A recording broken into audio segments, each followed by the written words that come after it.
Ever notice how ads always pop up at the worst moments? When the killer's identity is about to be revealed. During that perfect meditation flow.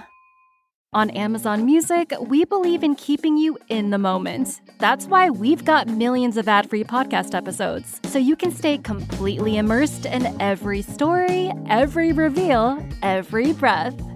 Download the Amazon Music app and start listening to your favorite podcasts ad-free, included with Prime. Do I frighten you?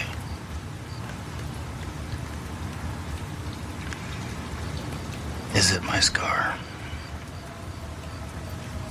It's your car. Yeah, I know. Sorry. It's my mom's car.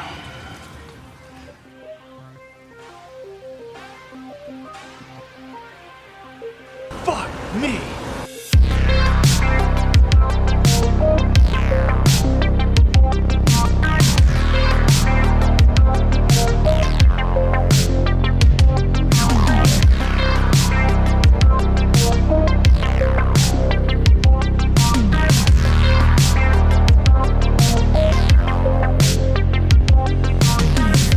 Woody Harrelson's just like Woody Harrelson. Yeah, he's just typical Woody Harrelson. Fuck me. So this is episode 15. We're going with cars that kill, right? Killer cars. Yeah, whatever. Cars that kill. I like it. I have cars that kill. You have Terror cars. on the Interstate. Terror on the Interstate would be a better one for that because we will get into an argument later if it's only killer cars, I think, with a couple of the picks tonight. Right? What if we could have added more? Then there's more. Then you got like Route 666, and you got like. Okay. Well, yeah, we've got. This is going to be a long episode for you guys. But yeah, we're back. I'm back. Oh, we're going. We're going? I thought you were going. You Oh didn't no, just take us I in? was just like prepping for Oh, my take us in. Take us in one more time. episode 15, Cars That Kill, Savage Horror Creeps. Special episode. We have Jacoby Malott, right? Did I say that right? Not at all. No. Matot. Matot. Okay, are you good There's with no your last L? name being on here, or do I have to do the classic Corey thing? I'm, where I beep I'm him? fine with it. I'm fine with it. Okay, because I I didn't said know it that right, about mate. Dracula before. There's no L in it? MATOTT. Cool. So your Look me up. and your address. Yeah. Yeah, just a credit card number. We just need to. Oh to yeah, start. let me get that out right now. It's the 3 numbers Yeah. on the back as well. Oh, how could I forget? Anyways. But yeah, so we are doing the first ever ranking of cars that kill people, or, I mean, road horror. You can see a lot of things, but Jacoby is a big car guy. He's got hearse that doesn't need keys to start. He's got a really cute Kurt Russell type pickup truck. He's got a motorcycle. He's got plans to buy some new cars. I don't know if we'll talk about that at all, but so Maybe. we thought fitting for Jacoby, let's do the ranking of cars that kill, horror movies, top Yeah. 10. Yep. We're going to talk about cars a lot. Fittingly that the girls couldn't make it here today Yeah, kind of odd. Both of them because failed. everybody knows that chicks don't like cars. Yeah. And can't And- drive. and- Haha, and- dicks. Chicks don't like. Well, and if a chick does like cars, you're going to be the chick in the relationship with a chick like that, because chicks that do like cars. I don't know. That's true. I do have a friend, and there's She's a car girl? there's a competition, so it's kind of really? like you almost have to earn your masculinity. It's like, oh shoot. Yeah, no, the girls, Jesus. car chicks are intimidating. I had an 86 moped once. Does that buy me any points? That works. Mopeds are fun. Yeah. That's kind of like What about my bitchin' CRV from 2001? My dad bought a pair of Sprees when I was like reliable. 13. Jacoby just that told me gets to you there. fuck off with a smile on his face. I just saw that. Is that all the cars you have, or do you have any more cars? Well, you got your winter beater because you got to have something so you can get around in the snow and salt, something that you don't care And that's about. that beautiful red pickup truck? No, that's my No. summer truck, but my summer truck's been in the shop more than it has been on the road. Okay. Mother of God, do you have a whole car shop then? Or what? I played No, with Hot in- Wheels as a kid, and that started there. I got you. I got you. Yeah. I watched a lot of movies as a kid, and that started, and it continues. Hey, I'm with you there. Yeah. I'm with you there. But, okay, so now you said you drove a hearse, right? Yeah. You have a name for her. Nancy. Nancy, right. Is that named after Nightmare on Elm Street, Nancy? Yes, Heather Langenkamp's character in Nightmare on Elm Street. She's the best final girl. Beautiful, beautiful. When do you park Nancy for the year? I keep her at my house. I keep her she's a garage princess. Yeah, so you're not taking her out in winter, though, right? No, absolutely not. She is a 1992, same year as myself. Oh, really? She's a Southern car. Actually flew down to Louisville, Kentucky, and drove her all the way home. Kind of that alone What is kind that, of sounds like a horror 17 movie. hours? It was a 12-hour drive. 12. Okay. But no, There are a few states that I would want to go to pick up a hearse, and I think Kentucky makes that list. Iowa would be another one. Lots of corn down there. yeah. Where was Phantasm? Oh, Oregon. Oh, really? Yep. Oh, wow. I don't know. See, this is also not just because you like cars. This is also why you're on the podcast tonight. Yeah. Yeah. Okay, and then you have your red truck. Or wait a second. Yeah, it was Oregon. 'Cause I was thinking California for a second, but it was Oregon. Yeah, my red truck. That's it's a Sonoma, an S10, but I've kind of debadged it and made it my super truck. I'm also a Superman fan, so if you see a little red truck riding around that's got Superman badging on it and a sticker on the roof, that's me.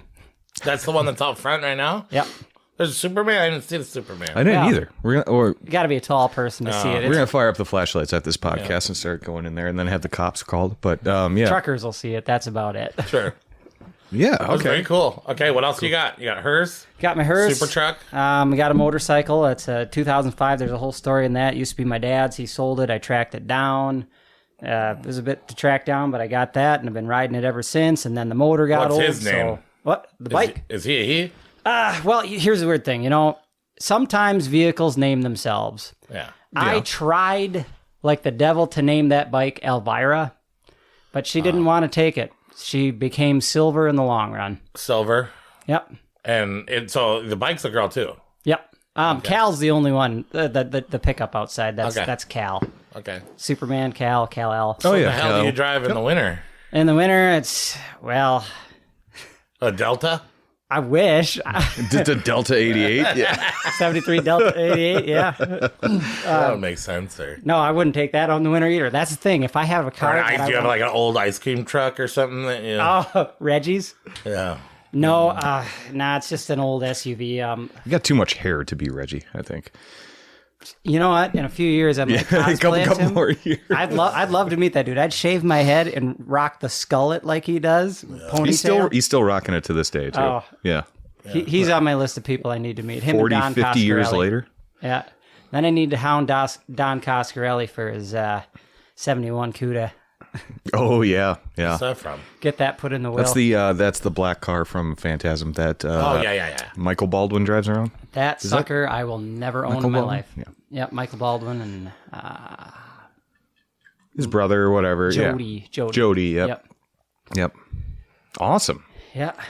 So I didn't know you had so many vehicles. How many vehicles do you have? Okay, so You don't have to list them all, but I mean, how many do you have?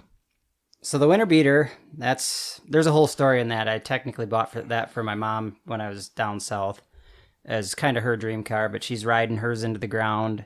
And then when that one does die, I'm passing this one on to her and I'll have to find a different winter car. I got my truck. I got my hearse. That's my baby. I love it. Just took that to Milwaukee to see Ghost yesterday. That thing is sweet. That was a hit. Oh, and she floats like a boat. Those Cadillacs, they got better suspension than anything you could ever And imagine. you got it all tricked out with like horror stuff in there too. You take it to car shows and stuff like that. You kind of got to roll with the theme. So I've got Michael Myers stuffed and sitting in the front seat. Gets a good laugh out of all the kids, and they, spend 10 minutes staring at him to try and figure out if it's a real guy or not. Right. And, it's like any haunted house Kids attraction. don't just do that as well. Oh, don't do that. I have done that for sure. But I do have designs on another car that might be featured in this episode. Designs No or shit. eyes? Eyes, designs. It's how the okay. Plans. fancy wording there. Car Wants. wording. 25 Desires. I can't even change my oil. I don't give a fuck. I just wanted to stop breaking and stop asking me to That's the do thing. I things just for wanted it. something reliable. Yeah. I mean, cars are cool. Don't get me wrong. I used to have dreams, a repetitive dream about the Nova. I think it's a Nova, the faculty, black car from the faculty Okay. Oh yeah. that Josh Hartnett drives. Was there anyone cooler growing up when we did in movies than Josh Hartnett and the faculty? I mean, that was the Dude, I wore a black T-shirt and a white I long sniffed sleeve an undershirt. empty pen full of ibuprofen once, just to impress people. Yeah. Yeah. Yeah. Now I want to make sure I got my actor straight. Is he the same one that's in Halloween H2O? Yep. Yes. Okay, I thought so. Yep. Jamie Lee Curtis's son in H2O, and then he's in Sin City as in a really small part. 30 Days of Night. 30 Days a Night is another horror movie he's in. Mm-hmm. He's in a bunch of shit.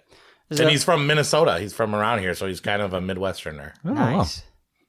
Yeah, I always liked his persona, especially back in his like teen age, because he always had this like too cool but doesn't give a shit. I mean, kind he's of no Corey attitude Feldman, about it. but he's pretty cool. Well, he's not Corey Feldman. I mean, Corey Feldman was really cool. Both the Coreys had a day. Yeah. Yeah, he needs to do 10 times more drugs than he probably has. Josh Hartnett to be there, Yeah. But yeah. But yeah, that's the thing. That's a theme in a lot of these like teen movies. Like the cool kid of the group or the main character, they'll have what's basically a muscle car, but they'll slap like some like primer paint on it, throw a little rust on it to make it look like it's kind of a crummy car. But really, these kids are riding around in what anyone would pay through the nose for these days. Oh, yeah. Yeah. Yeah. Yeah, that makes sense. How many General Lees have you seen at a fucking car show before? Oddly, I've only seen like one at each car show. One at each car show. There's that one guy. He just shows up to everything. Yeah, I highly doubt it. I always see a General Lee whenever I see pictures of a car show. Before we get too into interviewing Jacoby and all this other stuff we have to do, what's everybody's dream car? Ooh, okay. Like if you could Jacoby, you have go one first, because car- I'm sure you can come out with it right away. Okay, I got three off the top of my head immediately. Okay. I've wanted a 68 Firebird 400 since I was old enough to understand what cars were. Sure. That's a two-seater. They got the back seat, but it's a two-door, the coupe. Anyway, the 71 Cuda I will never own because those things are astronomical in price, but they're beautiful. They got the best front end on any car, and there's a lot of power under that hood. And my third one is the 58 Plymouth Fury. Yes. Okay, That no will- more. That will Say absolutely not no influence my list in any way. Right. Promises. I mean, I got two. I remember watching the O.J. Simpson chase on TV, and I've always wanted a Bronco. White Ford Bronco? Yeah, well, no, but I want it to be black. I want a little bit of a hydraulic pump up, and I want license plate, personalized license plate that just say death, and then two fuzzy skulls hanging from the rearview mirror. That'd be cool. So that, and then I always really wanted like a black van with no windows, just a circle window in the back, and then be able to put a new sticker on there every year of whatever band or podcast or thing that I'm doing. So I want a travel van with like those. So you want higher like seats a and like no a seat gig belts. van where you like Gig van, get the band together with the comfortable, yeah. the table in the back and shit. Okay. And then I want a Ford Bronco, just like Kato Caitlin. What's his name? Yeah, I think he OJ let him and use Kato. it. Yeah. Yeah, OJ. Yep. I thought Kato was the one driving, wasn't he? No, it was Kato's van. It was his car, I think. Yeah, it was his Bronco. OJ was driving it. Yep. I work at a place we do custom vinyl that you can, stickers for your car and such. We could get you one that says free candy. Yeah. Yeah, but then they're going to come up and I'm going to have candy, and then I just got to hit him in the head. I don't think I think that's already assumed. I don't think he needs a sticker to. It wasn't to pick up kids, okay? I get it. It's to pick up chicks, okay? But it will be fun to watch you drive it away and all these kids go running from it. No, Well, honestly, kind of, I guess, I don't know if you're going to bring it up later, but the Black Phone Magic Abracadabra van. Yeah. is That was pretty a nice close to van. kind of Yeah. what I want. Yeah, that's cool. What about you? What's your dream car, Nate? Not a horror car, but it is the car that Steve McQueen drove in Bullet. So it's Fastback Mustang, yeah. late 60s. 68. 68. Everybody Ford had a beautiful Mustang. muscle car in 68. Yeah. So Well, I that mean, there thing wasn't the is sweet internet looking. or like, so what else are they going to do? What do you mean? There's nothing else to do in this late 60s. Well, yeah, you just build muscle Get a cars. car and drive around and Old-fashioned rev it muscle at people, cars. right? Yeah. Race it every once in a while. Well, the world wasn't in good times back then. Vietnam War just started. You know, there's a lot of fucked up things. Well, and your popularity was based on Tried to distract everyone with muscle cars. It was pretty much cars were life. Bowling alleys and Back cars. then, yeah, totally a And status thing. Between the ages of 16 and 25, all that mattered was your car. Yeah, it still does. Still does. You think it still matters now? I think it still does. God, you know, I hope it's not like one of those movies we watch nowadays where they're like, that's not environmentally friendly. That all started in the 70s. And in the 70s, we went through the oil crisis. Everyone was trying to go a little bit more, Right. little bit more. I'm just saying, but do you User-friendly, judge how yeah. cool a person is by their car nowadays? Every car these days. I mean, you can get extra cool points for having a cool car, but I know a lot of cool people that have shitty cars like me. I think as long as you do something to it to customize it a little bit, like a window sticker or something like that. Well, I got a Jason Voorhees stuck to the dash that a bobblehead when the sun hits it. Yeah. It was like that. And then I have a couple of stickers that I need to put up, but no. I've always wanted to get one of those window stickers where it's like not the silhouette, but like the half-lit Michael Myers face. Yeah. I always thought that looked really cool. I actually have that at my house, just waiting to be put in a car. Dude. I have a little gizmo too.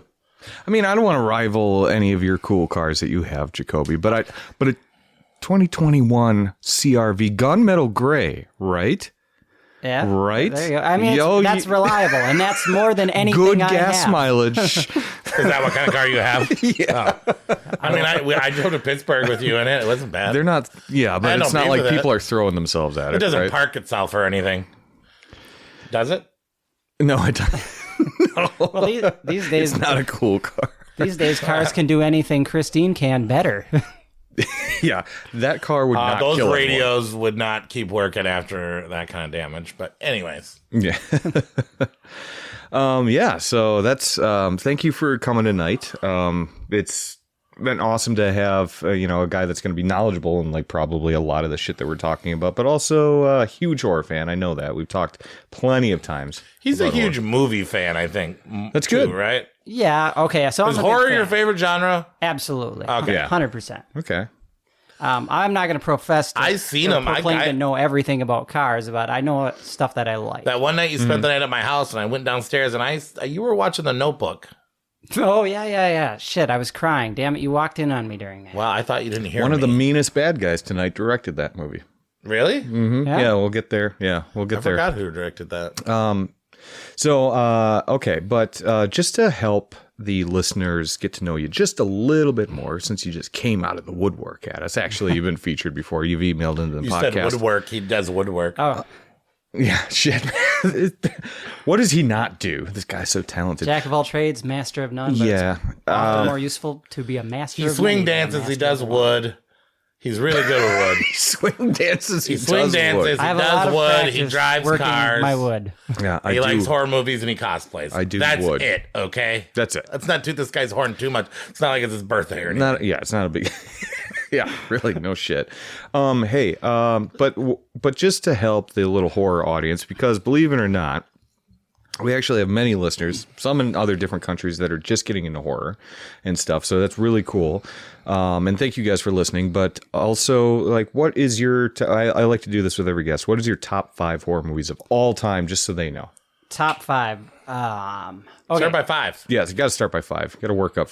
So 5. Okay, actually, I got top 3. I'm going to grab my list right here because I actually really had to take some time and think about this the other night. It's hard to make a list. It breaks my fucking brain I mean, every it doesn't time have someone to be asks me like to your break list the for list. the rest of your life, but just like right now, the 5 that you thought of, just so we can get an idea who you are. We're not going to like hold that against you for the rest of your life. Well, I might, but that's a thing I do. But most people won't. That's his bit. Now, here's the thing. Any of these are subject to change based on the mood or whatever you're feeling at any given time. But except for number 1, that's going to stay what it is. Okay.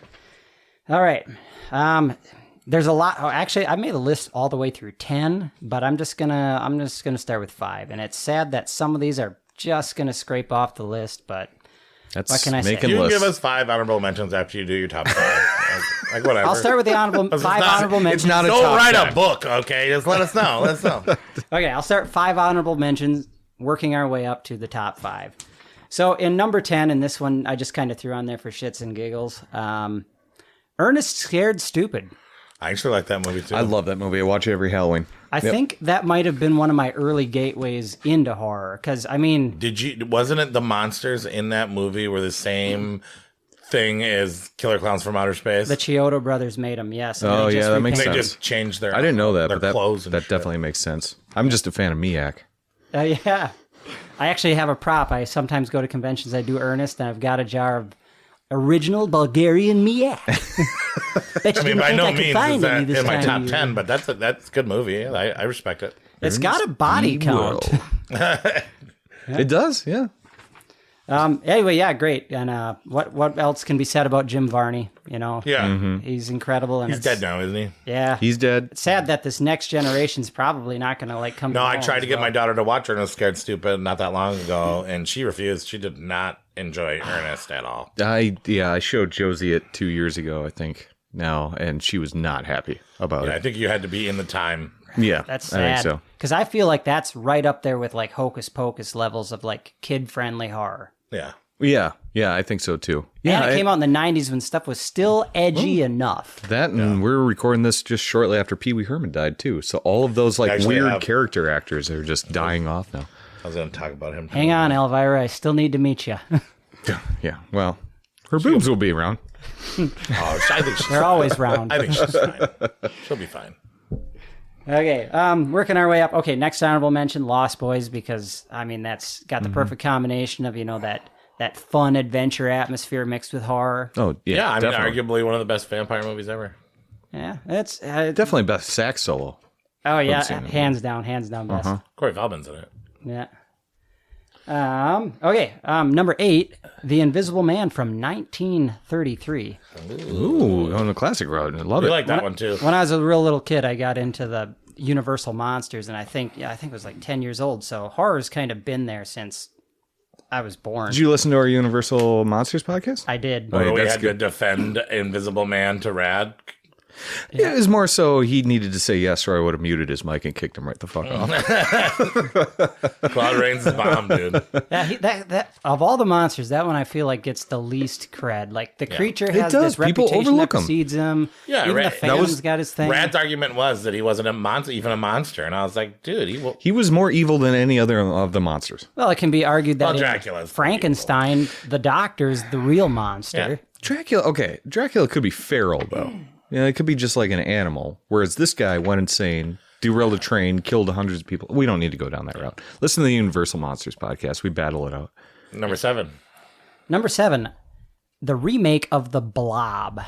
Okay. Yeah, okay, great. One of the best 80s practical horror effects. Right up there, but definitely below The Thing. Love it. And it has the balls to kill a kid in a gruesome way. Yeah, it does. Yep. There's some great kills in that movie. Honorable mention number 6, Phantasm 2. Yes. I want to do a Phantasm cast one time. Like a recast? the cast is pretty hot, Like an too. I do episode, them, too. yeah. Because there's so much to talk about those movies, and I feel like a lot of people don't talk about the Phantasm franchise, and they should. I love it. Absolutely. Did we ever figure out why you can't find 2 anywhere? Why it goes... Yeah, I don't know. I think, well, I actually didn't don't they even throw remember a whole 2, bunch, but because you can't get a hold of 2. 2's really hard to get a hold of because it's in different ownership than 1, 3, and 4. yeah, well, I think what happened was Phantasm was such an underground success that they threw a bunch of money at Don Coscarelli, like a new studio did, and said, do what you want. And that's why you get that lavish. I think that was Universal. Yeah. And now I don't know if it gotta was a rewatch flop it, but I haven't and they been able just to find buried it because that's what a lot of people do. Scream Factory had it for a while too, but I don't know if they do anymore because I think it's out of print again. You can get the 5-pack at like Walmart. And Yeah, they're still selling the that. Ravager. Yeah, the Ravager, when Ravager came out. Yep. Yeah, they're still selling You that, might be actually. right, yeah. All right, number 6. Actually, we're at 5. 5, sorry. Halloween. This is a top 5. Top 5. We had now we're in the top 5. We're done with the honorable mention. definitely not a top 10. It was top 5 with 5 honorable mentions. All right. Okay. So, Halloween. so we got Halloween number 2, I the thought he was gonna say original 3. 81. Awesome. No, I respect Number that. 2. I love that you're not putting the originals in there. Great. Well, it was tough because I mean that one is like everything about that movie breathes the Halloween season. But It was just that boob part where the sauna boob part, right? Yeah. See anything you like, Bob? Yeah. Remember you told me I was creepy like that guy? Oh, you're talking into Bill. Yeah, Bill. Was it Yeah. Bill? Yeah. That's because you're always singing that song. Yeah. Amazing Oh, yeah. Grace, come sit on my face. All right. Okay. Sorry, I had it conflated. I thought we were talking about number 1 because I was explaining how that breathes the season. Oh, But you sure. guys have been talking about the boobs in number 2. Yeah. Yes, those Great are incredible. boobs. That hot tub scene. Great boobs. I think that's Solid boobs. That's the first thing Halloween I ever saw. I was at my neighbor's house. We were sitting down watching cable, and they're like, "Oh, hey, you got to watch this movie." And like the hot tub scene was just See, started. those people are lucky. The first time I saw boobs was Night of the Demon. And I saw Bush, too. That's rough. And it was, hey, it worked for me. I'm wondering. No, it was RoboCop. I will say RoboCop Halloween would've 2, I had Halloween 2 up on the screen at work one day. And Brian's girlfriend's son, it's like 9, didn't really realize it was on. He saw those boobs. You're welcome. When you're that age, you're looking for boobs. And kids these You are hunting kids these boobs. days have it easy because like nowadays they've got the internet. No, So they don't whether- have it easy. They have it harder because it's so accessible. You can't amount to anything if you don't focus, use your will. Oh, so now I mean, how easy is it just to You sit need to around re- and watch boobs all day? you need to resist temptation more. We now? had it easy. It was shielded from us. We could go on with our lives. We could learn skills. We could do things. When I was 11 But years if old, you had boobs on tap like water, do you think you'd know how to do all the things you know how to do today? I might be bored with boobs already. Yeah. I'm not now. They're rude because I boobs. didn't have readily got it accessible hard. boobs. Yeah, they have it hard. I'm just saying, when I was a kid, I had to fast forward through like 5 VHSs just to find 3 seconds of a See, tit. and okay, so I watched Schindler's List 3 times just because I heard there was boobs Oh on it. yeah. So you got some And that full frontal Woodstock, nudity on that Woodstock one. documentary, it was like, those are awful boobs in that. But I watched that a few times when I was a kid. Like there is a scene where everybody showers in this There is. old Yep. shit lake. Did you also thumb through pages of a National Geographic to find? Hey, I didn't take it that far, man. You didn't want tribal boobs? I would watch the Dirty Channel like fuzzy. Oh, definitely. Yeah. Just and every once in a while, like enough picture would come be like It "Boom!" would. Yep. That's it. Boom! That is a boob. But- It is shaped like a triangle, but it definitely is a boob. But no, never National Geographic, my man. Yeah, if there's one thing that we can offer parents on the podcast, it's throttle the boobs while your kids are growing up, right? Disperse the boobs. Just sparingly. Be sparingly. Anyways, number 4. Number 4. I'm actually going to leave number 4 out tonight because it falls on this list, and I will mention that later. Okay. All right. Or the list of tonight's This guy's been sandbagging ever since we fucking brought him on the podcast. I don't We know, realized that. sandbagging. I'm not familiar with that one. Okay, never mind. It's like a boob. No, anyway. Yeah, it felt like a bag of sand. Okay. So, 40-year-old virgin. Yeah, that's where he's going. All right. So, 3. Skipping number 4, going to number 3, Nightmare on Elm Street 3, The Dream Warriors.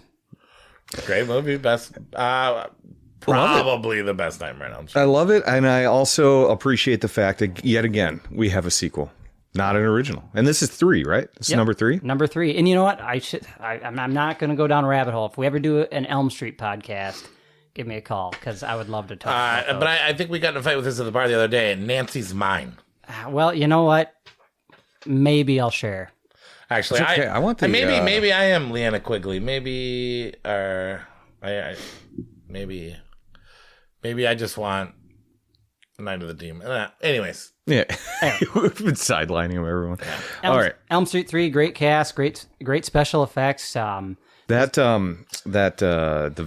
puppeteering. puppeteering. Yeah, that still gets me to just this all day. the fantasy, just the absolute character to every character in Nightmare on Elm Street 3 has so much character. He really embraces the word bitch in that one. You know? Welcome to prime time. Yeah, welcome to prime time, bitch. But yeah, he's still walking that fine line between being funny and being dark. Yeah. Oh, yeah. And this is like the last time that he's dark. After that, it's full on MTV Freddy. That's not true. What about New Nightmare? New Nightmare. New Nightmare. That's Hell but in that's that not movie. really. But that's Freddy. meta. He's back to And scary then again. number 4, there's some dark moments too. Moments. But he is resurrected by flaming dog piss, though, too. So, I mean, I see what you're saying. Okay, getting a little bit sidetracked here, but I got to mention Elm Street 2. It's kind of one of the two black sheeps of the family, but I'll say this. It is the scariest Freddy in the series. 100% agree. 100%. See, I don't. I remember we argued about that in the 85 list. I was championing that one for sure. Okay, Yeah. so I won't keep riding that horse. Well, that's another story for another time. I'm going to move on to number 2 on the list now. Number 2 being Evil Dead 2. Yeah. That's my number 2 too. That was Rad's number 5. In the Evil Dead series. Just not even 5 of all time. That is the 5 best Evil Dead movies. Yep. No offense, Rad. I know. No, that's I'm just... not talking shit, but we are. That was wrong. Okay, yeah. Great sequel. Evil Dead, one of the my best. number 2 as well. I agree with you there. That's One my of, second favorite movie probably of all time. Nice. Yeah, dark comedy. I mean, the imagery is there. Bruce Campbell at his finest. Perfect. It didn't go too over the wall funny. Man, it's crazy we didn't get like 7 sequels. No, but it did transform how sequels could be. In Yeah. horror, though. You know what I mean? Yeah, you look back on that franchise and you take what you can get because it's all good, whether it's all scary or all funny. It's all Evil Dead. Love Halloween 2. Love Friday the 13th Part 2. But they're very similar in tone. Very, very similar. And you could argue they might even be better than the originals, right? But yeah, Evil Dead 2 is just completely like, no, we're just doing this different. Yeah. He thinks Evil Dead 1's better It's a than Evil requel, Dead as 2, Bruce though. puts it. I prefer it, yes. But still, I have mad respect for it. Yeah, I respect it. Yep. What's it going to be? What's number 1? Number 1. Well, I feel like almost everyone has to have this on their list. I saw it. Near or at number 1, but it's John Carpenter's The Thing. Oh, nice. I thought you were going to go Shining or Exorcist for some reason. Well, I do pretty mean Jack Torrance cosplay, and it's You a do. good movie, but Yeah. Award winning. well, you flatter me. It's, He goes, I am not. Oh, stop. But no. But no, multiple awards. Yeah. So, very Will Arnett. when are we going to see a Thing cosplay? Now you flatter me. You know what? What's the main character's name? I can't remember right now. R.J. McCready. Yeah. I mean, that'd be fun, right? You got to do it in the winter, I guess, because he's freezing in the whole thing. Can he grow a beard? Mine's cut off some kind of of mine. patchy. I got a friend that has Get those. some glue. I'll You're cut good. it right here. Pop.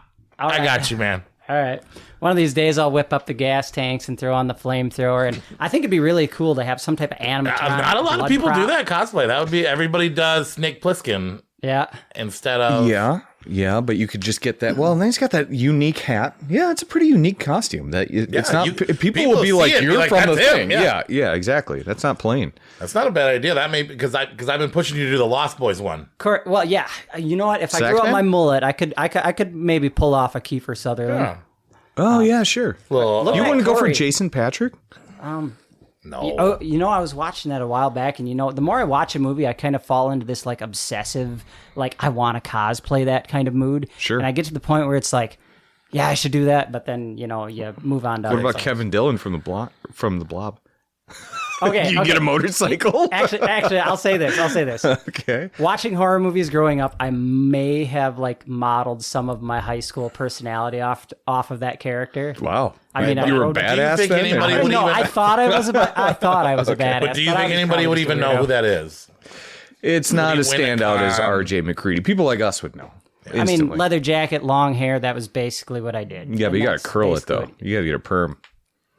Well, For love of the game, right? if I had thicker hair, I'd do it. But I'm getting to that point where it's like, there's a reason that I cosplay as Jack Torrance. Kenzie And could hook that's you the up, reason I was scared of that movie. Hairline. right? Yeah. Well, You get older, your hair starts receding. It's a How old little- are you? Tomorrow.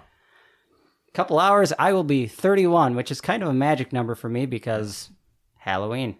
oh yeah, sure. Yeah, I guess I never see. Look at you, Mr. Brightside. After 21, it's just been What like does 31 have to I'll do with be dead Halloween? soon. What? October Oh, the 31st. date. Okay. Yeah. So your golden birthday.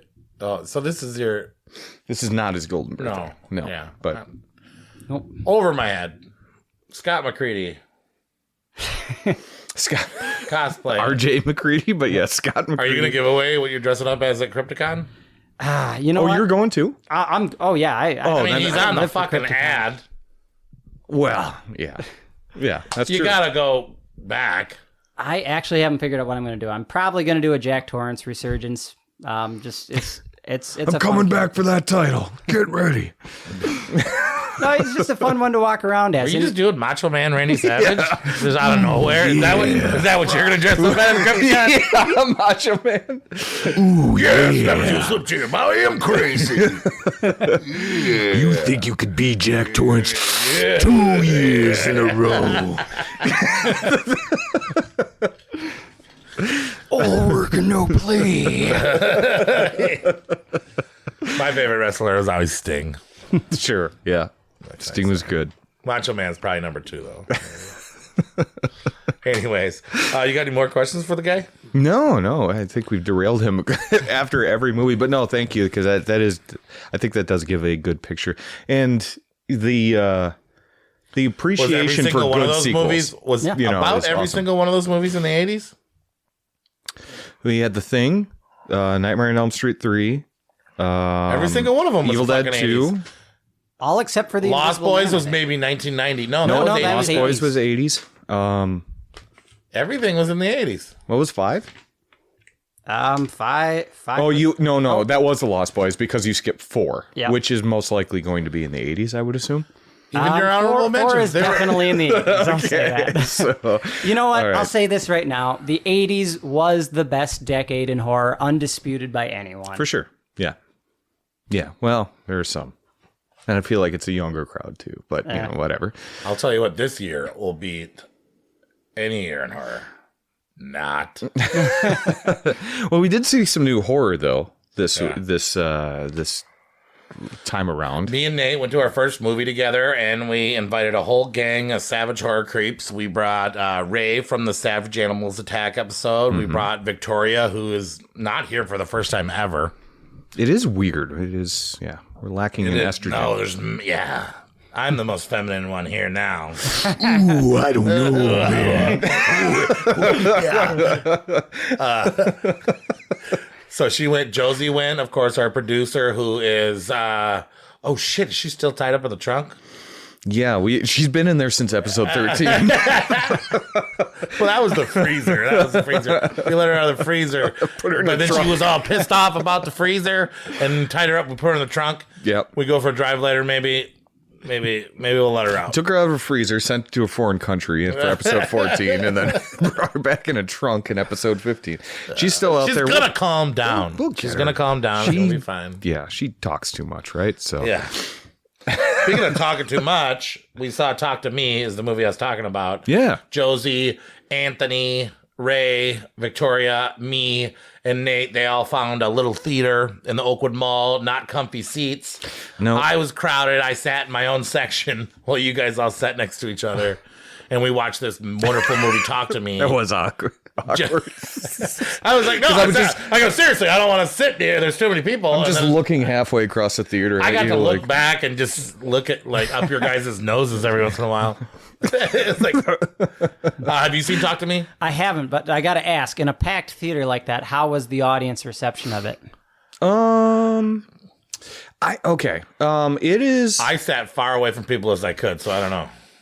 okay. I will say that there are some very, very, very tense things that happen in it, but it's not like in your face jump scares, shit like that, you know? So you don't get that like vibe of jump scares. You don't get that, you know, you kind of feed off a person's energy when it's a, like kind of a jump scary movie. And I'm not saying that jump scares are great, but I do like to see them in theaters with people though, because you do kind of feed off that energy. You think it's funny. You can almost get probably. more scared by the person next to you getting scared than Yeah, the because it's scare like, holy on- shit. Because I don't jump personally anymore. I'm like kind of desensitized to it. In fact, the last movie I jumped to was Skinamarink. But yeah, anyway. Oh. Yeah. So it's not like one of those types of movies. But it does suck you in. Everyone was about it. There were some younger kids in the back too they were nice kids. They weren't the ones that like talking the entire time and Bring Taco Bell in. And bring Taco Bell. Snapchat half the movie for their buddies. I think it sucked everyone in that was watching it. Yeah. So Very engaging. yeah, I liked it. I liked it a lot. movie of the year or no? Or a horror movie? I think I'm in agreement that it's number 2 right now for me. It is number 2. It is number 2. Because you were saying number 1 at the end of the movie. It was only because you were saying number 2. Because I was saying it was number 2. No, you're not right. No, you're not right. No. But I think, I did admit that was, it's probably going to be number 2. But I don't know. Because everybody knows Nate's a really big fan of Megan. And Megan stole his heart from the beginning.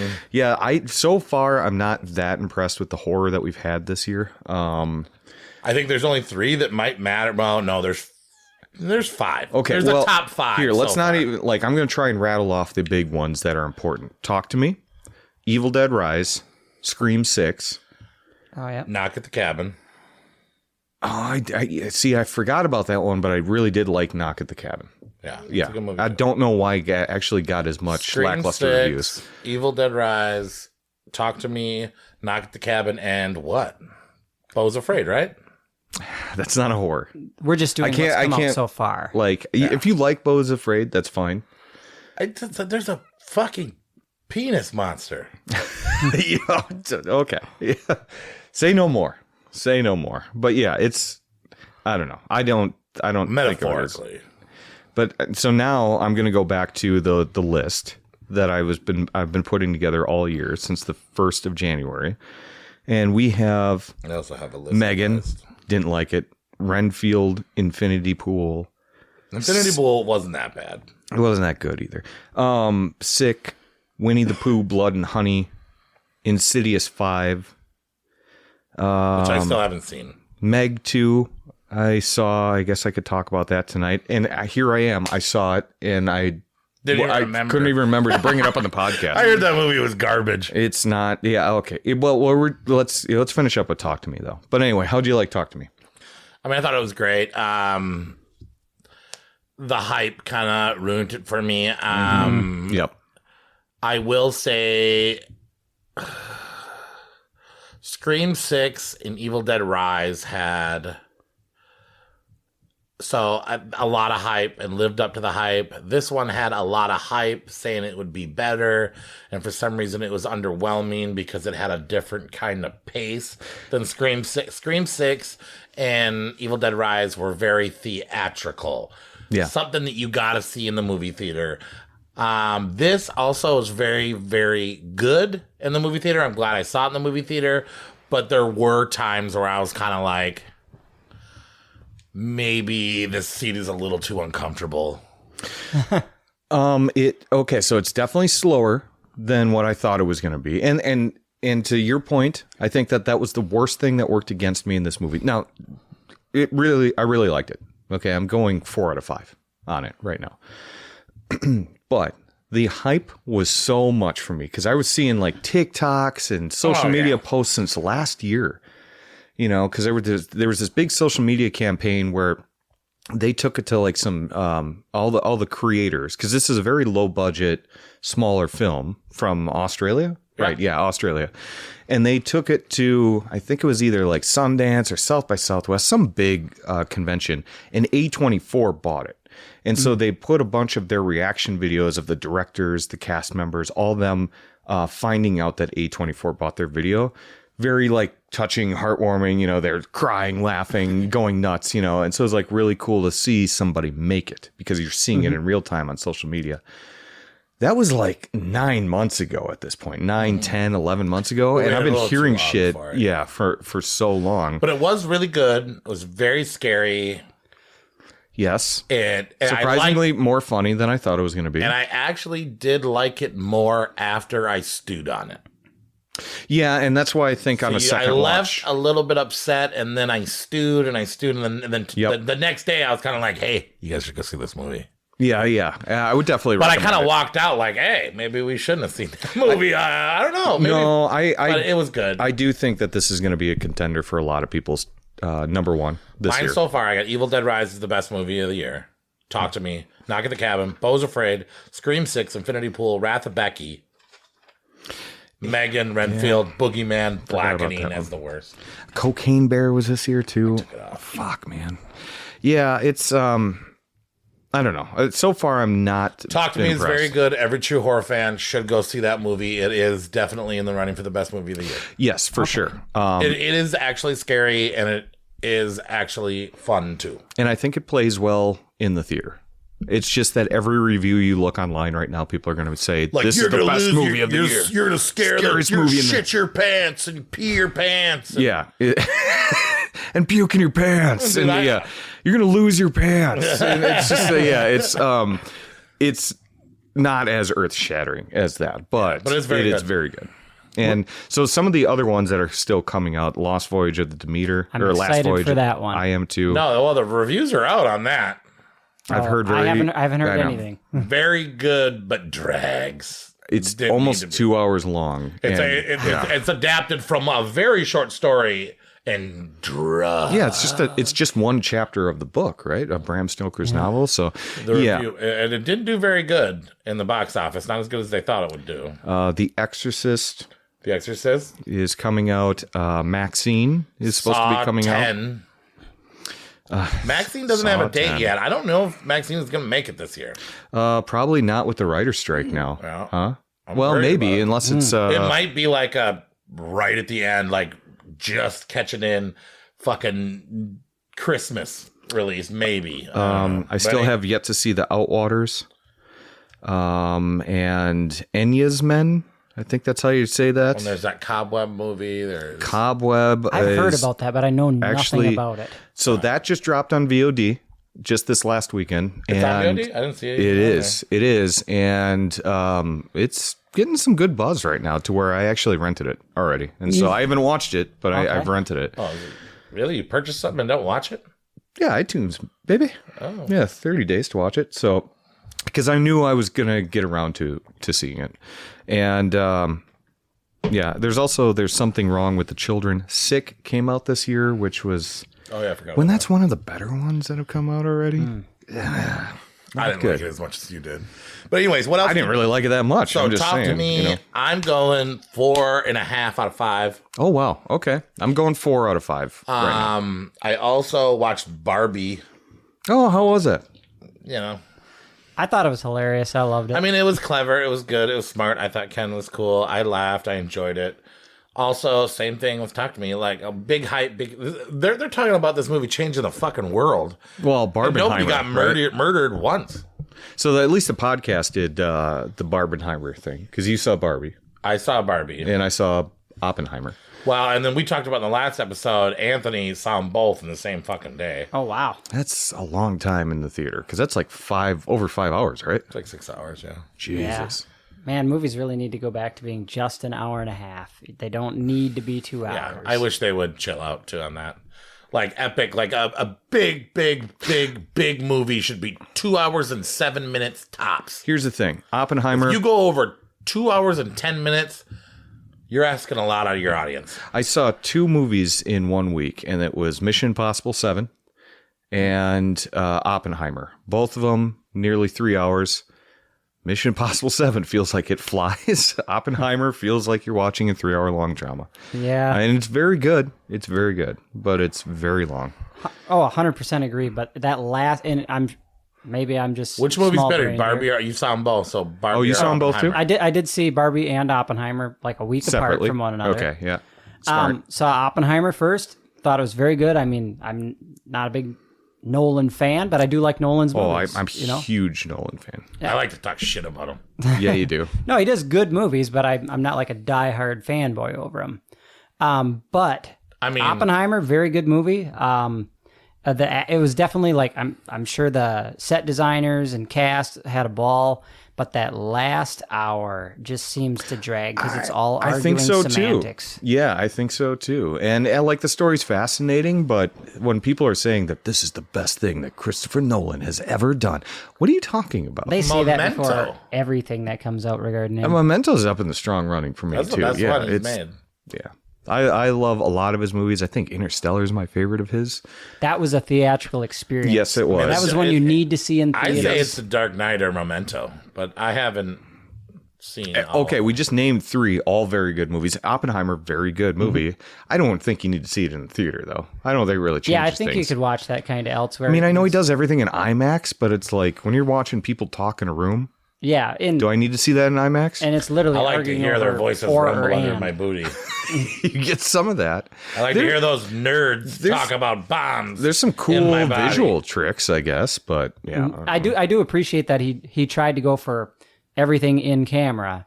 There was supposedly minimal to no CG, and that is He something refuses to do it. Yeah. Which I actually watched Tenet again because I didn't really like that movie when it first came out, and I watched it again. Appreciate it way more. And now knowing that he uses as little to none as possible, I'm like, holy shit, this guy is a fantastic filmmaker. I could become a Yeah. fanboy just because of that. Yeah, it is cool to go back and watch his movies while doing that now. Now, there's no way that Inception. It's not like he built a city and flipped it on top of another city. It's not doing shit like that. But there's a scene in Tenet where they crash a plane on purpose. And it's like, no, he just got a giant 747 and crashed it through a building and did all this stuff in like one shot. And it explodes and doing all this stuff. And like, yeah, it's pretty cool. So what was better, Barbie or Oppenheimer, though? If I'm going granted, some of this, some stuff has better rewatch value than others, but I would say I enjoyed Barbie a lot more. Okay. I don't really I'm not one that pays attention to politics in a movie or anything, so I didn't take anything out of it for that. Sorry. I just enjoyed it as far as humor goes. I loved the sets. The set designers, the costume designers, they all probably had a heyday making that movie. Some movies will give One me a tier. I don't think I did for that Barbie one. die at the end. Oh yeah, you don't know. I won't lie. I get all. It's all about self-esteem and accepting who you are, and Oh, don't get me wrong. I cry over dumb shit. I'm like every cartoon, every Disney cartoon. I have at least 6 tiers. Dude. Marvel films, for some reason, I'm tearing up. waterworks sometimes. The first 5 minutes of Up, right? Yeah. Well, Like, no. holy shit. Well, any father-daughter scenario, even if there's not yeah. death or anything, I get all weird, especially when I'm in the theater because it's so cinematic. And I do think a tear did come down when I was watching Barbie. But, I also connect up with my life, and you're in the comfy chair, not in the uncomfy chair like we were for Talk to Me. Yeah. And you get into it, and then, I don't know. Okay. I don't know. But yeah, I didn't mean to cut you off on the Nolan stuff. Oh, I don't no, wanna talk no, about you're good. Like fucking Nolan going too with that. much. I mean, the guy's all right. Can I just say one more thing about Nolan? You've never seen Interstellar, right, Corey? Nope. Okay. So Korn plays a big deal in Interstellar. Korn? The band? That's where I went. Cornfield, because all the crops are dying. Cornfield, right? okay. All the crops are dying, and there's so much corn in the film. They're driving through a fucking cornfield at one point, chasing that drone down. I don't know if you remember that. I haven't actually seen it yet. Oh, for fuck's sake! Oh, he hasn't seen it. So I was thinking, Interstellar, they're falling out of the sky. Oh, shit. Falling away from me comes They on. go to and the it's space. falling away Sorry, from I mixed that me. up. Interstellar. I was mixing that up with the backwards time travel one. Tenet. I was mixing that up with Tenet. I have, yeah. Okay, so now you're with me on Yes, I'm with Interstellar. you.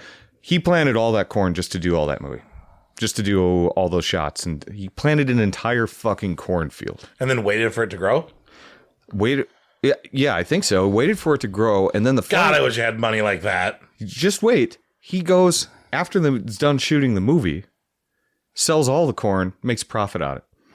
Makes money back for the studio. Sold to Frito. Fucking, So Christopher Nolan's got a foot in farming as well. Yeah, apparently. Well, somebody does that he hired. Yeah, but yeah, I just learned that the other day. So anyway, That's cool. Yeah, if I want somebody to make me feel stupid, I'm just going to let Ari Aster do it. Well, think about it. You could easily CGI corn, and no one's going to notice that shit. Yeah. I mean, maybe plant some real corn, yeah. and then 20 feet out, you're just CGIing the rest for half a mile. He planted the whole damn field. That's cool. Anyway, so did you watch it? Did you want to talk about Meg 2? Or yeah, I'll talk about Meg 2. Okay, if you actually watched Meg, Yeah. the Meg, I saw Meg in the theater, and I own it. Did you like the Meg? I love sharks and shit. No, fuck no. Okay, I then don't see Meg 2. Yeah, did you like Meg 1? No, I didn't. And then I was going to say, Meg 2. I am a sucker for cheesy shark movies, but I couldn't even get behind when that Meg came out, I was right off of loving Crank and Crank 2 and being obsessed with sharks. And you put them two together. I mean, yeah, I knew it was going to be a little bit more action-y, but I did think it was going to be like not fucking awful. These people managed to take two gold ideas and not only fuck it up once, but then fuck it up twice. They basically doubled down. I haven't seen the movie, but I know that movie fucking sucks. Yeah, like Meg 2, Jason Statham's character returns. The whole cast returns, but Jason Statham is the only one they remember. He's now in this like weird James Bond role. Yeah. Which is Transporter versus Superjaws. It is. He's doing like sabotage missions for like environmental shit. And I'm like, I don't remember this from the Meg at all. Wasn't he a researcher of some kind or something like that? Or a deep sea diver? Anyway, fuck it. Who feels cares? like some of these actors' egos get ahead of them. They just got to be like, have you heard about the big feud that goes on between like The Rock and Vin Diesel and these guys? They have all have contracts it's all where a big none of dick them can measuring lose fights contest in the on movie. screen at our expense. It's like, what happened to guys like fire them all, give us the jobs. Yeah. You can be Statham. I'll be The Rock, and you're. I'm Arnold. No, we gotta go. We gotta go more modern. We gotta go more modern. Who's another super action star? It's The Rock, Jason Statham, and who's the other one right now? Batista. Okay. No, you can be The Rock, and I'll be Jason Momoa. Oh, that's cool. Yeah, because I look like him. I hear it all the time. I'm happy to be Jason Statham. Jason Statham. Anyways. How's that, right? But anyway, so Meg 2, what you really want is shark attacks. What you really get is... You just get some underwater sea bullshit, and then you get... I remember watching the original Meg, and there's this whole thing where there's people swimming and shit like that, and the Meg's coming at them. That one hot dope scene where the big shark's coming through and just swallowing the beach full of people. Yeah, but like that doesn't even really happen that much in the Meg. They do a little bit more than they did in that scene in the original Meg. Like worse than the Piranha remake. But it's like the final 20 minutes, so you got to get through like 70 minutes of bullshit that you don't give a shit about, and by that time you're checked out. It's really bad. I suppose that one's nearly a 2-hour movie they're padding with time too. It might be. I don't think it's that long, but it feels it. You know, I think it's a 90-minute movie that feels 2 hours. Hour and 37 minutes. It's garbage, and I think what's going on is like I think it's half Asian market funded. Okay. So, which is why I think they probably turned him into more a spy role on this one. Because you've seen that with like Jackie Chan movies where all of a sudden he becomes a spy. There was like he was a cop in the first one, and then in the sequel he's this super spy. And it's like, what the fuck? Well, we're trying to cash in on that James Bond market that everyone loves in America. So I think they're kind of caught between two studios because they're making that global money, and it's just absolute fucking trash. I feel like we got 3 emails and we're talking too much about the Meg. Jason Statham. But before we get into the emails, I do want to bring back on something you said. Pee Wee Herman died. Pee Wee Herman, yes. Paul Rubens died in the last week. He had a battle. I don't know. I mean, he was in Buffy the Vampire Slayer, and he was in More of the Blow, and he's not really a horror movie star, but he was a big part of the horror community. And I think anybody that likes horror films has got to be a Pee Wee Herman fan. And I think, I know that he was that weird sad. Cult vibe, you know, that just matches so well with horror. I wouldn't say anything they did was horror, but Pee Wee's Big Adventure had that Large stealing Marge clown scene and Large Marge, and but yeah, I do think that there's a lot of horror fans that think that that Pee Wee Herman means a lot, even from the Cheech and Chong movies and the rumors of him and Elvira being a thing. Well, and there's actually kind of a fun story regarding those two. So Elvira and Pee Wee, or Paul Rubens, and Cassandra Peterson, they are some of the few actors in Hollywood that own the rights to their own characters. Yeah. Oh, okay, Which sure. is true. Well, Netflix didn't buy Pee Wee Herman? Well, he owned the rights to the best of my knowledge, he owned the rights to his character. Like, so if they wanted to creative control. well, I mean, he collects the profit from it. Elvira Yeah. collects the profit from all her merchandising. That's all them. They're not owned by a studio. They can be their character however they want, wherever they Yeah, want. they are who they are. Yeah. Yeah. But anyway, very funny guy, very legendary. Maybe this next generation probably won't even know who he is and probably won't We were understand in who he that one was. podcast where we were trying to recast Pee Wee Herman before he passed away, and we figured out that who did we give it to? That guy from Bones and All, Timothy Chalamet. The Chalamet. Yeah, he gets a lot of roles that maybe he doesn't deserve. But yeah, he had a secret battle with cancer that he kept secret from everyone. He was a very, very nice man. Yeah, we know he has his demons, right? But who gives a shit? Masturbating in a porn theater? What are you doing in a porn theater if you're not masturbating? Like, a long time ago, it was different. Seems like a sting. Seems like So, a set I him don't up. know. Maybe instead of a moment of silence, maybe we can just throw a little Pee Wee Herman laugh. Yeah. Yeah. Let's just throw something in there just to show respect. Yeah. I know you are, but what am I? You know. Yeah. Whatever. We'll do whatever. But that's goes out to him. That's respect. Also, I mean, who was was it the writer of Exorcist, the director of Exorcist? William Friedkin, legendary director. Yeah, he directed The Exorcist, The French Connection, so many fucking movies. The most recent one was Killer Joe. Oh yeah, I think. love that movie. That's a great movie. Juno Temple and Matthew McConaughey. Yep. And the infamous sucking the chicken finger. Yep. So he's done so many good movies. Legendary director. Didn't give a fuck. He said what he felt, which was fun to just go back and read some of the things that he said about some of his even friends. Right. You know, he was just like one of those guys, didn't take shit. Hollywood maverick. I used to drink and do drugs too. And he was just kind of this badass outlaw. And if you need any proof on that, just watch any behind the scenes on the fucking Exorcist. Yeah, he was mean. He got the movie he wanted. Oh yeah. Right? So I mean, whether that's shooting a gun behind someone's head without them knowing that he was going to do that, I mean, he was doing some wild shit on the set. So who wins in a fight, him or Kubrick? Well, I mean, we can't. I don't want to disrespect the dead, but Kubrick. But fuck him, yeah, it's Kubrick. He was the meaner one, I think. Probably. Well, who knows? Who knows? I mean, Kubrick didn't get cursed like he did on The Exorcist.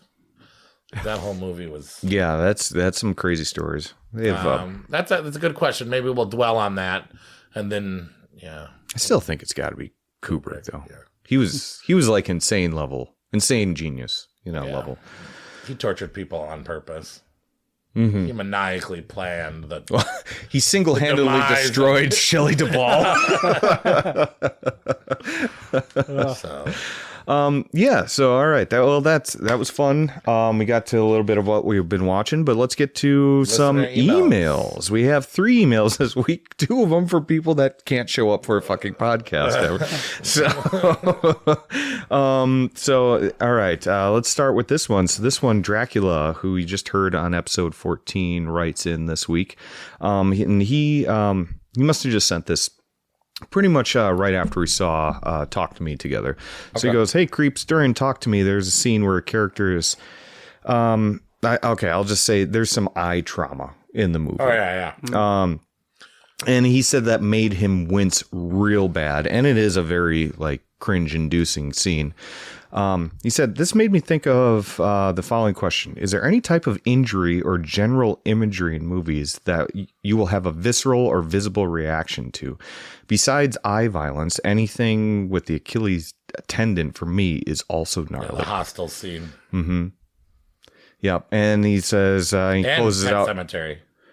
Oh, the Achilles scene. Right. Yeah. Yep. Judd Crandall. Well, he gets a cut in the mouth too, which that stings a little bit.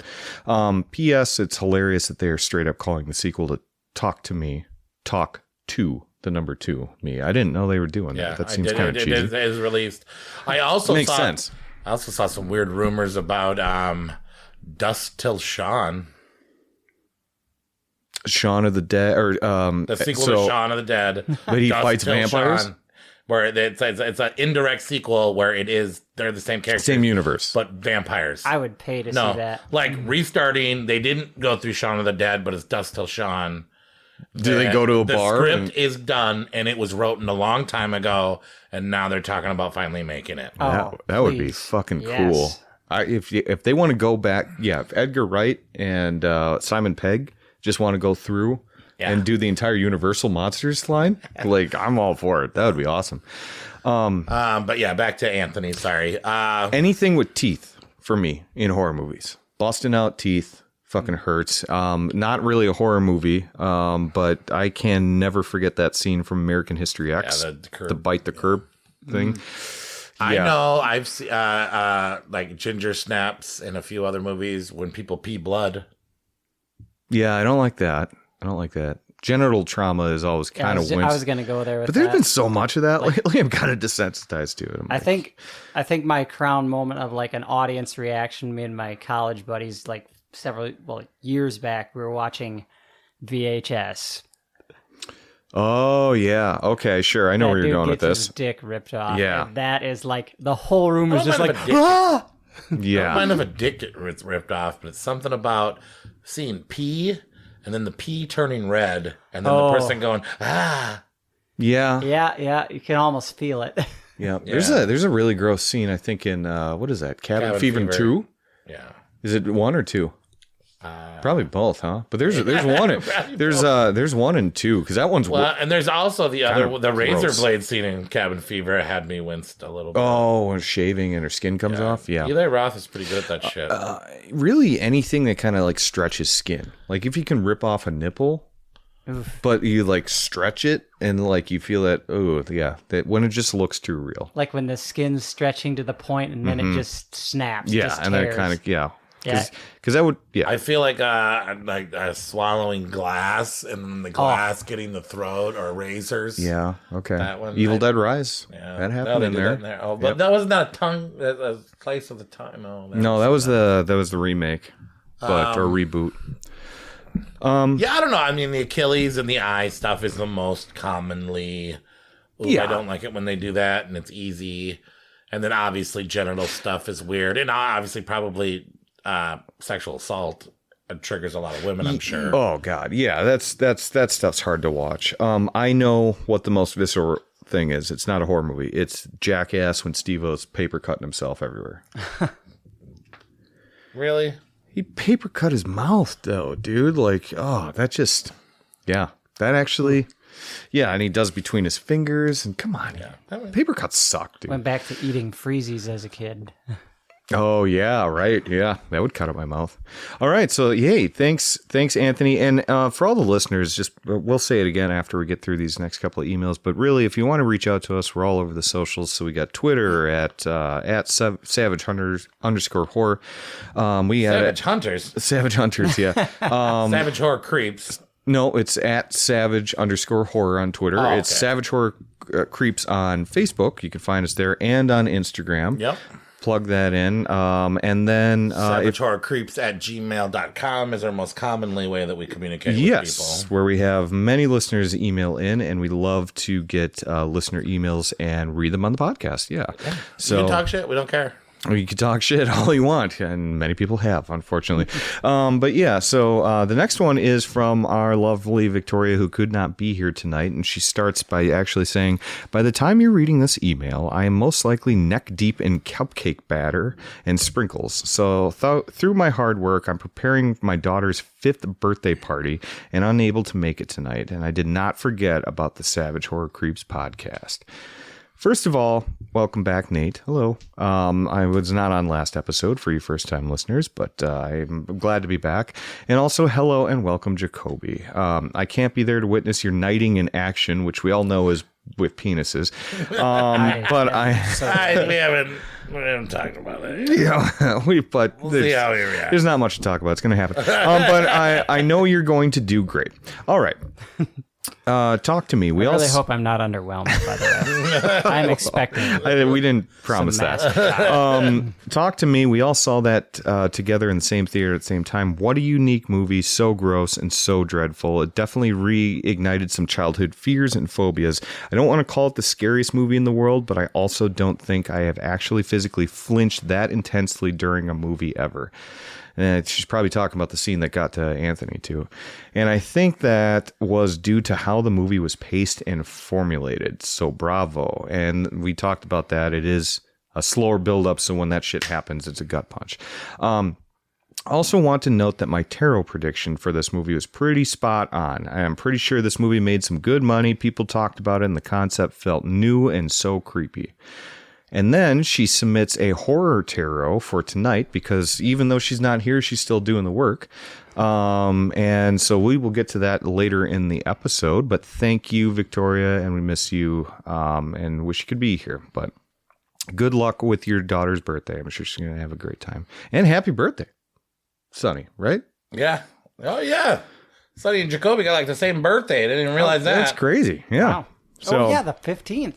Mm-hmm. Wow. What the hell? So, all right. And then finally, yours truly wrote into the podcast too. Are you going to read your own email?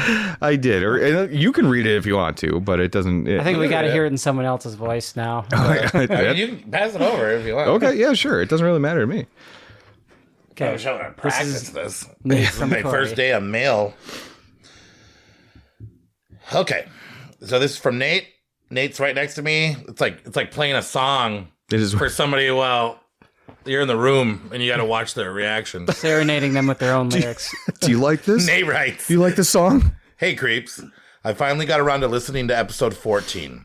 This time as a person that is extremely annoyed by his own voice.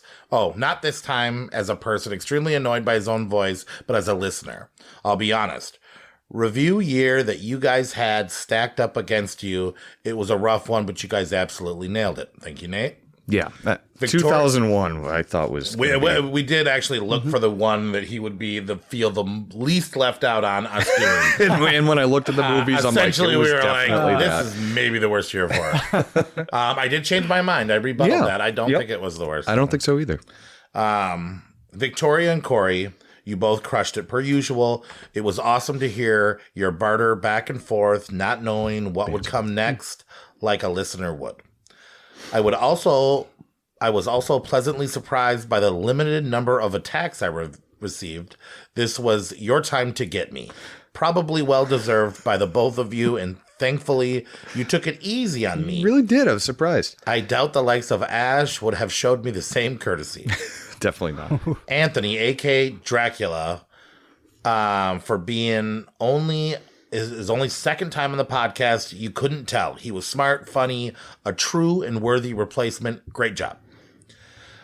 I would say that I would get you a gift of sorts for doing such a great job. I believe you truly have gotten the greatest gift of all. As you mentioned in the episode, you've never seen a Leprechaun movie before, and I think in some ways that makes you a better host than I will ever be. I can't get him a better gift than him never watching a Leprechaun movie. Like most of our listeners, though, I have some thoughts. So wait, you're saying you're giving him a... Oh, I'm giving you the thoughts. Oh, yeah. Okay. Because you guys had some controversial things that I don't agree with. First off, I side with Corey. They Live is 10 times better of a movie than Big Trouble in Little China. 100%. It depends. I love what Big you're Trouble in going Little for. China. I mean, there's a John Carpenter lover over there. And we're right, true. right? Yeah, John Carpenter's. Maybe not 10 absolutely times my better, favorite. but is it They Live or Big Trouble in Little It all China? depends on what you're in the mood for. I mean, They Live really speaks masses to Roddy everything Piper today. is better than Kurt Russell. I would pay to watch them go against one another. I don't know. Well, I didn't say that, but I mean, yeah. Oh, wait, okay, so are we gonna have Jack Burton versus Piper's character? What is it? What's his name? Nobody or something like that? I don't even think he has a name. Well, let's get through this email and then maybe we'll jump back in there. But yes. Secondly, Frailty is a horror movie. Yeah, you guys left that off. Well, I haven't seen the movie. Oh, you need to see I it. crossed it off as a horror movie without reading it, but I said, "What?" And then at the end, he was like, "I just watched Frailty," and I was like, "Fuck, man, we have the podcast in like an hour." You know what I mean? So I never watched it. It's definitely a horror I've movie. never watched a movie minutes before a podcast. In a parking lot. And finally, what the fuck did you guys do with 13 Ghosts? Most overrated, truly disappointing. I will be leaving a 3-star review. Wait, that was you? Just kidding. No, man, I fucking hated that movie. Oh, I don't get it. Like, Most first time I watched it overrated. when I was a kid, when it came out, I did like it. Matthew Lillard was in it, fresh off Scream and shit like that. Yeah. Fucking, oh my God, I watched that movie. It literally is planning on putting it at the end of my... Really? The sets, But you- the see-through, the acting, the I thought the children sets were deserve fun to to die. to look at. I even wanted Matthew Lillard to die in that fucking movie. He was great in it, good by the thing way. about 13 Ghosts is that naked chick with the knife that has zero... Yeah, I get it. Well, all the ghosts look great. The in that character one, design too. is incredible Yeah. in that. You want, like, I've seen Character and set design. It's the interesting. set is so... That was the stupidest fucking house I've ever seen in my fucking Well, yeah, life. no I one's was- going to want to live there, but it's a movie, right? Yeah. I was so disappointed. Oh, no way, man. That's way better. And you like House on Haunted Hill, the House on Haunted Hill remake. I did not. That was number You kind of 12 liked it. in 1999. Yeah, for but you 19 shit on that one, and 13 Ghosts is I better do than think that. House on Hidden Hill is better than 13 No Ghosts. way. Hands down. Ollie Larter. You can't even say her name. How do you say it? I don't know. Better than that. Is it Ollie Larter? I'm not It's sure. on it's the- Final larder. Destination? It's larder, but you say it like you're trying to keep your teeth in or something like that. I do have a mouth injury. That's true. I am picking on a I wounded do bird have here. a mouth injury. All right. My top 10 would have blown up the debate a bit, I feel, but here it is. Considering, yeah. I'm not going to go from 1 to 10 like he wants me to, because I'm the boss. I'm holding the computer. Oh, I am the captain. His now. number 10 would have been The Devil's Backbone, which Anthony liked that one too. Number 9 would have been Ghost of Mars. And I was the one that actually strangely loved that one. 13 Ghost, number 8. Number 7, Hannibal. He agrees with us there. Number 6, Ichi the Killer. We like that one a little bit more than you. Number 5, Pulse. That was where ours was too. Session 9, number 4, which we showed love to Session 9. You did. Yep. Frailty, number 3. Jeepers Creepers, number 2. Number 1, he agrees with us on Dagon. But you did not watch Trouble Every Day, which was a great movie. No, I think I said that later in there. Oh, okay. You also gave plenty of Rex. Gave me plenty of Rex. Is that what you meant to say? Rex? Yeah, recommendations. Oh, recommendations. With Suicide Club, Trouble Every Day, and Sleepless.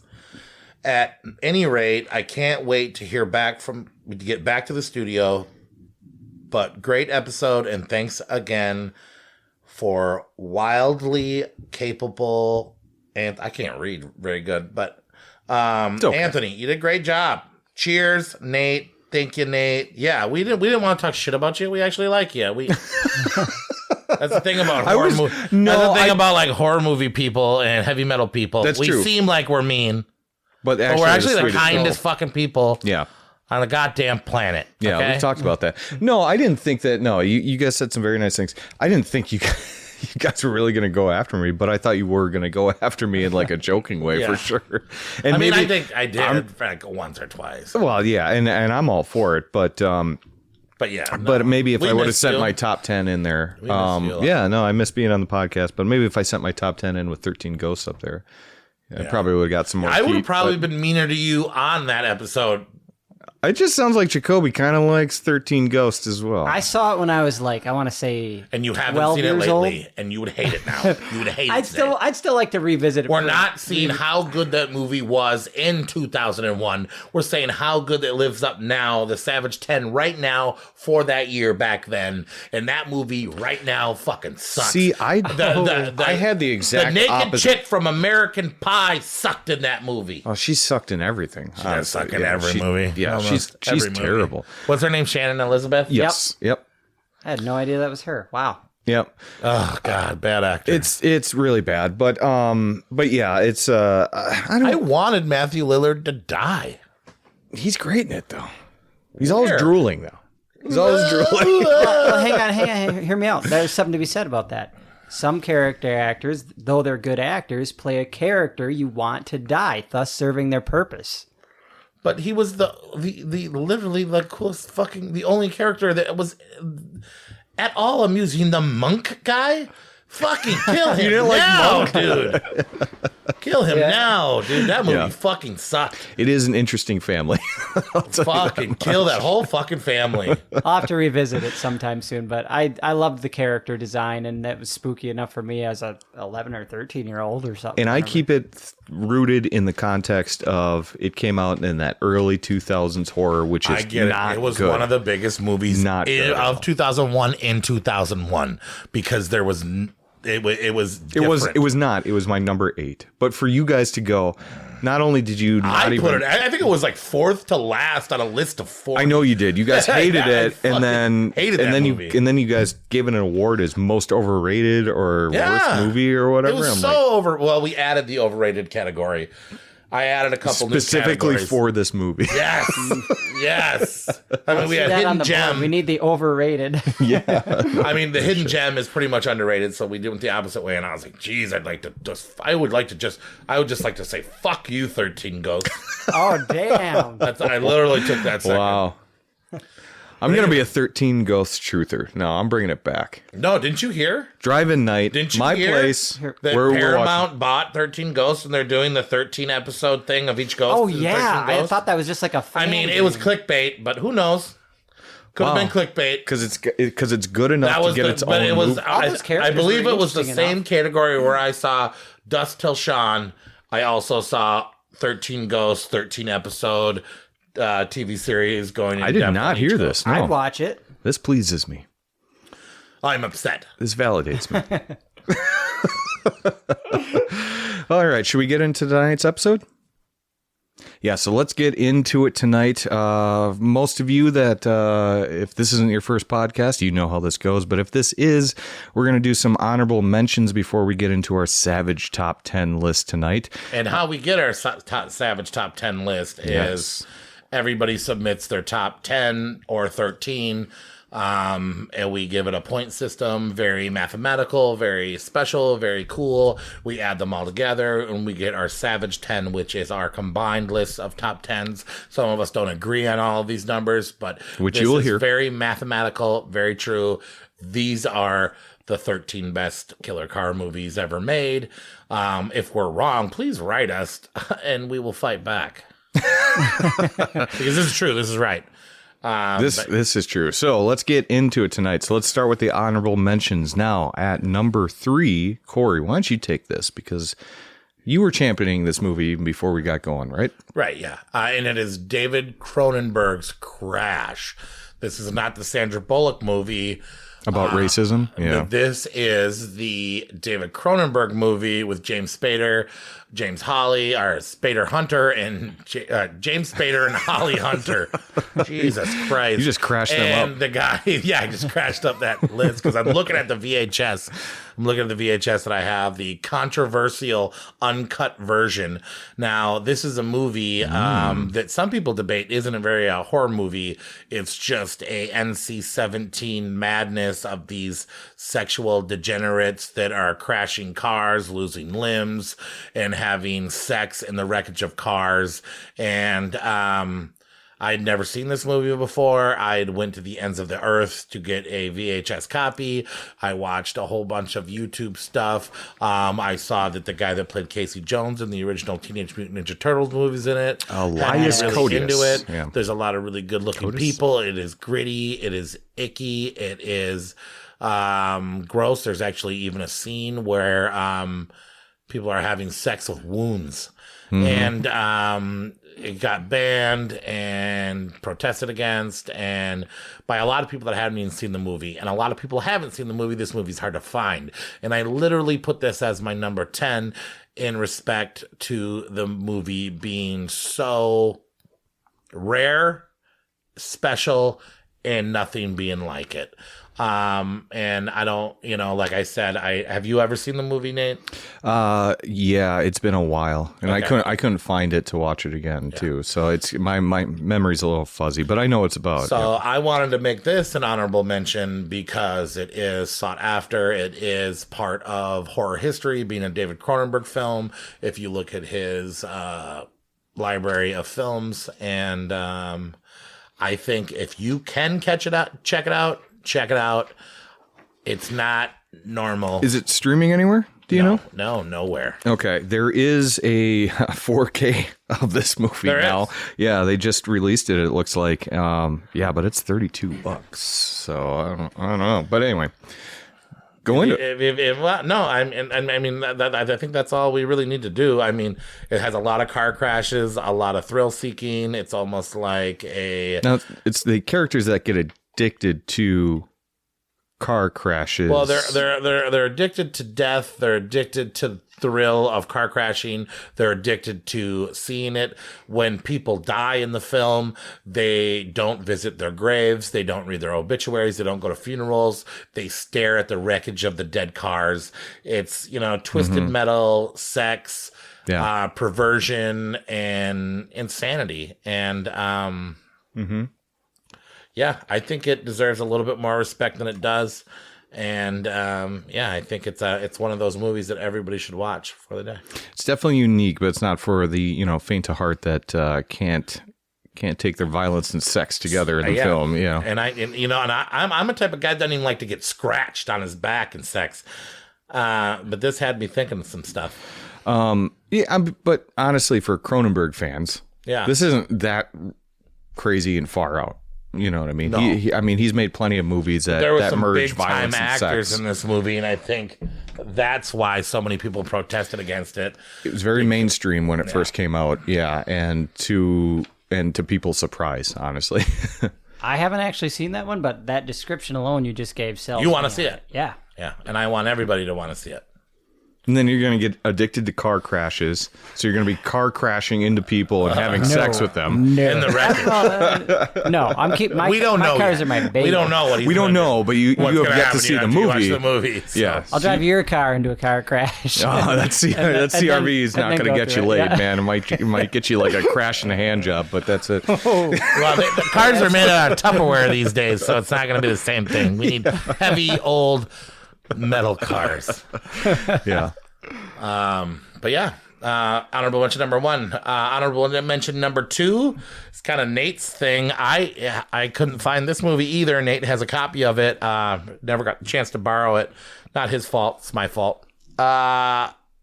I'm just kidding. That was kind of a No, it's definitely your. Well, I was supposed to borrow him another movie, and then you're supposed to borrow me that one. And yeah, it's hard to find. It's Nightmares from 1983, which is an anthology film, and really only one. You can argue maybe two is in reference to cars, but there is one that features Lance Henriksen in the lead role, and he is a priest that has lost his faith, and so he says, I'm just going to drive. He leaves his parish because he's seen all these terrible things that questions his faith, leaves the parish and starts driving, and then all of a sudden gets stalked by a black truck that's black windows, and it becomes like this duel situation, which we'll get into that a little bit. But it becomes this highway chase scene of this evil car versus a priest that's driving it. And what I love about it is, first of all, this anthology is one of the better anthologies I've seen. It's very unique. It's very 80s, which I love too. There's one with Emilio Estevez that gets sucked into a video game, and so Emilio Estevez is in it. Emilio Estevez is in one segment. There's a lot of famous people in this. Sucked into a video game. Emilio Estevez. I thought you were talking about something different for a second. No, he gets sucked in. No, Emilio Estevez he goes gets sucked into the video game. But he has to like fight his way out. It's a whole thing. It's pretty cool. It's like I said, very 80s. But what I like about this one, and I'm glad that it made the honorable mentions and not the list, because it's hard to say like one 25-minute segment, is a great movie. But it really is, because the character depth that you get from Lance Henriksen in this is like him questioning his faith. You're seeing flashbacks of what made him lost his faith, like kids dying, stuff like that. And so it's really like this whole, as he goes through this, getting hunted down by this black truck that may or may not be supernatural and evil. He's also like finding his faith again and doing all this stuff. So it's actually got way more depth than a lot of anthology stories. Better than Harvey Keitel and Dust Till Dawn finding his faith. But he had a full movie to do it. Yeah. Lance Henriksen does it in 20 minutes, right? So, yeah, it's Who is Lance Henderson? Why I know the name, but Pumpkinhead, Bishop gotcha. from Aliens. Gotcha. He is a good actor. Yeah. He's really, really great in this, and it's surprisingly more character driven than you would normally get in an anthology film. You usually just get like a slasher, and there's that too. There's a first segment in this movie that does the whole like the killer's in the back seat thing as this girl's driving away. So you have like a kind of a standard slasher. It's pretty. Does anybody actually do I'd count that under car? Yeah, and Does it does have anybody that. So. actually look in the back seat when they drive before they drive every off? time because Never, of horror never movies. do. Every time. To all the listeners, I absolutely always check. Well, yeah. That's how you get me. Like Chucky got that guy in Chucky 2 when he put the bag over his head while he's driving. Yeah. Do that to me. Right, That'd you be should. the best way to get me. So I ride around in a hearse. If there's someone moving around in the back of my car, I got bigger things to worry about. We talked about this in 2010 when the Let Me In, where the bag, the father of the. Oh yeah. Yep. But yeah, I was just curious. I don't look. I do every time. But yeah, so it's a good film. I don't think it's streaming anywhere. It sometimes pops up on Tubi every once in a while and it comes off. But yeah, unfortunately, it's only on Blu-rays right now at the moment. No, good for them though. Good for them. Yeah. Physical media. Yep. We got one more honorable mention, and I talked about it a little bit last week, but Jacoby wasn't there, so take it away. That's Joyride. I won't go too much into this one since it was covered already, but yeah, story of two brothers taking a cross-country trip. They pick up a CB radio to try and get a few laughs and prank a trucker, and it turns out... Cane and what was the other name? Rusty Nail. Rusty Nail. Rusty Candy Nail. Cane.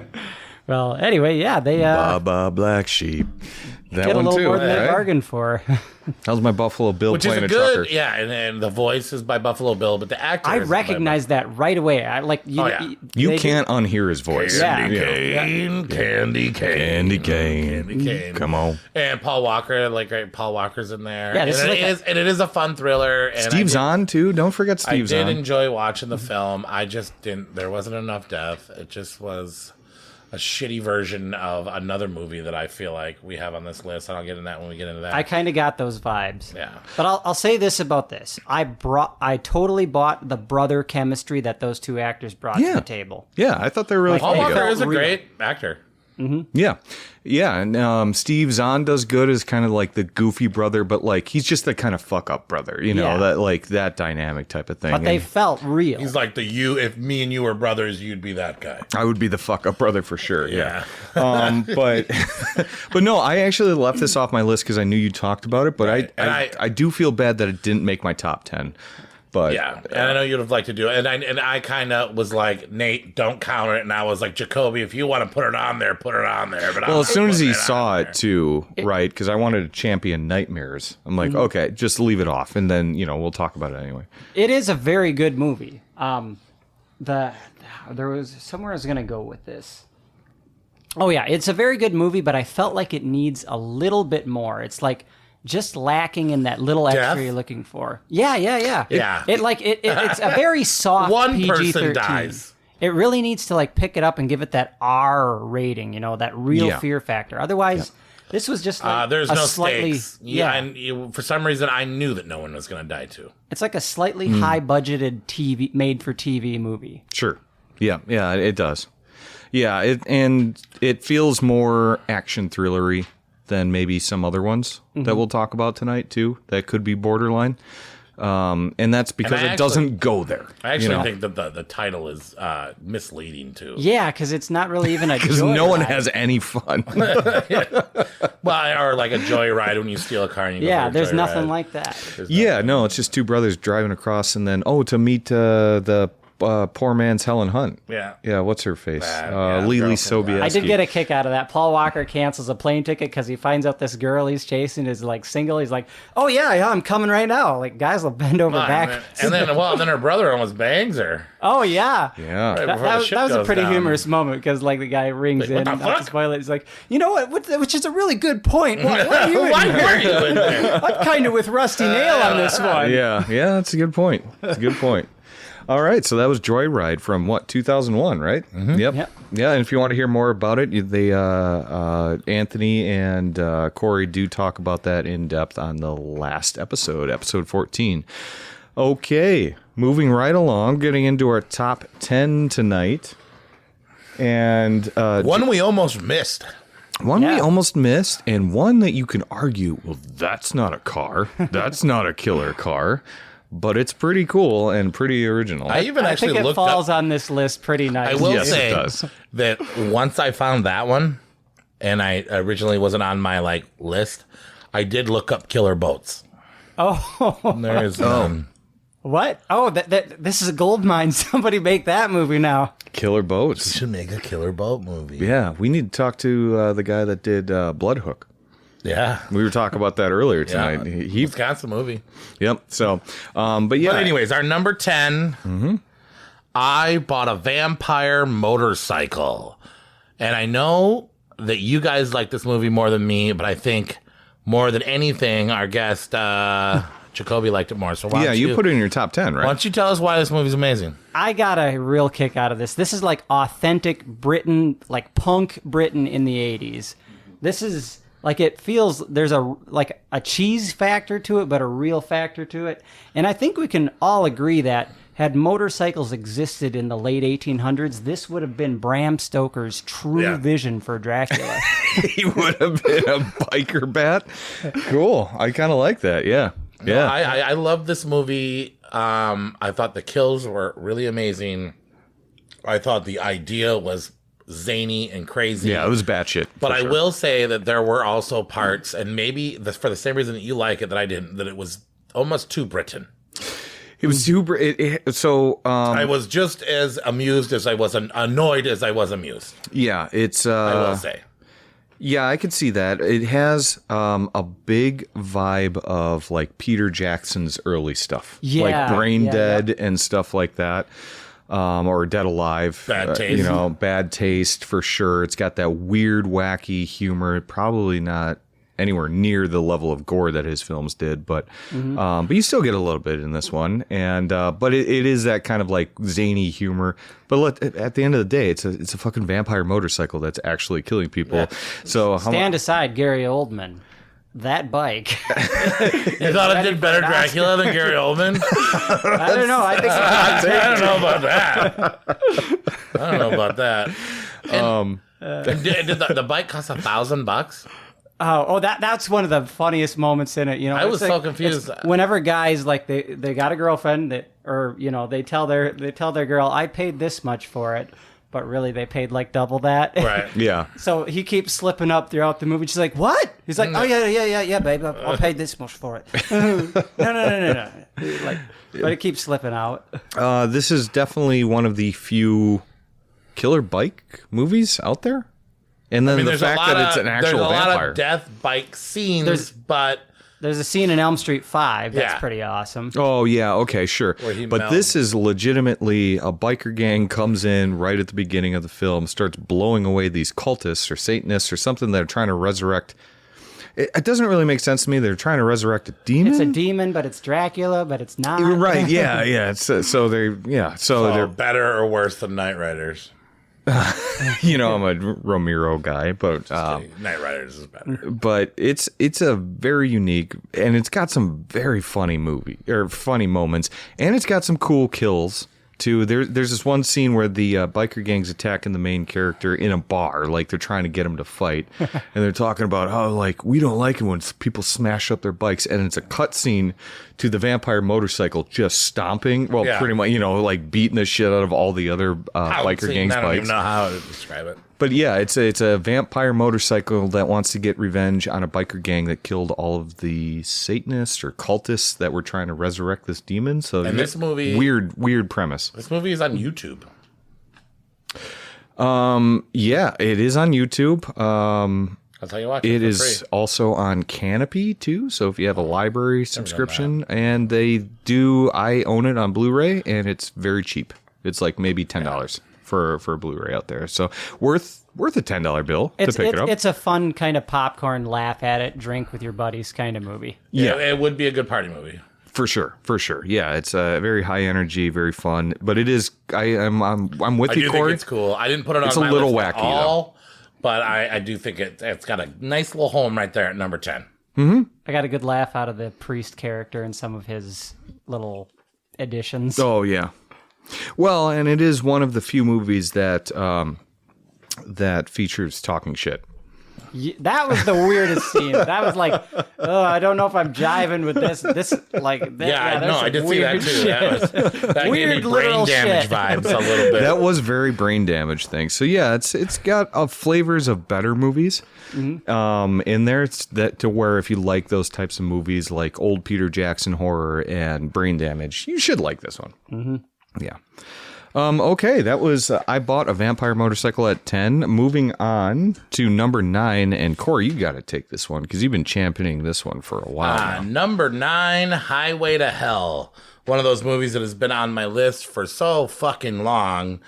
And I always push it off because I thought it was going to be like action, bullshit, fucking not horror movie. And this movie went through a lot of problems where it was made and then shelved, and then the company was sold, and it never got a proper release, and it never got the respect it deserved. And then it kind of just got trickled out in the world like it wasn't a great movie. And I actually truly believe this is a great movie. I think I had this at number 5 or...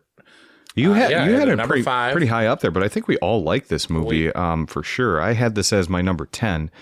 But Chad Lowe helms the beginning. That's who is right. Rob Lowe's little brother. Yep.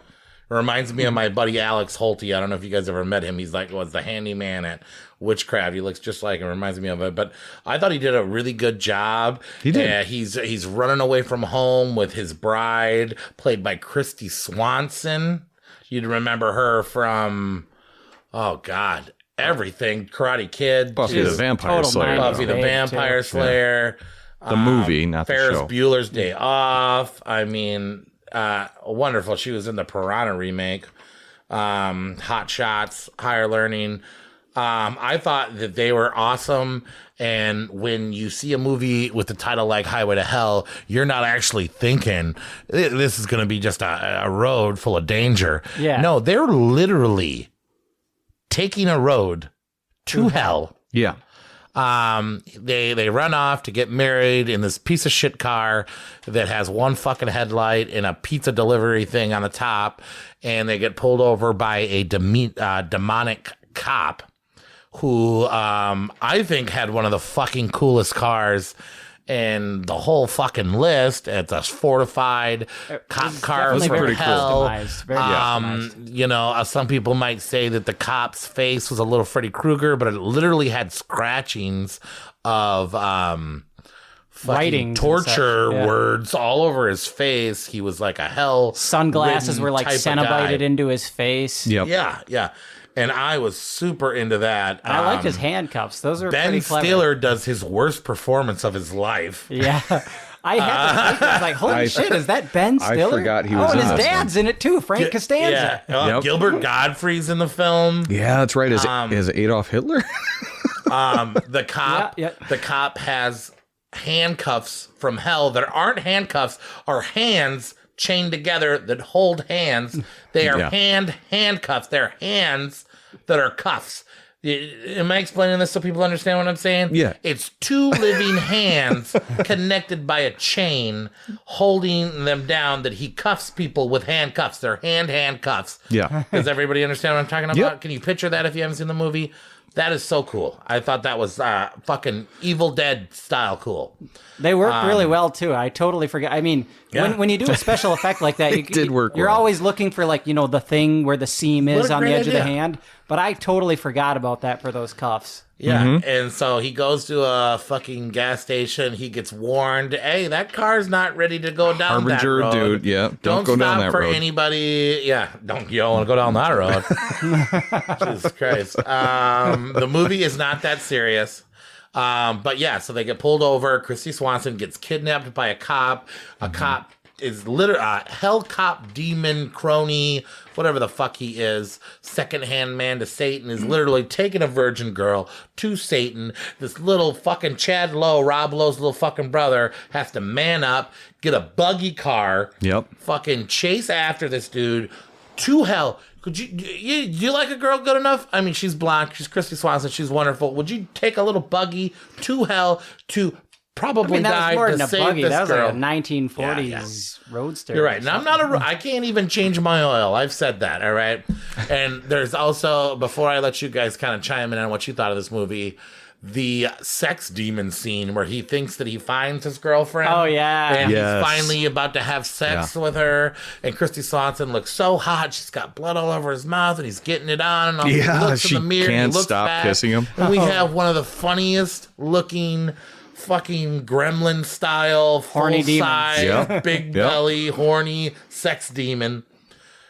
I tell you what, I would have just not looked at the mirror and I would have went for it. I don't give a fuck. You know what I mean? I like my sex demons like I like my hot dogs. I don't give a fuck. Put whatever on it. I thought this movie was fun. Like I said, it's been on my list forever, and I always expected to be disappointed, and I was so overwhelmingly not disappointed. And this was one of the first two movies I watched on this list. And I remember going, no way. I was just so surprised how much I liked this. Yep, for sure. And Highway to Hell. I think everybody should fucking give this movie a shot. I think this movie should get a re-release. I think that nobody has seen. Everybody's kind of heard of it, but nobody's watched it. Everyone is first time watch for I me. saw the cover art for years, and I thought it was just a cheesy action the movie. cover art is very lacking. They really need some new art. They have that stupid the demon cop, face. and he's bald, and you're like, what is this? And I just assumed it's two people drive down the wrong road, and they're stalked by this weird mutant cop, or maybe even a cop from hell. Fine, I'll take that. I didn't expect this. We were going to go to hell. We were going to get Satan. This was we were an going to get ambitious Adolf Hitler. film. This movie was crazy. It was really crazy, and I did not see any of that coming. Constantly. Yeah, it really did. And there's better special effects than what you think it's going to be, too. Bigger budget than it seems. Way bigger like I said, budget. it got shelved and slipped through the cracks. Which is crazy to me. And so here's something interesting of it. The person that wrote this movie is Brian Helgeland. And if that doesn't mean anything to you, he's an Oscar-winning screenwriter who did L.A. Confidential, Mystic River, tons of very notable movies, and still doing them. Is still doing them now to lesser successes than because it's like Mystic River, this movie, and then L.A. Confidential. Well, I feel like this movie would be so fantastic on USA Up All Night in the 90s. Oh my God, it's meant for that. This is a beautiful movie 90s host. cheese. Yeah. Early 90s. I wouldn't be surprised if this movie ends up on Joe Bob's next season. Oh, I hope so. Yeah, because this is total drive-in fare. This is super fun. It's crazy. Blockbuster, pick it up on a Friday This was your night, last popcorn. watch. You watched this Yeah, I watched this minutes before the podcast. today? You watched this today? Yeah, I sat in a Quick Trip parking lot and watched it on my phone. Just reach out, come over. But yeah, anyway. But yeah, so I mean, like, I bought a vampire motorcycle. You know what you're getting into. You're getting a vampire motorcycle. It's going to be a crazy premise. Highway to Hell. There's nothing about this movie that you think is going to be as crazy and where it takes you. And it's surprising. And it keeps doubling down on that. Like, it just keeps going crazier and crazier. And you end up in the hell with some wild shit. And I have to say, if you love a good dad joke or a good pun, this movie is riddled with them. Yeah. Like they're literally passing the road construction crew in this movie, and the road construction crew's name is it's something along the lines of Good Intentions Pavement Company. Yeah. Because the road to hell is paved with good intentions. And there's stuff like that. There's a bunch of that the whole shit, yeah. movie. You got any more of them written down? I mean, the one cafe was called what is it? Pluto, which is like the Roman god of hell. Oh, yeah. Equivalent No, I do remember. Oh, this makes sense. So the director of Highway to Hell also did Drop Dead Fred, if you remember that movie. Yeah, well, yeah. Well, Drop Dead Fred, I believe, came out first because this was shelved. And then Drop Dead Fred was big. And then the people that owned it were maybe not even going to release it. And because of Drop Dead Fred, I believe they... It's super fun. I don't know Phoebe why. Cates, Christy Swanson. Out of all the movies that were coming out in the early 90s, too, like, why would you shelve this one? This is a solid... Well, yeah, but it's like crazy. Well, then Ben Stiller got famous too, and probably was like, I sure hope they don't, because he. Oh yeah, maybe they're Wasn't squashing. that fucking weird about him? Yeah. Have you ever seen him? Just frying eggs on the pavement. I forgot what he said, but it was just outrageous. But yeah, and I actually like the cop. Hell, I actually think that's one of our most iconic characters. Yeah, he doesn't talk. You get He the silent originally killer. had a very small role, but the test screenings or whatever, or the people were like, dude, you need to throw Bring more this of back? that. And they Oh, put him in interesting. random scenes where he wasn't because originally he in does scenes. drop out. Yeah. Yeah. And then they kind of shove him in real quick and then he disappears without like explanation, because I think after the first cut, they were like, dude, we need But more. it doesn't feel like that. We Like need it just more seems cop. like he just keeps showing up to hunt them, kind of like a Terminator vibe, Right. you know? And why not have, if they would have released it right, maybe a sequel. We could have had this cop, cop fucking do this again.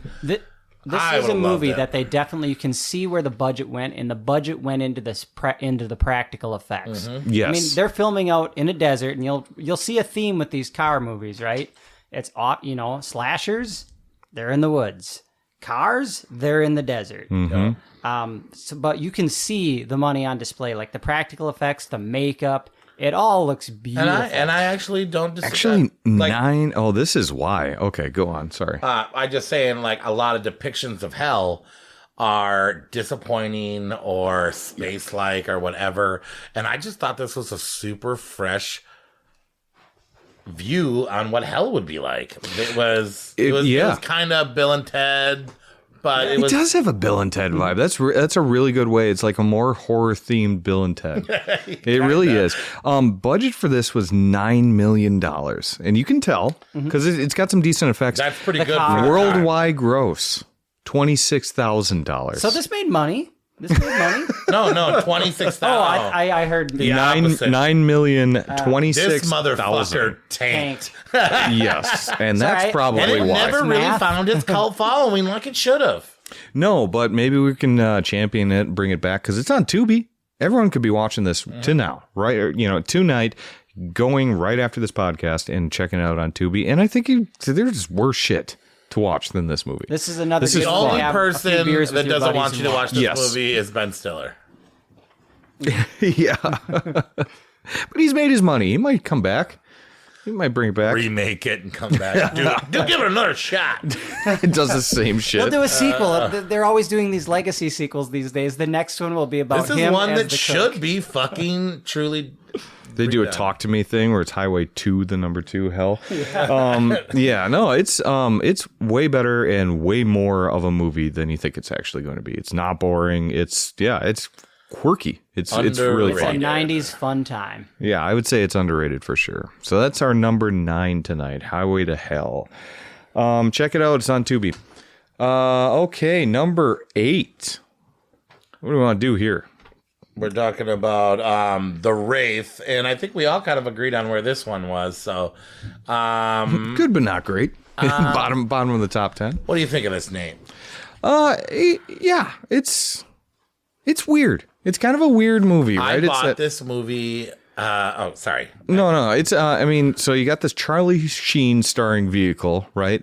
But it's I don't know. Charlie Sheen starring vehicle. Vehicle, right? You see what I did there, right? But no, it's really weird because at times it's really mean spirited. Yeah. You know, but at the same time, it's got that weird, quirky '80s vibe, like Flight of the Navigator type is shit so with a fucking car. 80s. You know, and it is a movie of its time for sure. And so it's about this guy that gets terrorized by this gang again. You know, and well, he's Okay, actually first with of the gang all- leaders. First of all, this movie's about a hot chick.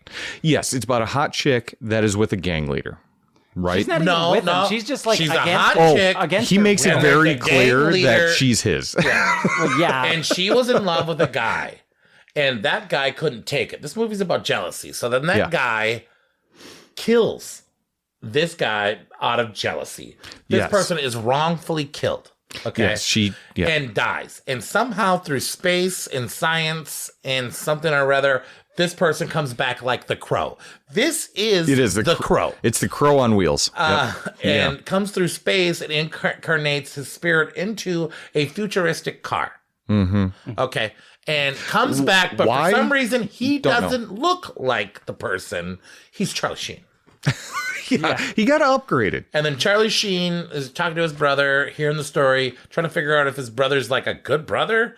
And he's hitting on the chick, trying to win the chick over again, even though he looks a lot like the guy, but not quite like the guy. And then there's this despicable person, Parker, I think his name is. Yeah. Yep. The gang leader. Packard. Oh, it's Packard. Yeah, you're right. Yep. And we're going through the same thing again, and everybody's too stupid to admit it. There's a Quaid in here, and he's a cop. And even though this guy is obsessed with this chick, he still bangs other chicks. There's some boobs. There's great music. There's fucking great music. There's great music. And it's so 80s. So this is what I was talking about earlier in the episode, too. Nick Cassavetes plays Parker. And if you don't know him, he is the director of The Notebook.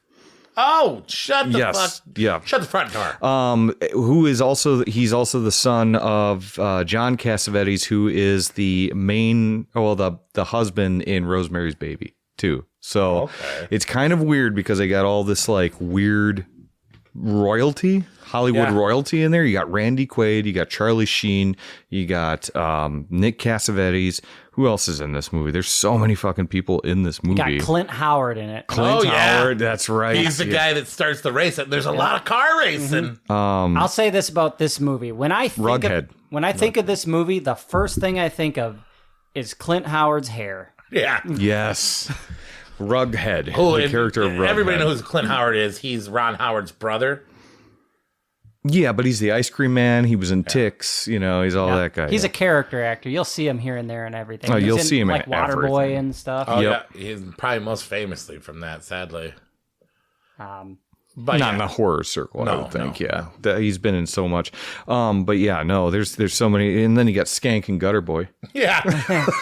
Yeah. The worst gang, yeah, honestly. embarrassing punk character. And I love punk characters. I did not like... Yeah, these were like you guys see the RoboCop 3, right? These were Yes. splatter punk levels of like, bad guys. But they were even worse than the RoboCop 3 That's a guilty 3 pleasure ones. of mine, by the way. I didn't hate the ones in RoboCop 3. I actually dug that. That movie that I did, the book is cursed or whatever. Mm-hmm. He told me to dress like the punks in RoboCop 3. But here's the thing about this movie. It's the Crow on wheels. Doesn't make sense. No. Why does a science fiction car come back? Why does Charlie Sheen, who may or may not be his reincarnated brother, come back? Why is it all so futuristic, but then also just a normal car at the same time? Why does he take the girl back to the dead world? And how was he able to leave that car that I thought was actually him, that he transforms like a transformer back into? And yeah, okay, I bought this movie a long time ago, and I bought it, and I watched it, and I fucking pawned it. Yeah. I hated it so much when I first bought it when I was probably like 25. I could see it. I fucking pawned it. Yeah. And then this list came back, and my first time watching it again since then was this time. And it's weird. And it was way better this time. Yeah, it's weird, but like there's really good car chases in it. There's really good stunts. Yeah, the explosions and everything, they're all Yeah. real. There's good looking guys, there's good looking girls, there's relatable topics, and it's like The Crow.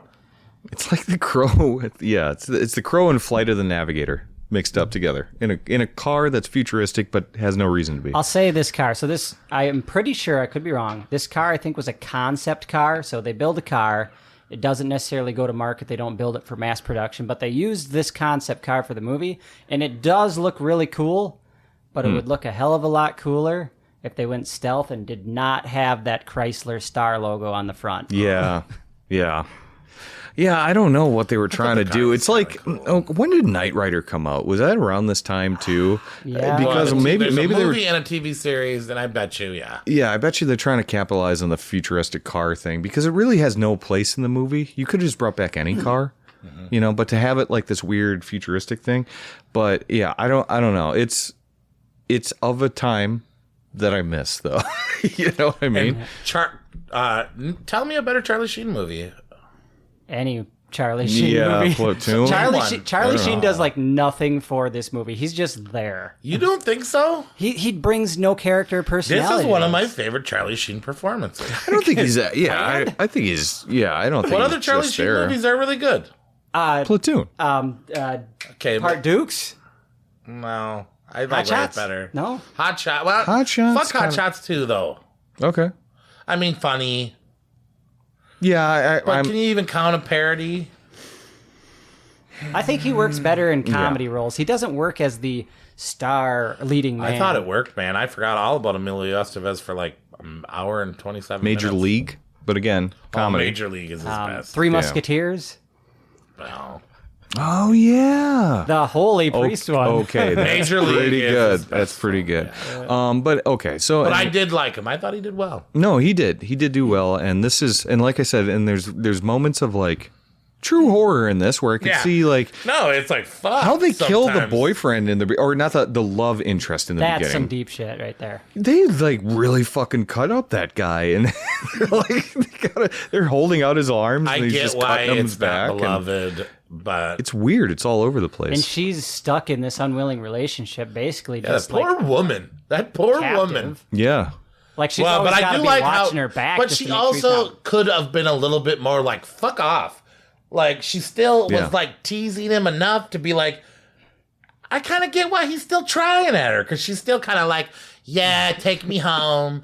Yeah, you suck. You're never gonna get this, you know. And she like literally was, and she kind of warned Charlie Sheen like, listen, this guy is gonna kill you. yeah, I've seen him do it Call the before. cops or something. Do Yeah. I mean, something. look at me. I'm kind of worth fighting for. Like, I part of me kind of thinks Yeah. she liked being stalked by him. Yeah. Yeah, it's kind of a crazy movie, but it's fun, and there's a lot of good, because we're talking about killer cars. There's a lot of good killer car stuff. There's in this a lot movie. of car scenes. Yep. I do have to like. And before Fast and the Furious, they were racing for pink slips. Yep. Yeah. They were. Yep. Yep. I got to say a couple things about this movie. Randy Quaid as the cop chews the scenery. Oh yeah, He's Yeah, he he's does. there. He doesn't Yep. care. He's looking around. He's enjoyable to watch. He's eating it up. Clint Howard, he does that thing where movies do a title drop. Like, I feel like the producers were like, we need a movie called The Wraith. yeah. Yeah. And like he has to. Clint Howard drops Yeah, he The does. Wraith in the throat. most explanatory way And possible. then he explains exactly what a wraith is. Like, And what it's is like- a wraith? Yeah, because no one knows. And it's like, no one no, knows. that's not. A Wraith is like a fucking Grim Reaper looking thing. You're trying to make a car that's a concept car sound scary. Yeah. Yeah, pretty much. Do you like the car in this one, though? I liked the Barracuda that the punks were riding around Oh, in yeah. a lot more than the concept Chrysler car there was, or the Wraith. What are they calling that? Yeah, car? Wraith, yeah. The Wraith car itself was actually pretty cool. Oh, one other note. The spacesuit or whatever that he wore when he was kind of tearing up their shop, that was like some Charles Band full moon type of like, concept suit. Mm-hmm. I was Didn't on the do it fence for me. about that too. I thought it was kind It's of very Nightmare Beach, but with a Yeah. shotgun. yeah. Yeah. But overall, fun movie, but the acting is definitely, I want to say, Troll 2 levels of good. You've only seen this movie one time though, right? Okay, so here's my story. I was at Walmart. I was like, oh, The Wraith. I've been wanting to watch that. You know what? Before I spend $12 on this movie, I'm going to go watch it on YouTube. Got halfway through it. I'm like, not First really time you for me. watch it, you never liked this movie. I feel like Yeah, you have I to think watch that's this movie true. twice. Yeah. But watched it for the podcast, and yeah, it was a fun It's time. better. Yeah. Yep. Yeah. Not going to be anyone's favorite on tonight's list, but it's definitely a fun movie for sure. And of its time, like you said, if you like 80s weird movies, yeah, this one's up there. All right. So that was the Wraith at number 8. Should we go into number 7 tonight, which is Breakdown, which I think that this is going to cause... Controversially, not a horror movie. I think that this is going to cause the most flack out of everything on the list right now. And I don't know if a car kills anybody either. There's a truck. Two people die. Yeah. Yeah. So breakdown is Kurt Russell and his wife taking a road trip out in the desert, of course, because that's where this type of shit happens. Car movies, they're in the desert. His well, yeah, I mean, how else can you make this interesting? Yeah, and that's deadly? true. You just honk the horn until somebody else. But in the desert. But their car breaks down and his wife goes off with a truck And I do think driver it's to weird get some help, right? They called it breakdown, and it just overheated for a little bit. Yeah, it's just temporary overheating isn't a good title for a movie, but yeah, so his wife hops in with a trucker to go get help and then disappears, and it's one of those things where it's like, I've never seen this woman before, and then he even confronts the trucker. Yeah, that was weird. And for a little bit, you he wonder did a good if he's job. actually I going almost crazy. believed him too, and I was like, what the fuck? It's Kurt Like, was Russell. this all in his head? Yeah. Well, and you never know, It right? could be one of those movies where he was crazy the whole time. Yeah, Right. it could have been. We've seen movies like that Before we too. get into it, I would like to say that Kurt Russell is very Kurt Russell in this. He is very Kurt, which I think is a good thing in But my book. some- I Dude. feel like that's that who Kurt Russell really is the guy in this movie.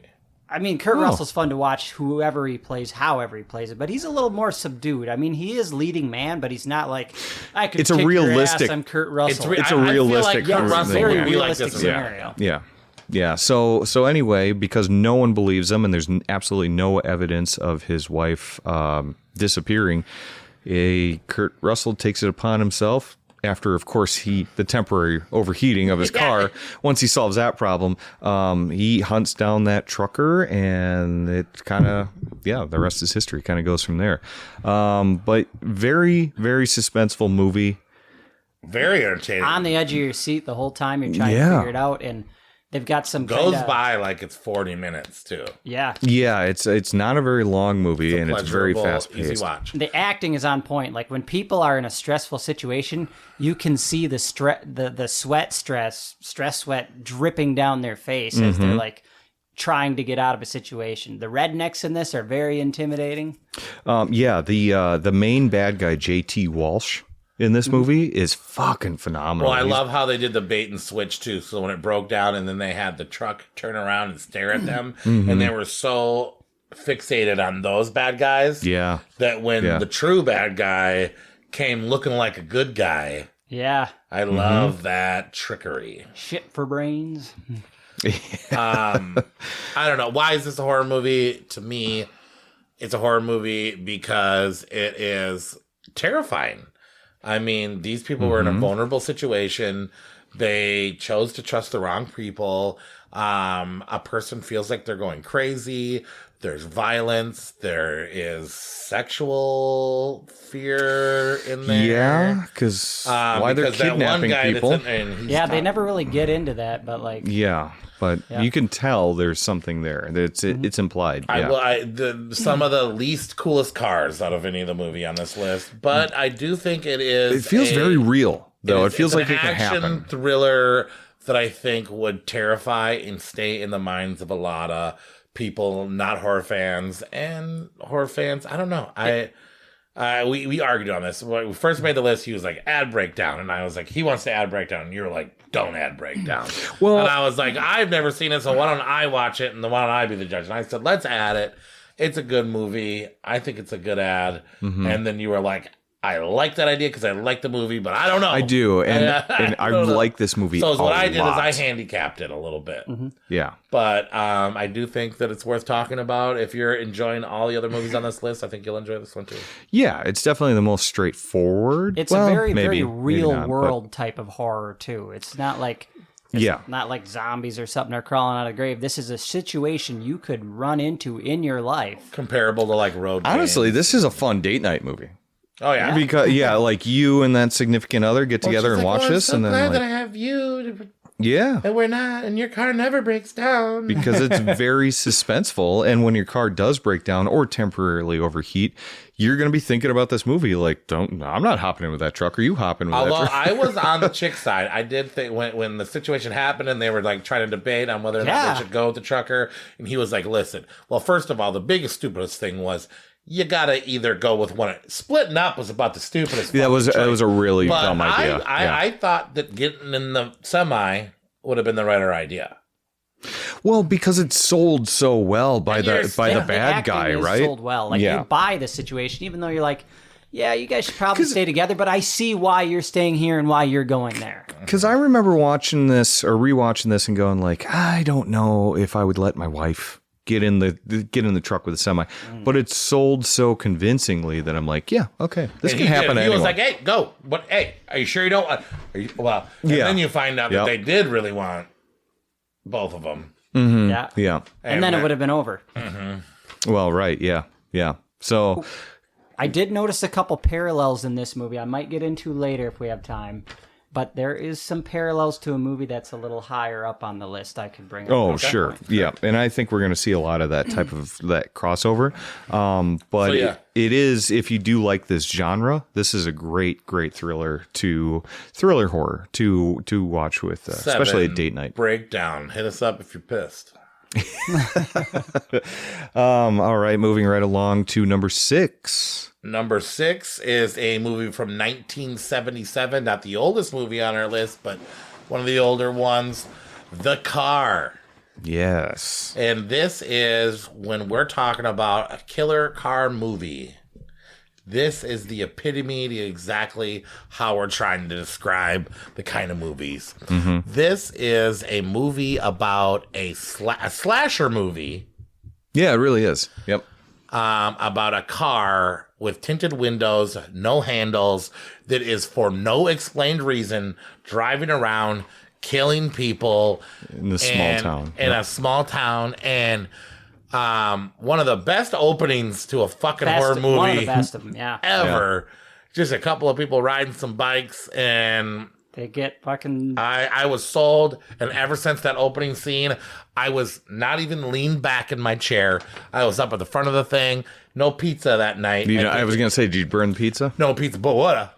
Okay, yep. But I would have too. That was a good, especially if I put it right when I started the movie, because that opening scene had me. Dude, launching that guy off the bridge. Yeah. Well, and good stunt. And then we got, who's the main character in this movie? James Brolin, who is the father from the original Amityville Horror. Mm-hmm. Yep. Right? He's got some good leading. And he kicks ass. He's very 70s. His mustache is so 70s. Mm-hmm. The way he's talking to these chicks, he's got fucking Burt Reynolds. Burt Reynolds like fucking stole this dude's style. Yeah, super You know what I mean? The beginning, a lot of people also don't notice that the music is nearly identical to the opening music in The Shining. Did you not blow your mind the second you turned it on the title card and it was the music from the beginning of The Shining? It's very similar, yeah. There is go back and watch that. phonetically a couple of changes, but that's exactly. I think the car, I don't like old cars. I don't like the way old cars look. I don't like how new cars look. I kind of like that sweet middle part, but for being the 70s, this is a bad bitch looking fucking car. Black, stocky, cool. Oh, yeah. I'd cruise in that motherfucker. So this car, it was built by the same guy, I believe, that built the Batmobile in the 60s. Okay. Could be wrong. I can't remember the name. I should. It's like a George or something. Anyway, this car was modeled after a 1971 Lincoln Continental Mark III. Okay. Now, basically, if you think the 70s, you think of the land yacht. You know, these big boats of cars, yes, right? And they made this thing even bigger and stockier and intimidating. And it drove well, too. It was spinning around and fucking hitting corners, and they had to go hide in that little rock valley when he was trying to kill kids and teachers. It does, and there's a point towards the end of the movie where it just kind of got everyone kind of pegged. Right. You know, and it's kind of circling them like Jaws, a Jaws type of thing, you know? Yeah, it does kind of have a Jaws vibe, too. Yep. On that note, this car is not like your Michael Myers type of silent killer. This car announces its presence. Yeah. Oh, yeah. Intimidates you and then goes for the kill. And then that girl that was just like, come on, you pussy, come on out, you fucking, what are you fucking, and then he's just like, vroom, vroom, come out here and let's fucking knock out here, bit. The car had personality, man. Yeah. Car had a lot of fucking personality. It was back there before. It also had that rubber thing. They never fucking explain it. Yeah, it has rubber no thing. backstory. There is Oh, no. It's yeah, okay. Somebody says what- it's a demonic car. Yeah. And then with a car, you have a car. You're killing people. You have a car. Was There's it- only so many ways you can run down a person with a car. Do you remember how creative? Yeah. the kills. Every this kill was fucker different. was spinning his car sideways. Yeah. crushing people. Yeah, that's the sliding thing. people Remember off those, hooks. It was an inventive killer without a fucking brain. With the two cop cars that are driving right at it, right? Yeah. And it flips itself and It kill. Yeah, somersaults into Yeah. it. How do you even Like come a up with tank. such creative ways to kill somebody when you literally have 2 or 3 options? Yeah. I mean, no spikes flying out of it or anything like that. It's still just a car, and it was creative with its kills. More creative than fucking Michael Myers sometimes. Oh yeah, definitely. Yeah. There's It a had- couple really beautiful shots in this movie that set up for him. I don't necessarily want to spoil it, but like I mean, it's love when it's 77. like dark out Yeah. in this one scene, and you just see the headlights way off in the distance, and they just keep getting closer until that car almost 3D punches you in the face. Right. Yeah. Yeah.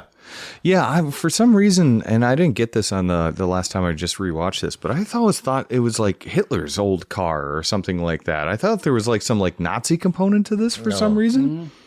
And Well, maybe The black and the chrome, maybe. no, I thought it was like this was built for Hitler or something like that. Is there a movie like that? I don't know if any listeners know of a movie like that, but there was like, has Hitler's car in it, but that's a comedy. yeah, that's no. What about there- like there- the it- Death like- Wraith 2000s or anything? Was it No, it was specifically. I could have swore it was like this car used to belong to Hitler. Now it's Oh, you could've just haunted, been and now watching it's it with like somebody killing and they were people. Like, yeah, or well, why is that car killing everybody? It's Hitler's. yeah, okay, you guys keep talking about it. I'm gonna look this up because I really thought it was, Yeah, but it was just a possessed car of some What sort. else did you love about this movie, Jacobs? Let's see here. I liked the planning and prep work they did to try and defeat the car at the end. I think the way that they brought it It down. was a clever movie. Yeah. And like we said, it doesn't really have a backstory, but you can almost kind of make one up when you see how Right. the car is destroyed and the catastrophe that happens after. It's like, holy shit, what the fuck was that? Yeah. No, Yeah. and he killed all those cops, and There's some surprising deaths in this movie too. Some people that get killed in this movie, you're like, oh wow, this is actually, it's got some balls to it. Like it's not. What was the movie you were talking about earlier tonight? Where there, Joyride. There's just not a lot of deaths. Yeah. No, this car kills. yeah, fucking killer car. Mm-hmm. That's why I had it at my number 3. Yeah, it's a great movie. You had no luck on looking up if that's Hitler's car, huh? I'm not finding anything. I I think don't that know. was a dream, or Yeah, I really thought there was a Somebody movie about that a told you possessed that. car that kills people, but yeah, I don't know. But yeah, I think. Should we move on? We're moving on. So that was number 6. We're to number 5. This is a Halfway fun one. through. One everybody probably thinks is going to be higher, One that I or don't. maybe. I don't know. Not. I think this is a super fun movie that gets shamed too much for what Yes. it is. Yes, it is. Stephen King written, Stephen King directed remake of a movie that Stephen King wrote before. So there was a movie called Trucks. Yes. And I believe this is the rewrite of the story of Trucks. And they couldn't get anybody to direct it, or they had somebody in mind to direct it. And some fucking crazy person had the zany idea to go, hey, Stephen King, you're all fucked up on coke, right? Would you be interested in actually trying this whole thing that you have no idea what to do? And end result, Yeah, I you do would. get a Just movie let me finish this Coke. that I was going to literally say that in my notes. I literally have half of this movie's budget went to King's Cocaine, coke. yeah. alcohol Yep. and cocaine, and he admits that. He admits that he doesn't even barely remember this, Well, right? and- Because he was so fucking Hey, has strung out. anybody watched the trailer for this movie? The trailer's the best part about this movie. You got Stephen King talking all tough to the camera, like, if you Selling want it as something, a wholly different movie. Yeah. The He's- scariest Yes. movie of Yeah. your life, and he's obviously on drugs. yeah. but in the trailer, he's all like, you know what they say? If you want something done right, do it yourself. And I'm like, literally anyone totally else that's done fucked one that of your saying. movies did a movie better than you did of your own shit. Yeah, he messed up that saying. You can never believe that. He's in the movie at the beginning. He puts in So instead of not having an explanation, there is an explanation. that's the worst part. Meteor The comes worst part. in, and not only is it just cars, and I actually thought you were going to love this movie a lot more than you did from that. Well, Nate thinks you were drunk. I know that you were sober. I was When sober. you said, I've had this one on my show for a while. machines attack. Okay, a little context When for that now that machines we're attack. after the fact. I was talking to him, and I was like, you need to pick, and you need to write, and you need to pick, because you're giving us too many ideas, and I want your one idea. And then he wrote that. So you guys did the episode When Animals Attack, right? Yeah. So I said When Machines Attack. And I was thinking, okay, you got everything. You got cars, you got robots, you got alien technology. And a lot of people don't know this, that Jacoby did make a movie about a killer toaster. Demonic toaster. Wow, And he really? just wanted his movie to make the list, but a different time, buddy. No. That was just some fun I had in college. Honorable mention too. Honorable Yeah. mention. Our hidden honorable mention. What's it called? Demonic toaster. Can't wait to get another You're going to have to put my name into the search, though. get if you wanna another find that. email out there. There's Yeah. way more to it. See, you open it too wide. You should have just emailed when toasters attack. Well, I felt like every email I was sending you guys was like, the Bible in length. That's okay. So I was like, you know what? I'm just going to make the shortest email ever. Yeah. That backfired. And you did. But anyway, so Yeah. this meteor is over top of part of the world, and not only are cars taking control, but a lot of other things, arcade games, and some of the shit don't even make sense. I don't give a fuck. I don't give a fuck if the gun is on a car or not. A gun is not. Electric. Yeah. Yeah, right. And an intercom that doesn't have the ability to talk isn't going to be able to talk without a person voice going through that. The alien meteor or whatever the hell, why is it so vindictive against it? I actually have an explanation. No, for this. I actually think that the machines were vindictive and the alien source just gave it the power. Okay, here's one line. We made you! This ATM just called me an asshole. Like, why? Why would an alien do that, or a comet, or whatever? No, the ATM was sick and tired Of people just- the way people talk to ATMs. Okay. So now the ATM had a mind of its own. He just gave the electronics their own thought process. Anyways, Jacoby's dying at the bit to It explain. does make sense because I have cursed out an ATM before. Oh, God. so, yeah. ATMs take shit. Yeah, they do. So they're finally giving the shit back. Cars take shit. Cars get beat on. Cars get abused. Basically, the only machines that actually reacted aggressively are machines that we acted aggressively towards. Yeah, my CRV's coming for you, Jacoby, Things because that we you didn't really say enough nice would about it. call a piece of shit or replace or hit to get working. Right. See, after watching this movie, I had to do a lot of research. I was looking into these meteorites and what could be causing all these machines to act the way they are when there's really no logical correlation. Guns, Cocaine. ATMs, and that was it. Cocaine. Cocaine is the reason everything acts the way it does. I mean, Wow, the soda cans shooting out at the dude's crotch and just murdering the kids. that was a really cool shot. There's a lot of steamroller dead and the kid. kids. That was awesome. A lot of dead kids. And I do feel like there was kind of two stories at the beginning. There was the little kid experience, the movie's not very terrifying at the diner at the gas station. Yep. But No. when the kid is sneakily through his town and he's seeing people die out of their windows and bodies all over things, that is a little bit horrific. yeah, it is. And that part of the film deserves respect. I get sucked in for the bridge going up. So hang and all on, the hang on. cars flying backwards, I'm all in, and that's right in the beginning. We gotta let you finish. In your that thought. sense, though, the kid walking through experiencing a neighborhood of people that have all died. Mm-hmm. That's just as scary as The Happening. Do you like The Happening? That scene in The Happening. Okay. I was going to say. I liked it when it came out, but not. That movie doesn't really do it for me. Yeah. But yeah, no, a lot of dead kids, and then Emilio Estevez I don't know. Another one. Yeah, I A forgot lot about of that. people talk shit about Emilio. Emilio! In We that got 3 film movies with the because Charlie Sheen, Emilio have you ever Estevez noticed brothers. Emilio Estevez is right off of The Breakfast Club, and he's trying to be John Wayne. Have you noticed, like, Yeah, I could see that. how he forced himself into a different character, and he was so badly directed, which You can see that I in think his performance. Yeah. Emilio Estevez is ashamed of this film because I do think Emilio Estevez needs good direction, and I don't think he got any.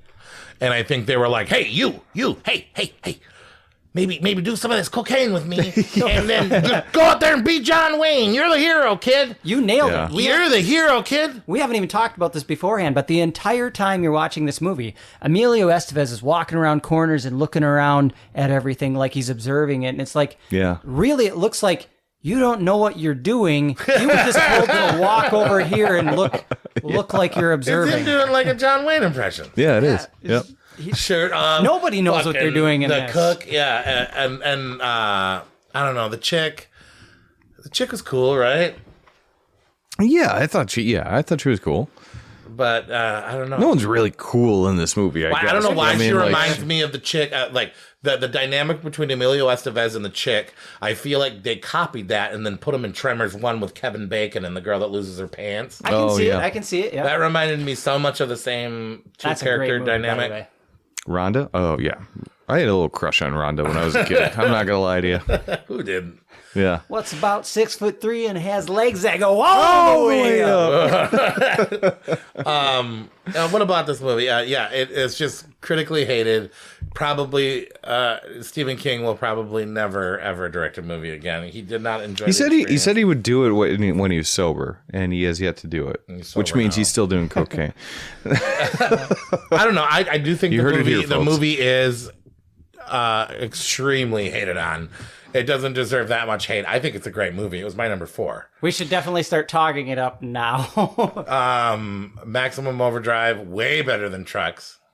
Yeah, definitely. Way Yeah, this better is than my number Trucks. 6, but like I've always loved this movie. I don't get why it gets all the hate. You can't Because take it it's seriously. stupid, yeah, but it's yeah. stupid. It's I think incredibly too many stupid. people were like, finally, the master of horror is doing I think people horror wanted the right that. way. And then he was like, this is going to be terrifying. But this movie and came it out. was the opposite of terrifying. Well, there was a couple terrifying scenes. I don't know why we're not talking about. It's more of a comedy. If you watch it as a comedy from the Green 1986, Goblin semi truck was cherry, bro. yeah, that was pretty cool. There's a lot of really cool designs on trucks, like the clown prince and the cars and the AC/DC soundtrack. Everybody's everybody has says a kicking soundtrack. Yes, it if does. you like AC/DC, but if you don't like AC/DC, it's got a Then shitty. cocaine. Do enough cocaine until you King like like The only AC/DC. the only song they actually made for the movie was We Made We You. Made You. And We Made You would have not been made if this movie was not made. But Yeah. all the other ones were recycled AC/DC things. And I'm not saying I hate AC/DC, but I don't like AC/DC. Like, it's radio music, but I will never by choice say, hey, let's put on some AC/DC. Yeah. You Shook Me All Night had a couple of years in my life where I would play it in a jukebox, but fuck, man, that's a whole movie of AC/DC is too much AC/DC. Unless you're high on cocaine. Yeah. And then it's just right. I already feel like every AC/DC song sounds like every other AC/DC. Yeah, they are very familiar. Yep. I'm not shit talking AC/DC. I like them. Yeah, no, I like them too, but yeah, they are repetitive for But sure. they worked with that very well. I thought it was a crazy zany concept, and I like crazy zany. And I'm sure maybe at the time they were expecting The fucking Shining. Well, I think so. The master of horror comes to the table after all his movies are churning out in the early 80s and stuff like And they're that. like, oh, finally. Yeah, they're like, oh, this the one source. will be They'll the finally tits. understand his vision. And I think the thing that we found out is that Stephen King has one of those minds where he'll put out an idea and that he doesn't understand his own vision. Clearly not. I think he's better off giving it to somebody else Yeah. and interpreting his vision because I Well, don't- George Romero. They started giving it all to George Romero during that time, Well, and he was doing something with it. He gave it to a lot of people. I mean, every great director has that. Carpenter did King. Kubrick? Kubrick did King. Craven. Did Craven ever do King? I don't don't- think so. That might be the only one that didn't do King. Toby Hooper did King. Yep. Yeah, I All don't the think there's a greats have done Craven. King, but everybody but Craven, maybe. I bet you there is one. I don't know what that would be, but yeah. Did Wes Craven ever do a Stephen King movie?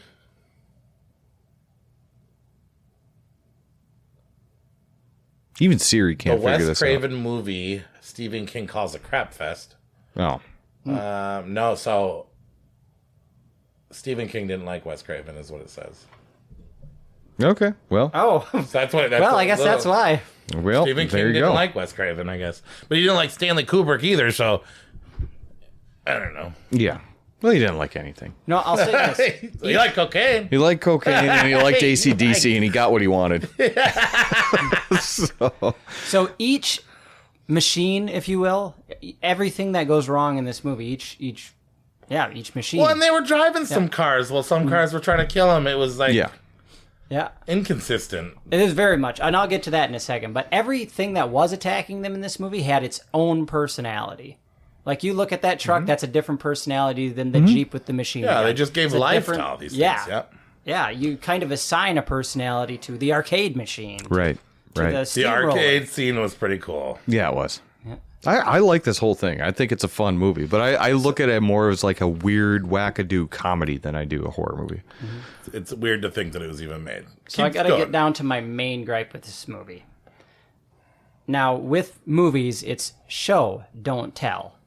And the entire opening and the conclusion to the movie Yeah, is is literally just tell. words on a screen telling you how it 'cause ends. I think they had some different endings, and people were like, "Dude, no fucking We way. got to bring some order and to we're out of chaos money, here. so we're just gonna." End it and write on Microsoft Word what happened. Yeah, Now, here's the big... Work for War of the Worlds. That's all I'm saying. Touche. But here's the big thing, and we've already kind of discussed the plot holes and whatnot. They literally shot down the alien comet or whatever with like a nuke out in space. How did that? shoot 'em, yeah. How did that not go wrong and shoot us instead? How come the thing that saved the day, which is a machine, didn't kill us instead? that gun wouldn't be able to shoot. That Jacoby. intercom wouldn't be able to talk. Cocaine. That's all you, You need said that to at the know. beginning. You were like, "I'll tell you why." That's all you need to know. But no, you're right. I mean, Well, I guess I need It's some a more good. cocaine. It's a good point. Yeah. more. We do not condone cocaine. Oh, you guys use. didn't do cocaine before watching the movie? That's why you're in that parking lot watching Highway to Hell, just banging rails off your I horse. was listening to Stephen I do King's not like advice. watching movies on cocaine or horror movies. No, we're not condoning So that. weed. I condone weed, LSD in certain films, but I don't think alcohol and cocaine are great for films. No, but there are party films of which you can be drinking beer. Yeah. Okay. Anyway. Yeah. So that was number 5, Maximum Overdrive. Did you have anything else you wanted to get in there, Jacoby? That's all I got. Fucking weird movie. It is Popular, well known. It just kind of meanders. It movie. doesn't really have a goal. No, You it's could just have used it's a more little of an bit help. experience. Is what they you know. probably should have did is here, but it's Stephen King, written by Stephen King, directed by Stephen King, Yeah. assisted by a real director. Yeah. But no one probably came within 5,000 yards of touching this movie. And Emilio Estevez was like, "I've never been in such a fucking stressful situation in my entire life." Oh my God, It's like yeah. showing up to your first day of work and Well, when did he? So when was Breakfast Club then? the year before, in Holy 1985. Okay, so he got his first start in Nightmares. So he did St. Elmo's 1983. Fire, and he did Breakfast Club, and then he was in Nightmares. He was too, in right? Nightmares in '83. So he did Nightmares, St. Elmo's Fire, Yep. Breakfast Club, and Maximum Overdrive. When he was a bona fide star. This was like, boom, he just got done. But I don't know, yeah. Emilio Estevez, Man, I'm surprised he even landed Mighty Ducks after this movie. which is his big one. I love I Mighty guess. Ducks movies. I like Judgment Night. Did you ever watch that one? 4 friends, his car breaks down. I think they're going to a concert, some shit like that, and they break down in the ghetto of like Detroit or something like that, and then like Dennis Leary and his gang of thieves I are think I trying to have kill seen him. it, but it didn't pop out to me when I Yeah, seen it. it's I don't know, I like it, but Emilio Estevez is a star. Charlie Sheen or Emilio Estevez better? And why did Emilio Estevez change his fucking name? I think that's the real name. I think. Well, Or maybe no, that's his Martin mother's Sheen name? is the father. And Charlie Yeah, Sheen but and Emilio Estevez are brothers. And Emilio Estevez, I don't think his first name is Emilio. Or his last name Estevez.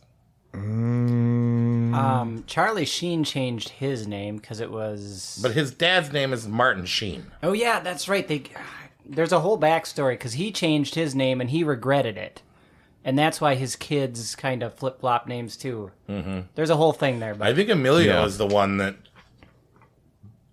Well, he also did Men at Work. They did Men at Work together, right? I don't know, weird things. But yeah, I know that there's a story on. I don't think Emilio is his name or Estevez. But obviously it is now. I don't even like that name. No, Makes Ramon them Estevez and Renee Estevez. So Charlie Sheen or Martin Sheen changed his name.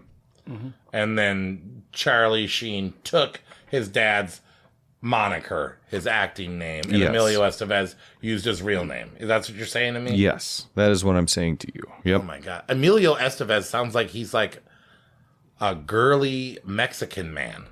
I always think of Night at the Roxbury when I hear his name. Just Oh, Will Ferrell 'cause, going, yeah. Emilio! Emilio. Anyways. All right. Moving Number on from Emilio. 4. Also, I see like when we talk shit about Breakdown maybe not being a horror movie, I feel like we could say the same thing about this one, and it's our number 4. And I'm not saying it's a bad movie. This is also a first time watch for me. Steven Spielberg's first movie. I'm gonna let you guys talk about it, but I'm just gonna segue that. Duel, number 4. Mm-hmm. Is this a horror movie? Yeah. I think it's for a killer car list for sure. Yeah. You got more killer cars in this than you did Breakdown. Steven Spielberg's first movie. First Like movie fucking ever. 19 years old or some shit. He was very young. 1971, right? Yeah, and this came out as a TV movie in 70. Was it 74 or Doesn't feel 73? like- a lot of the movies on this list were TV movies. This one doesn't feel like TV movies. But yeah. No, it doesn't. And it's pretty much a classic story of a guy that pisses off a truck Which one driver. do you guys like this movie more? I had it at number 2, actually. Oh, yeah, I think you I did. had it right here around number 4. Yeah. Okay. Yeah, so I guess that was me. But yeah, I mean, there's not much to this movie. This is like one of the, I guess, the original killer car movies, right? I mean, you didn't have that many before this. I think this might have been the first. Then it's I almost don't even believe you that you like this movie that much. really, You really do? I really like this movie. Yeah, yeah. Why? No, it's very good. I don't know. Just some things that you put under it that were like, Like he just seems I like, know. the guy just seems like a regular guy going about his day. He he does. doesn't Yep. seem like he seems like a shitbag. Yeah. Well, yeah, he's your typical He's salesman. a rich. Well, get out the car. Yeah, Get out of the car. Dennis You're Weaver. fucking fuck up the car. I mean, it was a cool car. Don't get me Well, wrong. yeah, but nobody wants any kid jumping around on their hood. You're talking about the scene with the bus, right? yeah, yeah. Anyone's gonna say that, you know. And he's in And a the way he high-stress talks to his situation. wife. On See the what he talks to phone. you if you're jumping down on Nancy. I don't think he'd give me that much shit. He'd probably give me the look like you fucking know better. I think he'd take it back to your knees, honestly. He loves Nancy. But yeah, I mean, it's everyone kind of knows what this movie's about, but it's a businessman that's driving through the desert once again that pisses off a truck driver, and that truck driver makes it his mission. And you can never see him; you just see hands, right? And just makes it his mission to try and kill this guy. And there's a lot of suspenseful car chases. It's very short. See, I Were think- you guys I think actually rooting for the guy? Well, Yeah. here's the thing. He's a guy you can put yourself in his shoes, right? Because Right. he goes through just about Very everything that human. could go wrong on the freeway. Isn't it like his last name Man, or is his first name Manning or something like that? I think he's meant to be David Mann. David Mann. He's meant to be John the Doe. average person, right? You're going down the road, you deal with the semi that's going way too slow in front of you, and you're in a hurry. So you try and get over, and you can't because there's a car coming. Eventually, this guy, obviously, the trucker's had enough. You know, he waves you past, and he cuts you out right as a car's coming at you. Or then you're speeding as fast as you can to try and get away from him. He's right on your ass. Oh, yeah. Just about everything that could go wrong for this guy driving, he experiences with this one trucker. And I don't think this is just a trucker that got pissed off by the guy. This guy has his whole front bumper, the semi, that's like a 50s Peterbilt. On the very front of that semi, he has a trophy list of everyone he's killed. You'll look at all the license plates he has there. That's everyone else he's run off the road. Interesting. I didn't notice the license plates, but I never really thought about that. That's also a parallel to a movie we also had on this list, which was Breakdown. Yeah, when they're Kurt similar. Russell's in the barn, you see the collection of license plates from everyone that trucker has taken. Yeah. Well, and I think every killer car or chase scene or something like that has idolized scenes of Duel. At one point in time, too, so it's very iconic. But it's a really simple movie at the end of the day. There's really not much to talk about other than It's the the guys oldest getting. one on our list too. Yeah, because what is it, 73? 71, I think. Is it? I have the 71? VHS right here. I gave Jacoby a VHS copy of Duel 1971 for Yep. his birthday. Yeah, it's 1971. It's a tight 90-minute movie. The Dennis Weaver, he is tight. It's tight. It's tight. Nice and tight. Ugh. It is tight. Spielberg likes it tight. And it's Spielberg's first fucking movie. Yeah, this is he's called it. This is like not a prequel, but a legacy prequel to Jaws itself. And you can kind of see that. You can kind of see the elements from this movie that are carried into Jaws as they're hunting the shark's hunting them. There's a lot of fun things in this movie. I can't tell you that it's the most original one out there, but it is the What year original did your one, copy though. of the VHS? But this one came out in 1990. When did yours come out? I'm looking at the initial date on the very bottom. It says No, go look up 71. on the top next to the MCA. MCA MVHS. Oh, 1990. MCA. Oh, yeah. That's weird that they're different, but they're the same. Yeah, we're watching Corey and Jacoby. They're trading We're their comparing VHSs our right now. VHSs and the quality of the covers. Your VHS is bigger than mine. One of them's Mine's got got the a extra tape off-colored, off-colored title on it, have and these? God, they. No. Oh! I got an extra side Maybe I label gave you on the my... wrong one. Maybe I gave you the wrong one. What nerds? Anyway. Okay, yeah, I got a hot take regarding this movie. Oh, okay. I think this movie is scarier than Jaws.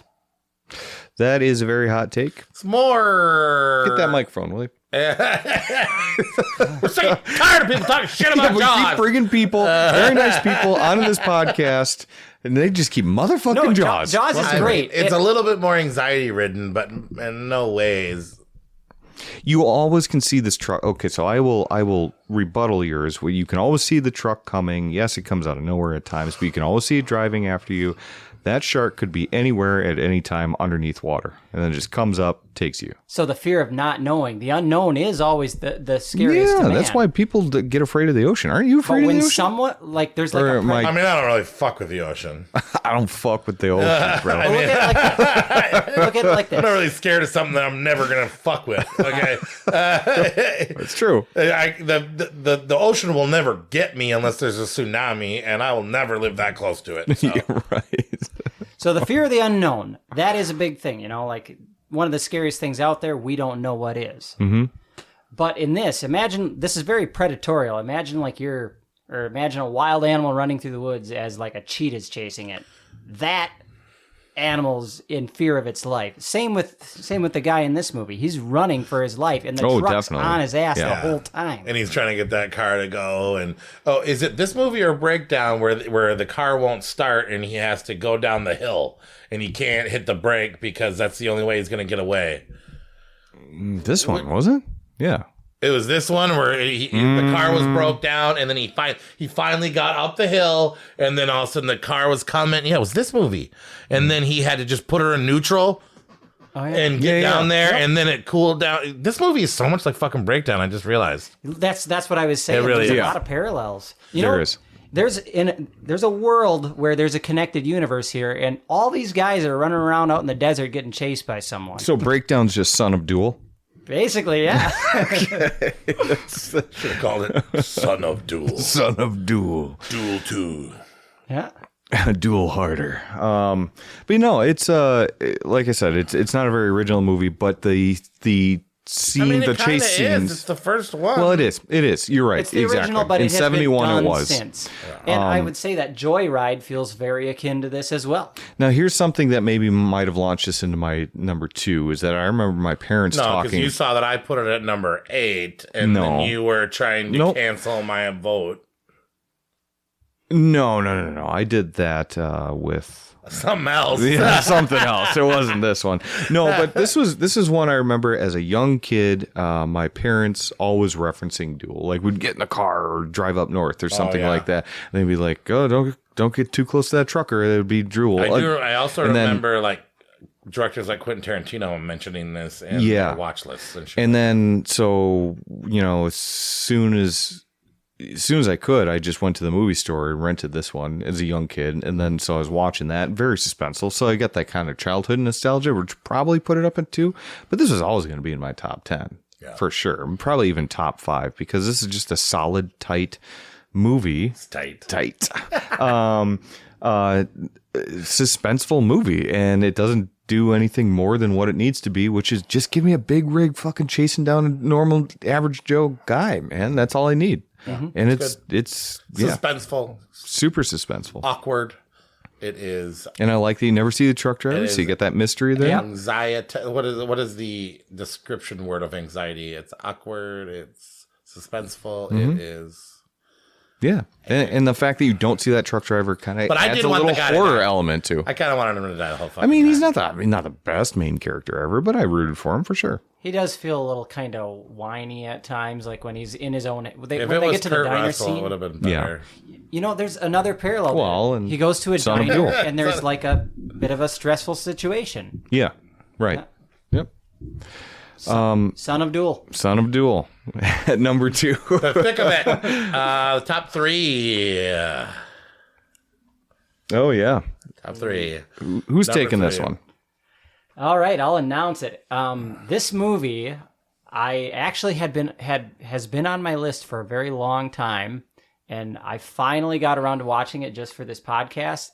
And wow, how did I not see this sooner? This is this is a classic. This should be talked about as much as Halloween. I mean, it was remade. It had a sequel. Yeah.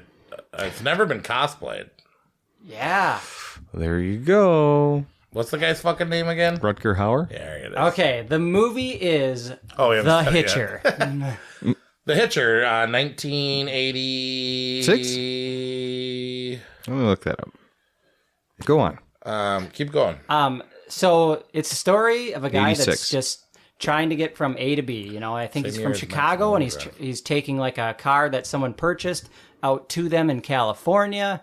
And he's cruising down the road. He sees a couple cars pulled off on the side. He sees a guy up ahead thumbing for a ride. And that's an image that's going to stick in your head. If you've ever walked through a video store and you've seen this guy's look of terror in a rear view mirror while there's a silhouetted figure up ahead thumbing for a ride, you'll know this movie. There it is. He's holding it right now. VHS. It's ingrained in your memory. It's an excellent poster. It totally describes this movie. The Hitcher, an odyssey of horror and suspense. The Hitcher, never pick up a stranger. Yeah. So this guy, he winds up picking up a hitcher, trying to be the nice guy that deep down I think we all want to be. We all want to be that person. Well, it's just pouring rain out. Feel bad for him, yeah. Yeah, he wants to pick up the guy, be a good guy, lend a hand. He even says, "Hey, my mom told me never to do this." And he lets the guy in, and immediately, Yeah, your mom's right. What did he say? Yeah. immediately the guy's just like, you're just unnerved by this guy. He's like, "What's your fucking deal, man?" Like the guy's just getting creepier and creepier and creepier. I'm not gonna tell you the whole movie. Rutger Hauer's performance as the Hitcher is amazing. Wow. Yeah. They even got some guy from Lord of the Rings to try to do it later, and it didn't work out. What's the other thing? The Hitcher Sure. will leave you so frightened you won't want to stop for the next red light. And so the whole movie is basically, he narrowly escapes this guy, but he realizes like this Hitcher is leaving a trail of bodies wherever he goes. And even when he tries to intervene and stop this guy, the guy's always getting one leg up on him. The scene with him in the back seat with the kid in the Oh teddy my bears. God. Yeah. I didn't see that coming. I was like, oh no. And he doesn't even try That's and the one I always, well, aside from one that I think we should save for honors. But, yeah, that when he's in the back seat with that kid and he's like, oh my God, that crazy guy. Yeah. And he the teddy waves. bear. Yeah. And he's trying to get the family's attention, like, no. And Well, but he looks like the crazy guy. I mean, the Hitcher is charismatic in an evil kind of way. And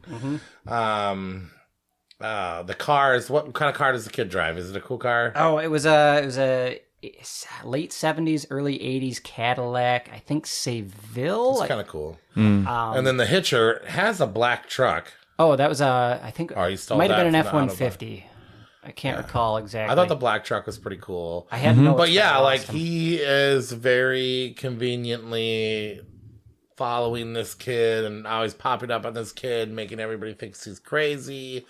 I think this is more Joyride was based off of. They tried to I could see that. Yeah. or do more of a Joyride thing than the other movie that you mentioned. So we can all agree that he's a serial killer, right? But Oh. here's something.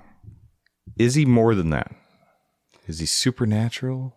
Is he like the devil or something like that? Because the thing that They don't give him a backstory. They John Ryder's got this like supernatural quality. because he just shows up out of nowhere, like Michael Shows up out of Myers. nowhere. Everything He kind does of work gets out of perfect things a lot. Yeah, No, he just shows up with no fear, like he's fucking Michael Myers. Like all these cops he is. Yeah. He is not worried for he Never. breaks a sweat for dramatic to look scary, but that guy ain't never been nervous for once. It's almost like he knows the ending. Yeah, exactly. But no, I didn't see him as a supernatural character. But yeah, there's definitely got a lot of confidence. That whole beginning scene where he pops in the car and he's just talking to him, though, it just feels way worse than even a serial killer.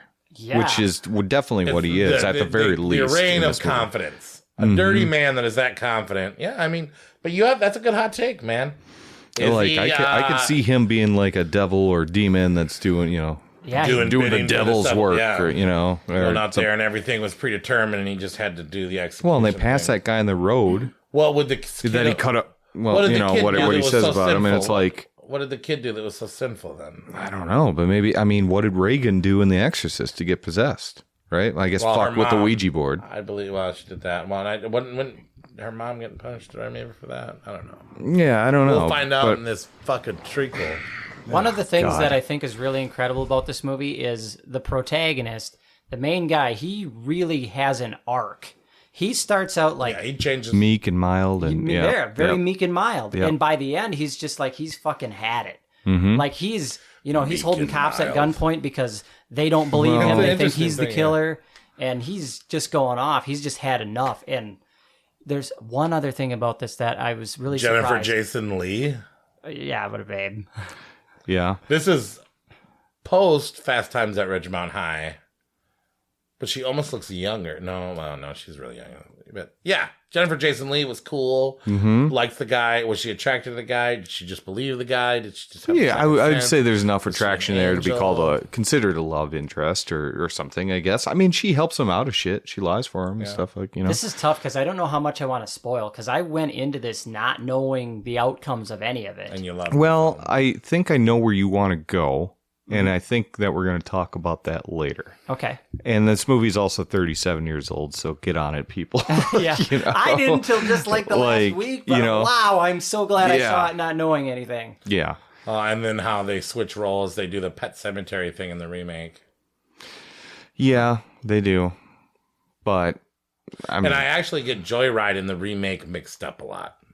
oh, yeah. When I was but watching remake's Joyride not for the very first good. time, I thought I was watching the remake. Well, the remake is fucking like, seriously. It's but it's boring. not that bad. And Sophia Bush is I've seen hot. worse. Yeah, I've seen worse for sure. But yeah, it's, And it's kind they of were boring. respectful to the original film. I like, if you like the first movie, I literally watched the Hitcher and then the Hitcher remake right after. Yeah. And that was kind of pleasurable. Okay.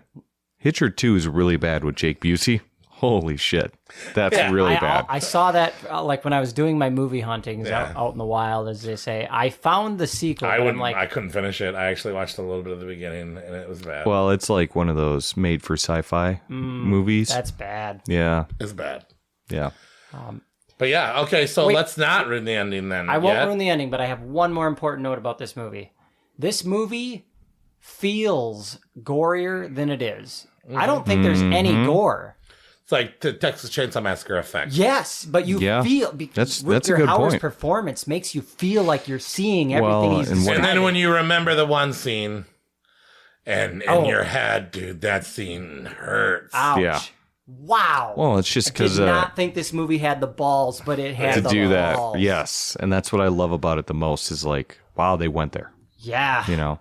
And I do love the way it ends, just the way they cut that and Yep. the credits roll. It's just like, Yeah, for sure. it up. Absolutely.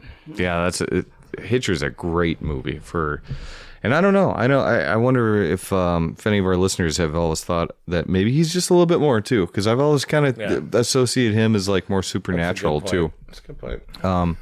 But yeah, so Hitcher at number 3, fantastic movie. So how are we even going to top that? Well, Jacoby, you should probably take this next one, right? yeah. I don't think there's anything more. Well, no, there was 3 more movies that you loved in this one, right? Well, like I say, a lot of those can kind of change based on the mood and what you want to see that day. Mm-hmm. But this movie not only comes in number 2 on our Savage 10 list, but it comes in at number 4 on my personal favorites list. This was 4? All time. Wait a minute. No, it wasn't. I think it was. You're thinking of number 1, okay? Number 2, you had at number 1. Oh, wait. My personal list. His for this. personal 5 My- with the 5 honorable mentions on top of it. All right. You're Okay, right. so on my- bad. It definitely My wasn't a top bad. 10 list, Okay, though. recap. Yeah. On Savage Top 10, this ranks at number 2. On my personal list for this review, it ranked number 1. Okay, Yeah. perfect. And my top 5 favorites, this ranked number You're right. 4. So the one that we didn't mention, the one that we skipped, is this one, and it is called what? Christine. John Carpenter's Christine. John You Carpenter. gave it to him when you said it for John Carpenter's The Thing. That's true. John Carpenter's You know, Christine. this- Also Stephen King and John Carpenter's collaboration Yep. in the guts of the 80s. Sure. Now, they made some changes between the book and the movie.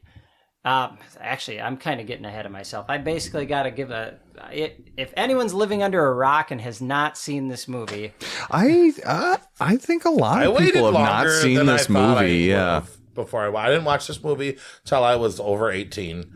But Yeah, I don't think there's a lot of people rushing out to see Christine. They should. Don't get me wrong. everybody knows it's a classic. but people don't get around to it because it's like Killer Car, and it's more than that for sure. But you know, it's It's an 80s movie It's a that love looks story. like it's as boring as the 60s. no, I see where you're getting with that. no. But I mean, the 60s music, the 60s car. But you know what I mean. Like people want to see Jason, Freddy, Michael Myers, things like that. Everybody They're wants not. to see a pretty red car. I will say this movie does glorify America's obsession with the automobile, and Yeah. God, Yeah. every shot of the car in this movie. The opening scene with the assembly line of all the cars. Oh, yeah. Why is Christine the It's- only one that's this is- bright red? This movie is car porn. It is. Yeah, it really is. But yeah, to your point, Christine, Killer Car, Supernatural Car. But go on. Take it away. So this is a story where, characters actually go through arcs. Every character in this movie is interesting. It has the most interesting, 40-year-old high school student I've ever seen. Funny and joke. Oh yeah, no, yeah. I've got more things to say about him later, Yeah. but go on. Arnie Cunningham, famously the inspiration for the Cunningham in the worst Halloween movie ever. Okay. I'm selling it short here. Okay. So Arnie Cunningham, total nerdy kid, stereotypical tape on the glasses kind of guy, can't fend for himself, happens to be friends with one of the cool jocks in the school that's always standing up for him, right? Very unlikely duo. Very unlikely. But I buy their I bought friendship it. chemistry. I don't know, for some reason. Yeah, it no, makes they sense were to they me. were great together. Yeah. They're riding around in the car, talking, I shooting mean, I shit fucking just hang like out with you, anybody and does. everybody's like, "Why are you hanging out with that fucking Nate guy?" And I'm like, "I don't know, man." Oh, you got me there. Yeah. Just kidding. Keep going, Jacoby. I'm sorry.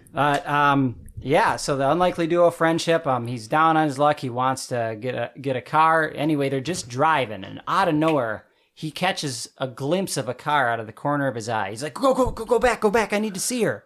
And immediately he says her, which is kind of what's really interesting about this movie. Mm-hmm. This car is not an it. This car is Christine. Mm-hmm. It's a girl. And as it was put to me when I was a kid, and a parent described this movie to me, it's like, oh, don't watch that movie. It's too creepy. Anyone that got between that kid and his car, well, she didn't like him and put an end to him. Did you ever see Yeah. that My Strange Addiction episode about the dude that fucks his car? No. I have seen that. So I yeah. watched that recently, and I also rewatched Christine recently. And instead of watching Arnie the Nerd Kid, I actually put your face on him. And I watched this movie as you as that character. And then literally the day after I did it, my daughter got really into My Strange Addiction, and then there was the guy that fucks his car. And then there's a new My Strange Addiction, How They Are Now. Well, the car broke down. Now he's having sex with a Ski-Doo 4x4 and another car that's a male. Check that out. That's on Max. And when you do it, put Jacoby's face on both of them. So I can gotta see that. ask, what is the orifice that is being? I think he just rubs his dick against like the bumpers and gotcha. stuff. Yeah. He lays under it and kisses it goodnight. And the one car that broke down, he has like pictures all over there. And he kisses the picture. I haven't seen the follow-ups, but I remember seeing the original. Yeah. He just kind of rubs it, but I'd go tailpipe. That's Because my I'm initial thought nasty. too, right? Yeah. Christine. Yeah. There's a parallel there. So, Yeah. so the actor, I'm kind of getting ahead of myself and back and forth here there too, but so the actor that plays Arnie, He's the guy for The Burning, right? Yeah. No. but at any rate, so he very much shit. like the episode you were just describing, he No, played this he's character like he was caressing a woman. Like the car to him was a woman. And any sense that he's reaching out, it's like in a sexual way. Mm-hmm.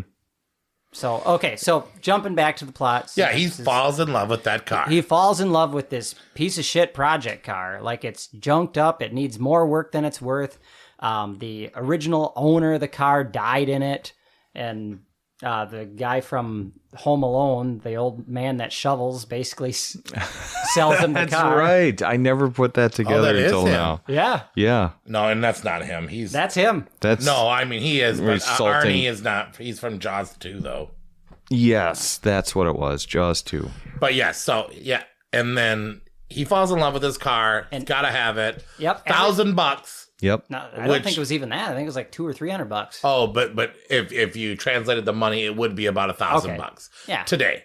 But yeah, $200 I think, which would equal that. He gets it, instantly falls in love with it. Yep. Everyone tells him not to get the car. His best Parents friend don't says even get let it. him keep it at the house. Yeah.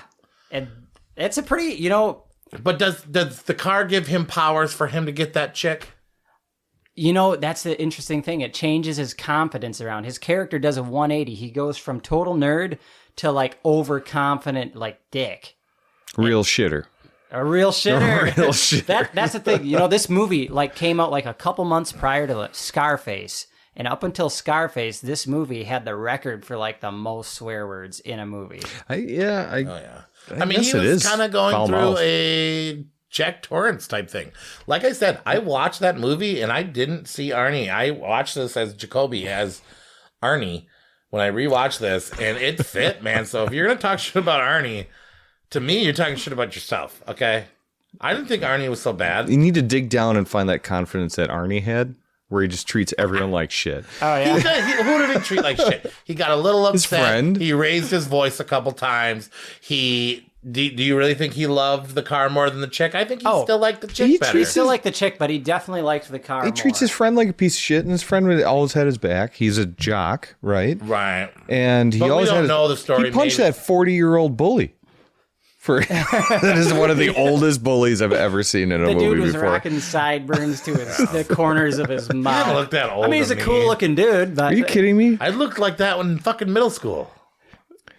he is definitely like a 40-year-old playing an 18-year-old. If we right now. recast this movie, I'm playing the 40-year-old bully, you're playing Arnie, and you're playing the fucking jock. So I think here's what happened. Okay. The bully, obviously... Just as long as I'm not He Arnie. did some time in prison, got out, decided he wanted to finish high school. And they would have let you do that back in the 80s. I don't think he looked that old. I think he looked like John Travolta, but cooler. Well, yeah, but to be fair, in Greece, all those were 40-year-old high schoolers. Yeah. So yeah, he fit in with the Grease crew, right down to the jacket. I don't know. But anyways, so yeah, he falls in love. The car starts getting jealous of his girlfriend. It's debatable on whether Arnie liked the girlfriend or the car better. Probably the car. I think it was the car. There was that moment because there was kind of a confrontation. That whole choking thing when he tried to kill her in the car. That was one of my favorite scenes. I'm not going to lie. Mm-hmm. I mean, with the exception from the ones that everybody knows about, like the reverse car smash thing and all that other stuff. Yep. Amazing soundtrack. Oh, like, John Carpenter. And that's the thing. When I was talking shit earlier, and I'm not even talking just about John Carpenter. I'm talking about the songs they chose to put in the film that the radio played. You keep the car played. But you can't come in. Yeah, and Bad to the Bone, and fucking Rolling Stones, and okay, so I feel like the reason why people don't want to watch this movie because the car is a 60s car. The car has music from the 50s even.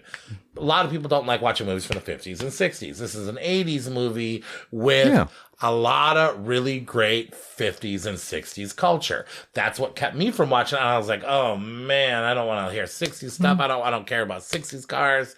And I think that that's unappealing, especially on a horror thing at that time in the world.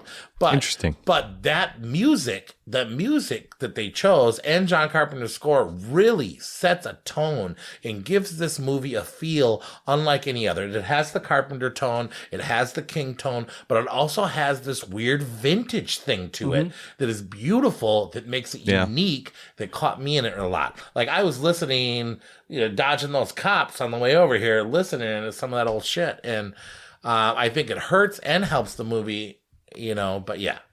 Yeah, there's something to be said about those 50s tunes they play. So, like, whenever the car is basically communicating with Arnie, it's through music. Yeah, the car doesn't speak or anything. Right. Or do anything like the vampire motorcycle that's unautomotive.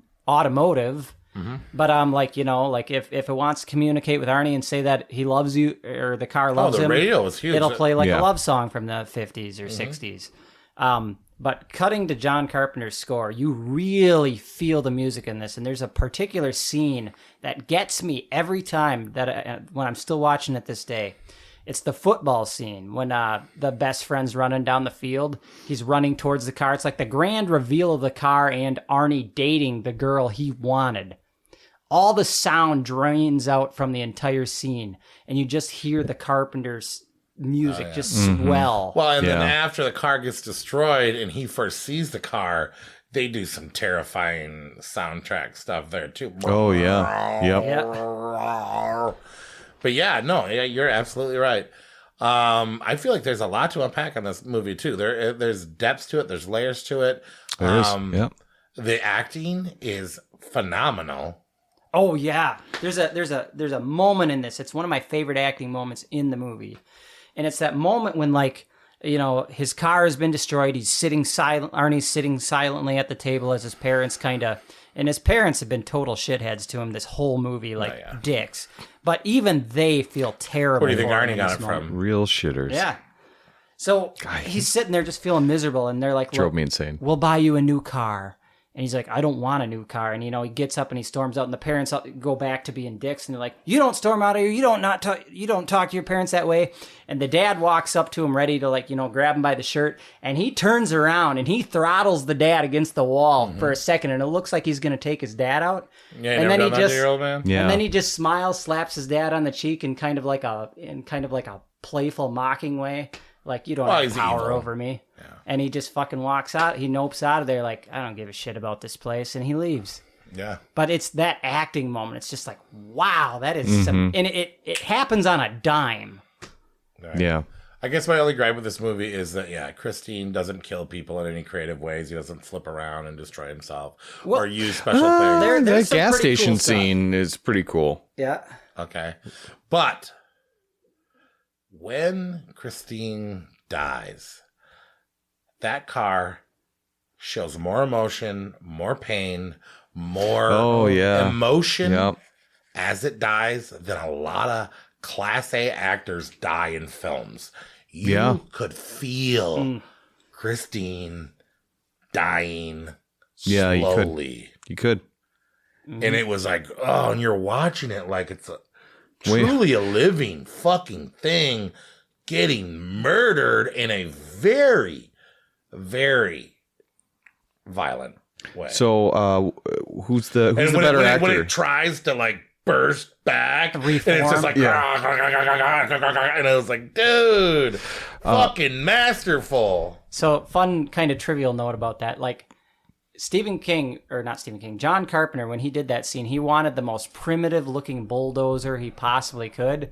And he literally called that scene the sodomization of Christine. Oh, yeah. Rides right up that car's like raping ass. her, yeah. Yeah. And man, okay, I love and I both love and I hate this scene too.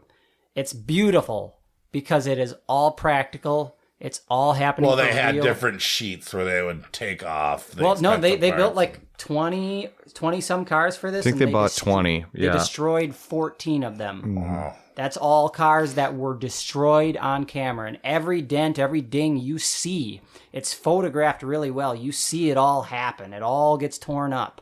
I love it and I hate it for that reason because it's beautiful because you see that. And they don't pay that much attention to detail and destruction of stuff these days. I hate it for the same reason that there's that much less of these beautiful cars out there. Because I think Plymouth only made like somewhere a little over 5,000 of the Plymouth Fury. They actually dressed up a few Belvederes and a few Plazas and Savoys to make them look like a Fury. There's still 2 out there from this movie. Yeah. Anyway, I could gush about that car all day. I'm going to stop with that, though. But yeah, you're going to fuck that car. But yeah, Arnie gets his... Well, actually... You fucked that car already? I haven't. And I won't... I'm not that crazy. Man. I'm not Arnie levels of crazy. It's not the same thing as fucking a horse. But, it's a car. It's fine. Where are you going with that? You're right. Are we talking about, like, bestiality, but with a car? Oh, you're just going to say you would, right? No, I'm not going to fuck the car, but... I mean, you wouldn't rub it against the tailpipe until, maybe put a little fuzzy thing. Ring around it. Put a sock over your cock and rub it against it. I don't know. It depends. It depends. Weird. You gave me a weird look. If the car was... I just don't believe him. I think, because... You're not even going to, like, fist the glove box or something? I mean, I'm not saying I would never fuck a car. I mean, if it... Oh...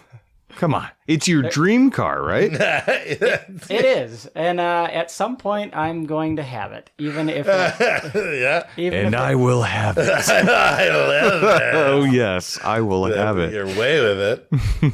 I'm just kidding. We're just fucking with you. Happy birthday, by the way. What time is it? Yeah. It's after midnight. Happy birthday. Well, 20 minutes you've been. Wow. Thank you. Happy birthday Thank as you we pick being on here. you for fucking cars. For fucking... What? It's your dream car, right? Well, I mean, if O.J. Simpson backed up that Bronco. You're gonna fuck the death car. Whatever. I don't know. I mean... Last thoughts on Christine. Carpenter's score, the acting. I thought this was going to be number 1. One of Carpenter's most underrated? Yeah, he did it kind of more so, not because he really wanted to. He did it because The Thing, of all movies, flopped back in the day. Yeah. It flopped, so he was looking for a win so he could get back in the studio's good graces so he could keep making the fun stuff he wanted. So he could try to make some not horror movies eventually. Yeah. Yeah, I don't think that this is one of his most underrated, but I do think it is an underrated movie because I just don't feel like a lot of people have seen this movie like they should have. I think this is bigger than They Live. I think this is bigger than a lot of his commercially, movies. yeah. But I think They Live is more underrated than this one. But as far as like releases and acclaim, this has it. In the grand scheme of like 80s horror, it's and literally horror, Stephen King and John Carpenter. How could you call this underrated? It's been talked about and seen. And I don't know. I don't think you don't hear a bunch of us sitting at the bar talking about Christine. Well, now we are. First time I met him, he was. He's like, do you like the movie Christine? Let me show you this picture. Yeah, man. Yeah. I mean, I like, it's not my favorite John Carpenter, but he was like, I love the movie Christine. Let me show you a picture of the car I'm going to fuck. You said before we ever talked about killer cars, you showed up to a bar and literally were like, you like horror? Do you like Christine? And I was like, yeah, Christine's all right. Well, it makes sense. It's one of your top 5 movies, right? Today. Yeah. Today, right? Well, it changes on the day, but yeah. Sure, yeah. Christine's one of my favorites. Could go up, could go down, but it's still one of your top movies of all time, though. Yeah, it was a great movie, and I could have seen this one and the next one going any other way. Like, I believe these two are very close to be able to be flip-flopped. Not everybody agreed with me with that. But honestly, you came in. I came in with number 4 on this. Well, I know at the bar you came in the thing. He came in. He said Christine. I think Yeah, okay, I mean, when I say John Carpenter, what's the I first went movie you Toxic think of? Avenger. Halloween. First No, thing you I went Toxic Avenger with you. Wait, hang on. No, I had a trauma movie on, and you go, do you know what that is? I was like, fuck, I did. I like trauma. That was reversed. But yeah. No, You anyway. think so? No, so you put Toxic Avenger on, and I was like, you put it on. yeah. You're like, what's that? What's that? Oh, What's that? like, do you even know what that is? Do you even know what that is? But Christine, great movie. Anyway. Our number 1. Are we done with Christine? Why don't you love Christine? Because you love John Carpenter. I do. Well, it's my number 4, yeah. But Number fucking 4? Yep, number 4. Well, What's better than Christine to you? Hitcher, Duel, and the number 1 Really? tonight. Yeah. Duel. I thought I thought you would have picked Christine number 1. I will have more to say on why I don't like Christine a little bit later. Okay. Yeah, but it's a good movie. Here's the biggest thing is I'm not that much of a car guy. Right? Me neither. So okay, where'd you put it? 2. Oh, did you? Okay. But it's Almost still number a 1. very good movie. Like I've seen it a bunch of times, enjoy it every time I watch it. I did especially get more out of it this time than I ever have before because I'm watching it on that. Well-made movie. It is a really, really well-made movie. Yeah. And I do think that probably in the pantheon of all of John Carpenter's movies, I think I overlook this one the most, to be honest with you. But I don't know. I've always liked it. But yeah, I don't know. Just doesn't. I mean, everybody knows my favorite John Carpenter movie is Ghost of Mars. So. You Okay. think Christine's more overlooked than Ghost of Mars? Or vampires with fucking Oh God, James Woods. James Woods? Yeah. Fucking masterpiece. Nobody even talks about it. Well, no, it's a great movie. I'm very surprised Kidding. that it wasn't There's I'm saying there's a lot that it wasn't of them. number 1, to be honest with you. And I'm actually surprised that this number 1 stayed at number 1. At least for me, for you. And it is bum, bada, bum, bum, bum, bum, bum. Quentin Tarantino's Death Proof. Yeah, Grindhouse. It was originally made as a duo. It was a payback favor. Robert Rodriguez owed Quentin Tarantino no, the other way around. Yeah, Robert Rodriguez owed Quentin Tarantino a favor from Dusk Till Dawn, and he said, "Now you're going to pay back my favor. You're going to make a Grindhouse movie." I'm going to make a Grindhouse movie, and we're going to make a grueling 5-hour movie and ask people to go to the movie theaters. And I saw it in the theater. I didn't. Oh, I saw it in the theater, and it You was sat there for 5 hours. one of my favorite theater experiences Oh ever. God, I wish I Because I loved Planet Terror, and I loved the fake trailers that they were playing before and after, and I got all of that. Watching Well, it and in now the that theater. Thanksgiving is coming out, supposed to be this year, and Machete did come out. Are they fake trailers? Well, I hope so for Rob Zombie's Werewolf Women of SS. Oh, yeah. Because it's like, They'll make that one. yeah. He needs to come back after. What was the Monsters. other one Eli Roth made? Don't. No, that was Don't. Edgar Wright. That was, Edgar Wright did it. yeah. Don't. Yep. Yeah. But anyways, number 1, Death Proof. Yeah. So this A one, movie that a movie that was paired with another movie, and in this movie is still 2 movies. I feel like this movie is Death Proof and Death Proof 2. you do have kind of a From Dusk Till especially Dawn when you watch vibe. the longer version on a solo version, it is 2 movies. It's like Death Proof, and then it's Death Proof 2. You know, he doesn't win. Yeah, I does could see have that. Like a halfway marker right in between. Oh yeah. Yeah. It's a movie about a stuntman Stuntman Mike. who has a souped up car. He knows that he can't die in 1970 it. Chevy Nova. He stopped getting work as a stuntman. He also has a taste for beautiful young women, stalks them, and then attempts to vehicular homicide them to get his rocks off because he can't find the adrenaline in doing stunts for movies. So, wow. Interesting Quentin concept. Tarantino, one of the greatest directors of all time, whether or not he is he is one of the greatest directors of all time because he watches so much movies. Yes. He's not the most original director in the world, but he understands cinema and he understands what everybody else did. And he takes that knowledge and he makes great films. So he took a lot of sleazebag, exploitation, grindhouse style movies, and he made a horror film with really beautiful cars, with really amazing shots, all the best things from all the movies that ever made before. And he made a masterpiece with a masterpiece cast and masterpiece dialogue. And they had scratches and cuts and cigarette burns, which is one of my favorite things about these types of movies, the grindhouse remake stuff. It really brings me into it. It makes it feel vintage. That's the one thing that was missing from Machete. They didn't roll with that. I wanted to see that grindhouse gritty.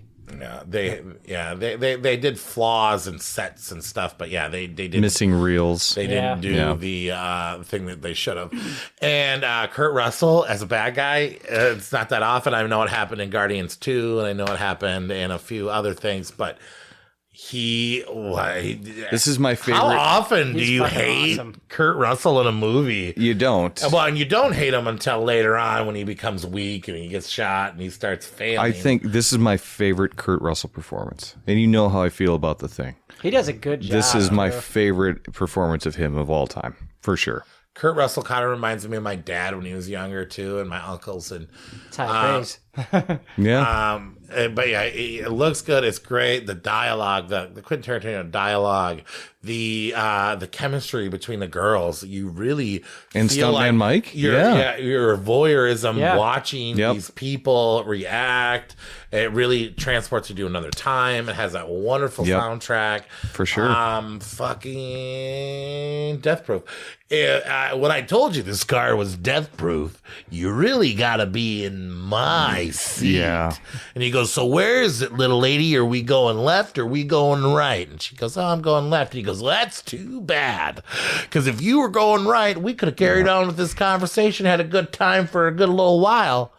But since you're going right, you're going to have to get scared right away. Oh, it was so fucking classic. I love that scene that sticks out. Rose McGowan comes back from the other part. Not my favorite Rose McGowan thing, but her death was fucking boom, boom, just batting around in All the that deaths little, in that. dummy chair. Well, and then my death award is in this one. But obviously we're probably going to talk about it first. But boom, crash, fucking one of the best things. I don't know. Maybe I'm talking too much about it. Zoe Bell plays Zoe Bell, the stunt. The actual the stunt woman. person from Kill Bill, Uma Thurman's stunt woman, Yep. plays herself, and it's fucking awesome. It's cool. It's feminine. It's feminist. It's also masculine. It's also brutal. It's also got really quirky things like the strip scene, the which was all fun though. It was all fun. There's Like there's not a scene in this movie that's fucking boring. It's all watchable. You're glued to what's happening. Eli the entire Roth has a time. cameo. Oh, that's right. And Quentin Tarantino plays the bartender. Yep. I don't know, man. The nachos speech. Yep. The poem, the chemistry, like you said, between the girls, like tell it's you all what, there. Yeah, I can tell that nobody's pestered you tonight. And and that's fine. If you don't want to give me a dance, that's fine. Yeah. But I got this little black book.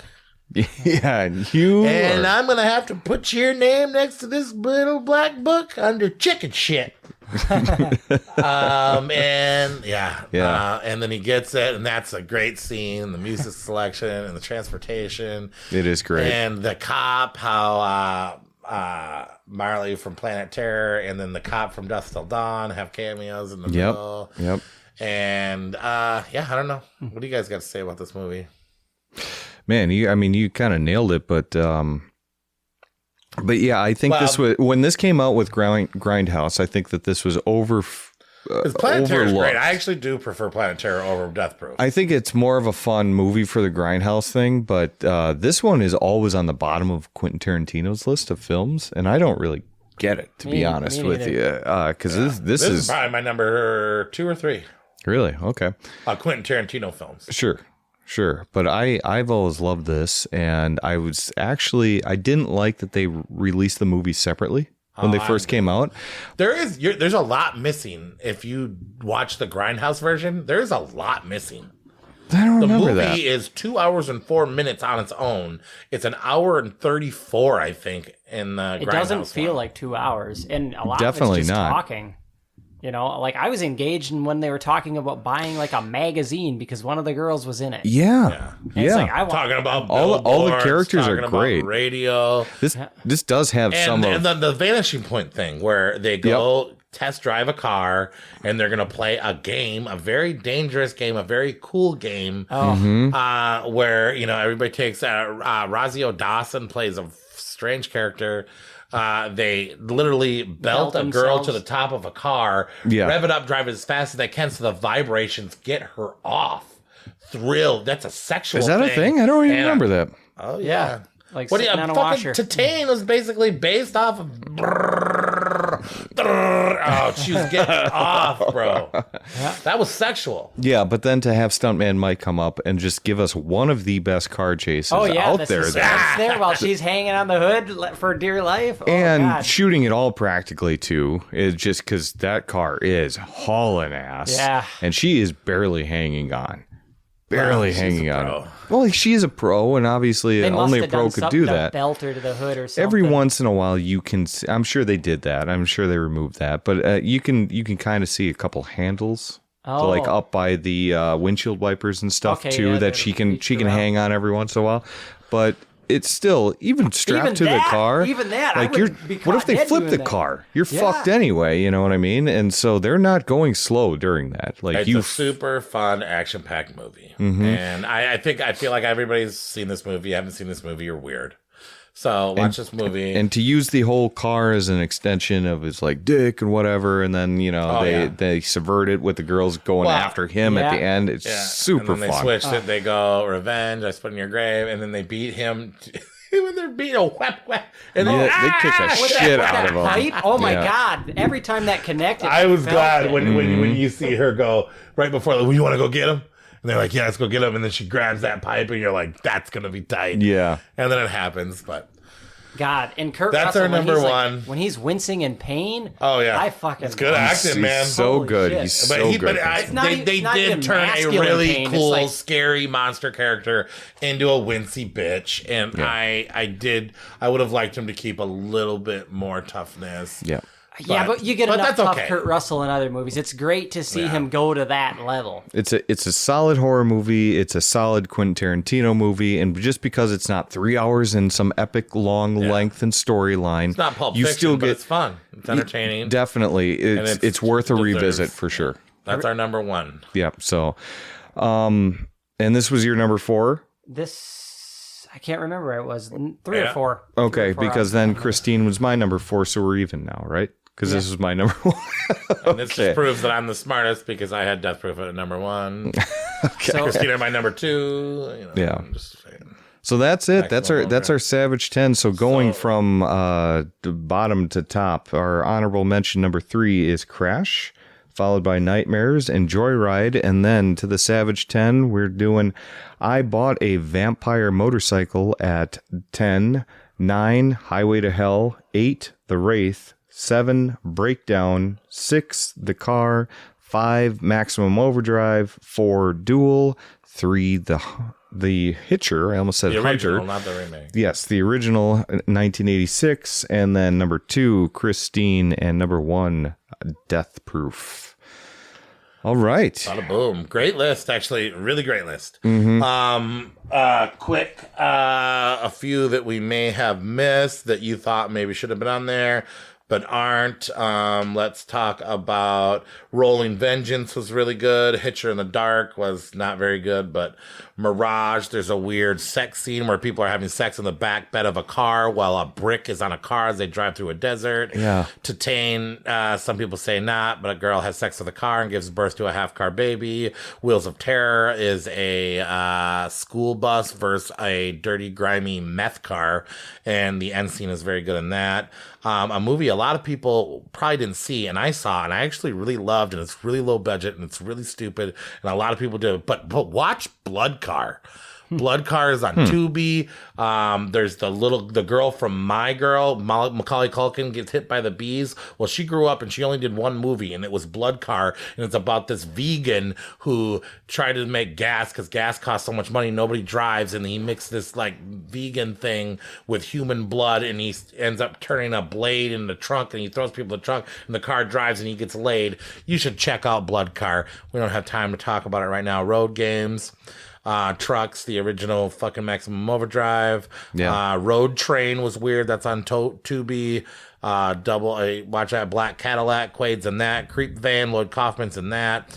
The Hearse. I know you want to say something about The Hearse. Everybody thought The Hearse was going to be good. The Hearse fucking sucks. It was pretty bad. It was more of like a 70s satanic panic kind of movie. Yeah. I don't even know why they called it The Hearse. The Hearse showed up occasionally. Yeah, it was you like could a see vision. the driver just It's sitting mostly in a ghost story. Yeah. I could make a better movie called The Hearse. It could be about a hearse. Maybe you should. Yeah, well, let's think about Remake. it. Frat Vampire, good idea, badly executed. Death Car on the Freeway, all action, news, dumb stuff. Killdozer, something that you kind of liked. I didn't. It was okay. It was a TV movie, though. Yeah, Muscle Car, don't watch Muscle Car. That's another one where you feed a car with blood. But yeah, let's get into our honorable mentions. We're going to do these real quick. I'm going to say it off. Our awards. We'll rattle it off. Our awards or honors. Best title. I bought a vampire motorcycle. Yeah, hands down. I said The Cars That Ate Paris. Okay. I mean, that's a good one. That was so off my radar, but that's a good title. Yeah, we'll go. I bought a vampire motorcycle. That's a good title. That's best one. But I got to say, worst title, The Wraith. It's got nothing to do with the car. Half the people call it the Wrath too, and you know what That I mean? actually makes That more would sense. make more sense. It's a lot of rage. Yeah. Best sound in a killer car movie. I was really stuck between our number one and number two, but I went with Christine. Fucking dude, the John Carpenter score and the gems they found from the 50s and 60s. What'd you guys have? Yeah, this is gonna get me in trouble again. But I went Maximum Overdrive over Christine, which probably we should made be you. Yeah. Who made? What did you pick? Well, soundtrack wise, it's got to be Christine. But otherwise, are we talking more than music or just sound bites? Whatever you want. So when that semi at the end of Duel meets its end, it's the same roar from Jaws, and that's iconic. Oh yeah. Well, okay. if you the car used the same opening as The Shining, and Yep. I don't know. That wouldn't be worth playing that and that next to each other. Probably not. Just watch both the movies. Yeah. Tell me. Best art, best cover or poster in a killer car movie. The Hitcher. It's iconic. I remember that I sitting on should the have shelves fucking in the video store. brought my fucking Maximum Overdrive VHS 2 because that front semi truck with the arms stuck hanging out there, that's fucking gruesome. Yeah. You think this is better than Maximum Overdrive? That's iconic. You see that on a shelf and you're like, what is that movie? You see a semi truck with a person smashed Look at into the front font grill? kind of disappearing into the vanishing Guess it's point. up to you. What do you think is the best art? Well, I kind of cocked this one up too, I feel. But I went with the hearse because that's way better than anything in the movie. You have that kind of like silhouette, ghostly silhouette.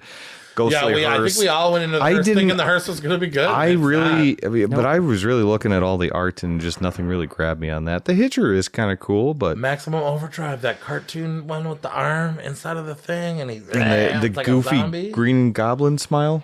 No, no, you're thinking of the new one. The I'm talking about the original- Vestron video one. Let Yeah. me show Okay. you the one that I'm talking about, because then you'll agree with me and I can win this.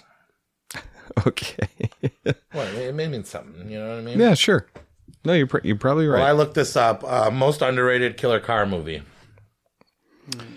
or hidden gem, I should say. Hidden gem. I'm gonna say Vampire Motorcycle. Okay, yeah, that's fair answer. Yeah, that's a good one. Because you said that one, I'm going to go with the car because I feel like a lot of people newer to horror right now are going to overlook the car all day long, and they should actually go back to that one because it's a pretty good one. Yeah, that's a pretty good one. I don't like the WWE font of the Maximum Overdrive. You know what I mean? But I still think the Hitcher. My hidden gem. So it's Hitcher. You let us know. What do you think? Maximum Overdrive, whatever.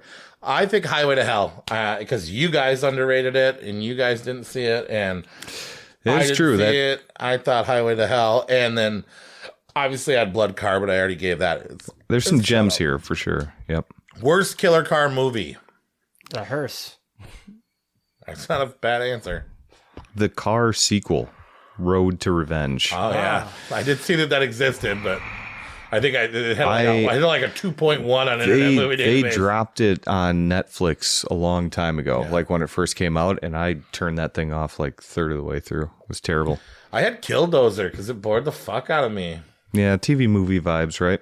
Yeah, it was just and I you get couldn't it. even see when the dozer was killing. It was the bad quality. Cutaways. Yeah. All right, best car. So instead, usually we would do best monster, but best car, and this one was hard. This one was hard, and I actually went to an unknown so that we could give the thing a shout out. I'll go first. That flame-colored Cadillac and Titane were the one that the girl had sex with. I just went, okay, which one would I want to be inside of, driving around? I don't know. Be inside of in the fucking kind of way? Yeah, I think so. Well, the car went inside of her. But I mean, but you. I didn't like fuck a tailpipe. She took the shifter up the poon.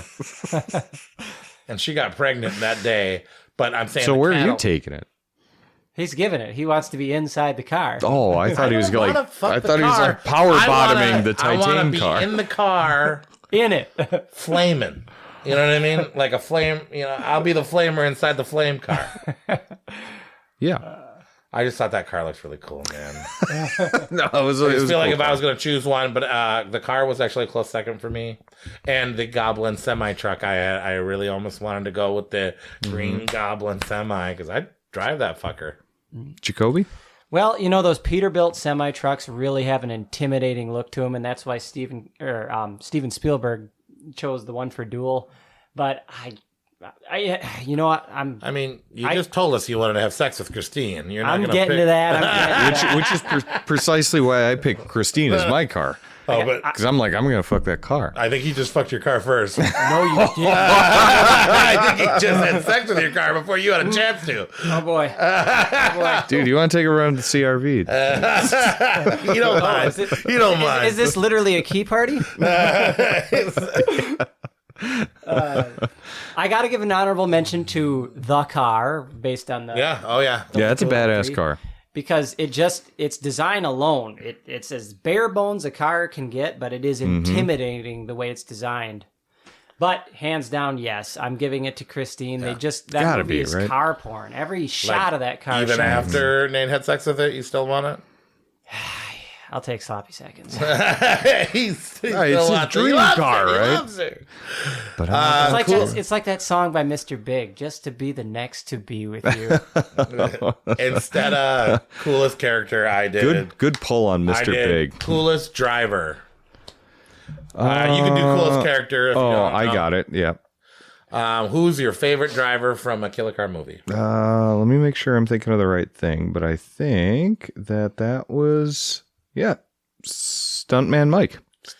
Hands down, Stuntman Mike. I mean, See, I didn't. I picked Charlie Sheen and the Wraith. no. He's just there. Coolest driver. The coolest driver. Like, he's the coolest guy inside of one of the cars. I wanted to give it to Quentin Tarantino as the bartender and things, but then I thought of this He's idea. the best joke teller. He's the coolest character. When he gives you shots, you take them. You know what I mean? Yeah, that's true. That's like me. Like, I feel like I'm Quentin Tarantino when I'm at the bar. I don't know. But yeah, I had Charlie Sheen, but I guess Stuntman Mike wins. Best final girl. Zobel. I actually had Leah from Christine, but I also wrote Zobel because I couldn't decide. Yeah. Who's your favorite final girl? A girl that lived and suffered in one of these movies. Well, the coolest one. Your favorite one. gal from Christine's, she's a total babe. Leah. Yeah, but kind of. I mean, yeah. She's hot. She looks smart. Oh, she looks real smart. Yeah. But she's the body of a slut. But she's... It's really tough on this one, and especially You didn't write it down? No, I didn't, because especially when you get to Death Proof, all those gals are the final gal in a way. Well, not the first three, not Well, the first four. That's true. Yeah. But yeah. The ones at the end, because I feel like Well, and I don't think the girl from Thing 2, the model girl that had to sit home with the creepy Adam Sandler guy. I want to see the side. that's I want to right. see the side quote of that. I just love how she. But looks yeah, up and goes, Zobel suffered the most because she was on top of the car when the chase But happened. she survived. I that. gotta She give it to her. survived. So, and that was one of mine, one of his. I think she wins. I gotta give it to her. All right, let's move on to Crush. Crush, biggest crush in all these movies, man. Who you going for? Obviously, Leah. Stuntman Mike. No. Oh, wait. No, I get it. I kind of get it.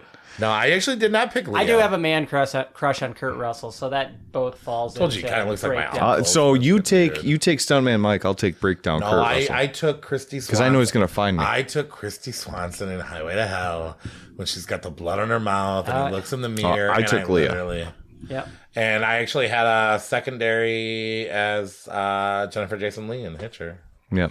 But no, Christy Well, Leah Swanson. wins. Christy Yeah. Swanson, but Leah wins, I guess, the award. No, she was close. There just wasn't enough of her in Best the Hitcher. Chase. This one also went to the final act of Death Proof. I just took that whole thing. Yeah, The that makes last sense. the I did last think third. about writing that. I wanted to get a little bit more creative, and I said that weird buggy car chasing after the cop to hell to save his girlfriend. Oh, yeah. I thought that was the concept of that was great, and how he kind of jumped into hell sphere and the bravery, and Could just say all of Duel. yeah, Yeah.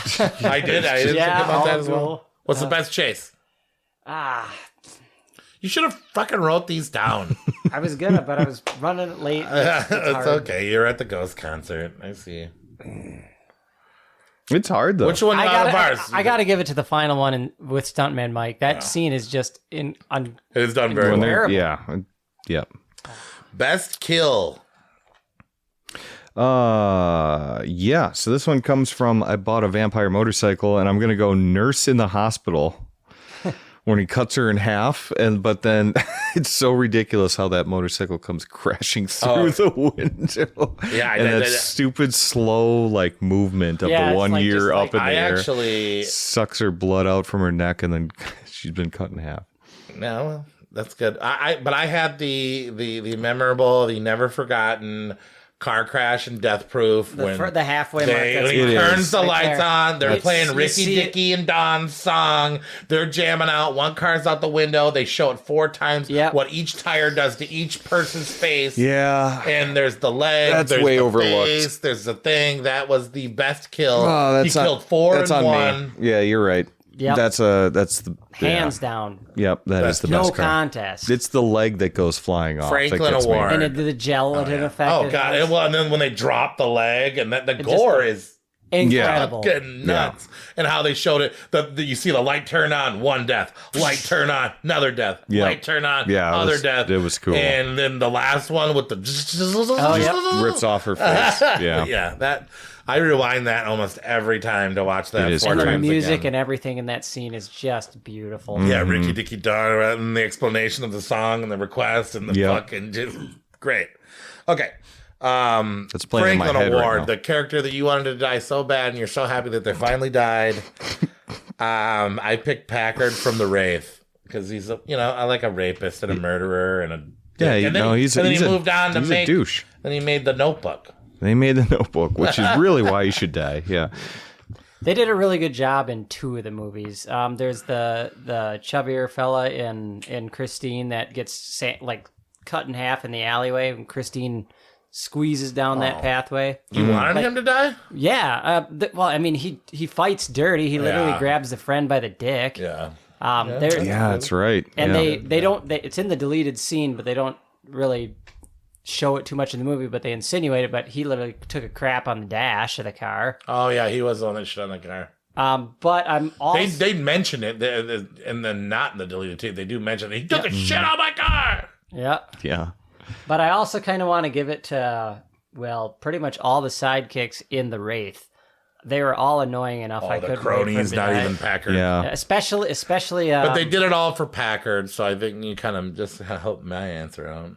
Especially Howard's character, Clint Howard's character. I just couldn't stand. Well, he him. wasn't that bad, was he? He wasn't bad. It's just like how some people. Well, it's like And he dipped Franklin. out on that whole situation, didn't he, Clint Howard? Yeah, but yeah. Some people are just. What did But him dropping the rag for the race, Oh yeah. just that whole movement.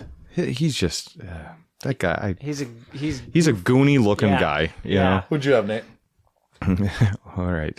Just say This it. might be the hot take, but it's going to be Arnie from Christine, and this is one of the things that just killed me. I mean, I wasn't mad when he died. Really? But I did feel you bad. couldn't wait for He him to die. annoys me so much in this movie, and I think that's what took it down just a little bit. Arnie himself. You must have I missed don't like nerdy the guy, beauty of his and then he art. becomes a dick. You may Just see because he has a reverse arc doesn't mean that he's not like a beautiful character. yeah, no. I mean, I wasn't mad I- when he died. I was actually more mad when Christine died. Yeah, I was mad when Christine died. Yeah, but Arnie, I just don't. I liked him a lot. He gets under my skin a lot, especially when he starts swearing more. When he's more Well, I think confident. I win I'm with like, Packard, God though. damn it. All right. Most savage scene in a killer car movie, and I know the answer. You don't even have to give me yours. It's the fucking Hitcher when the girlfriend's tied up as like she's the fucking Hitch. They went there. That is fucking savage as And you don't dark. see anything. Yeah. But And it's Jennifer feel Jason it. Lee. Yep. And And don't you think really they're gonna don't go think there. that you think You don't he's think going to be they're able to gonna do talk him out of it or something. Yeah. And he fucking doesn't. Is that your guys' ever seen too? That was mine. Yeah. Yeah. Yep. Yep. All right. If you could remake one of these movies, which one actually deserves to be remade? If you could, it could either be us remaking the movie, or we could ask Hollywood to remake the movie. Which one is the one you want to see remake so badly? I want to see a remake of I Bought a Vampire Motorcycle. But you want to make it, or do you want them to make it? I want them to make it. I want to be surprised. The one thing that Who movie would you I thought was- cast as the guy that owns the vampire motorcycle? That's tough. We got to go with today's cast. Yeah. Today's cast. Who has that 80s cool looking vibe? Channing Tatum. I could see it. He'd be fun. No. He'd be fun. Jonah Hill. No. I'm just saying names. No, I don't know. Who do you think, man? This is you. I don't know. Who you casting? Cool enough for these days. He's 80s-ish, huh? You gotta need somebody 80s. Henry Cavill. I'm in love with that man. He could play the cool. I The can see Witcher? that. He's talking about The Witcher. Okay, I think he's getting Just fired give from him The just Witcher. give him a mullet and a leather jacket and he's good to go. What about the guy that plays the Flash? Can he do better or something? No, wait. You're talking the movie The Flash? Ezra, yeah. I do not like that actor. I mean, Yeah. What did he do? He fucked up, didn't he? He just got I don't. drunk. I and, like to separate Partied the hard, I think, didn't he? artist from the art. Sure. But being a comic book nerd, it was an enjoyable movie, The Flash. But that was not The Flash. It's like casting Clint Howard to I play would've thought- Superman. It just I'd watch that movie. I thought you already gave us the answer when you said that I could make a better hearse. oh yeah, That was mine. Yeah. Yeah. I actually wrote down Duel because it would be super easy. No, I wouldn't remake the hearse. I would do it make a in a day. movie called You The gotta- Hearse. right. Sometimes you just got to cheat for a C. right? Who's a really good looking guy with glasses in Hollywood right now that we could cast as the Duel character? And then who has a really ugly arm? Put like Daniel Craig or something up there. Not Daniel Craig. Paul Rudd. Paul Rudd driving the car. Seth Rogen. And then Jack Black in the fucking Peterbilt. Ray only watched Maximum Overdrive and she did not like it, so Yeah. no Ray's pick. So before I tell you guys what I learned, I did make a little versus thing for cars. So who wins in a fight or a race or both? The car versus Christine. I think the car wins. Oh, the race or a fight? Oh, a fight. I was thinking a fight like No, that. yeah, I'm saying Christine. one, maybe both. I kind of want the answer to both of these. Who would win in a race first? The car or Christine? I think The car. I think the car. The car. Who would win in a fight? Christine. She's got regeneration. So does the car. I think the car. It was flipping and dying and totally crashing. I think and then, the car wins. Oh, It's no. the- The car is indestructible, but Christine can regenerate. Mm-hmm. I think the car wins. They had to drop an entire canyon on top of the car in order for it to Mm-hmm. meet its end. Yeah. Wow. Okay. I was really trying to give some love, especially after the whole Arnie feels hate. bad about Like, all right, yeah. All right. The Death Proof stunt car or the Hell cop car in Highway to Hell? Who wins in a race? Who wins in a fight? Oh. I think Hell cop car wins in a fight. I don't. And I so. think, actually, I think Hell cop car wins in both of them. I think That's a stunt supernatural. car, so that's got beefier bodies. It could take a pounding. I think the But the cop car is fortified too. If you see the bars that have fortified yeah, that, that's a so whole that custom car. Everything Yeah. about that thing. I think in a race, the '70 Chevy Nova from Death Proof wins. yeah. I think in a fight, the cop car wins. But you gotta be bald and have skin cancer to even get inside of that car because he makes those handles appear. Oh yeah. Oh yeah. So you gotta be that demon, dude. Yeah, I think Hell cop car wins. Split. Okay. Split Sure. for me. The Green Goblin semi or the Peterbilt semi from Duel. Peterbilt semi. Green Goblin's possessed. Yeah. That's what I'm going with. It's all right. The U.S. nukes the satellite, and Yeah. I mean, we're pretty much saying which the semi. fight happens off screen, and we cut to a Microsoft Word document that describes how it went. Yeah, I guess, yeah. I mean, how did they kill each car? How did each car die in each movie? The Goblin got blown up, right? Duel goes off a cliff. I've watched so many car crashes. Yeah. Can't remember them now. All right, I was saying, and in this one you're gonna hate, but the Wraith car or the car from Duel, the regular guy, the Wraith car, right? Because it's supernatural and fast. It's Yeah. Helen agility. Yeah, the Yeah. Wraith wins hands down. Yeah, that Duel card just kind of sucks. I was trying to even place it. And then you guys haven't seen this movie, the Rolling Vengeance car, which is a fortified tank with monster truck wheels that he uses to destroy cars and kill these people that raped his girlfriend. Okay. And then the black pickup truck from Hitcher, obviously the monster truck though, Yeah, it has to. wins Right? in a fight, but then the truck probably win in speed. Mm-hmm. So I think the car is the best out of all, the toughest out of all these. Yeah. I mean, even if you put the car up against semi. Stuntman Mike or whoever. Or a semi truck. Yeah, Yeah. a car's still going to win, right? Yep. Yeah. That thing, I mean, you saw how it plowed right through that house. Yeah. Yeah. What I learned from car crash movies is car sex is a thing, and doing it with the wounds is the thing too. I think we've awakened something in Corey. Never ride home with a sober stunt man. If he's Yep. drunk, maybe, Mm-hmm. but not if he's sober, because that whole nachos bit was an elaborate scheme to do some mayhem. A lot of cars run off blood kind of often. Mm-hmm. Okay. So do motorcycles. You can drive a car like a boat in the desert, bang a chick, leave a brick on the thing. Are deserts that big that you can really just idle drive them for like 6 minutes? The movie Mirage, if you want to watch it on YouTube, the opening scene is priceless. The end is awful. I don't know if you guys watched that movie at all even. No. But I the didn't get to opening it. scene, there's a guy in I the still back of wanna a see back that. bed having Yeah. sex with a brick on the thing. When they hit a bump, the brick speeds up and slows down. The premise sounds cool. Pretty well, but the That end is, scene alone is the end worth is so watching. bad. Yeah, just watch the opening scene. Don't watch the end. I also learned how to bang a car with the stick shifter and the hydraulics, and seeing the kind of and yeah, old cars from the '60s. Get jealous of your girlfriends. That's what I Oh learned. yeah. Sound bites. Yep. I want to hear Quentin Tarantino drinking, giving out shots. Warren says it, we do it. I love that philosophy. Warren says it, we do it. So let's do it. What is it? Hey, shock first, questions later. Here we go. Post time. I'd be down with that quote, the Black Book quote, hearing Stuntman Mike talk about his Black Book.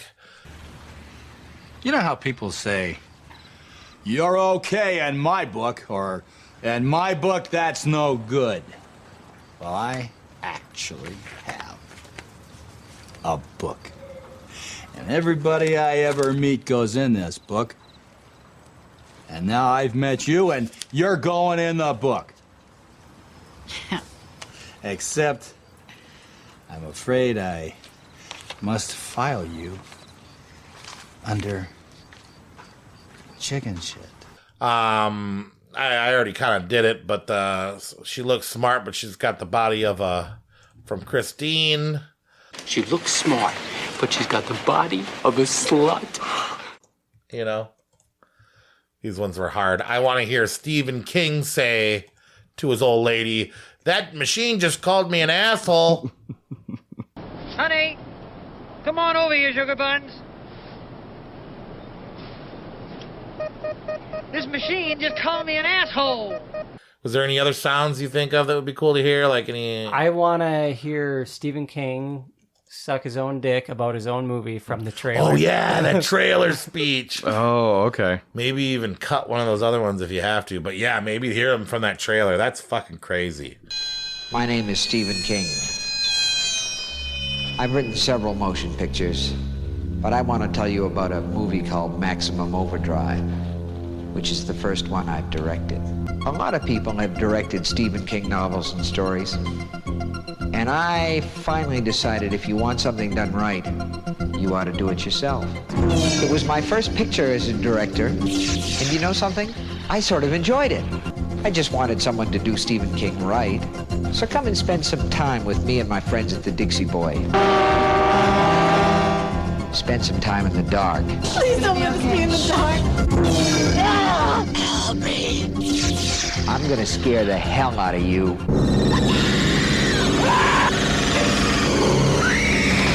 And that's a promise. You're gonna get us in an awful lot of trouble, man. We already in trouble. All right, we gave you a lot of loose ones, but do what you can, Nate. Yeah, I'll try and find them. Thank you for that. And then, didn't you want to shout out some other cars?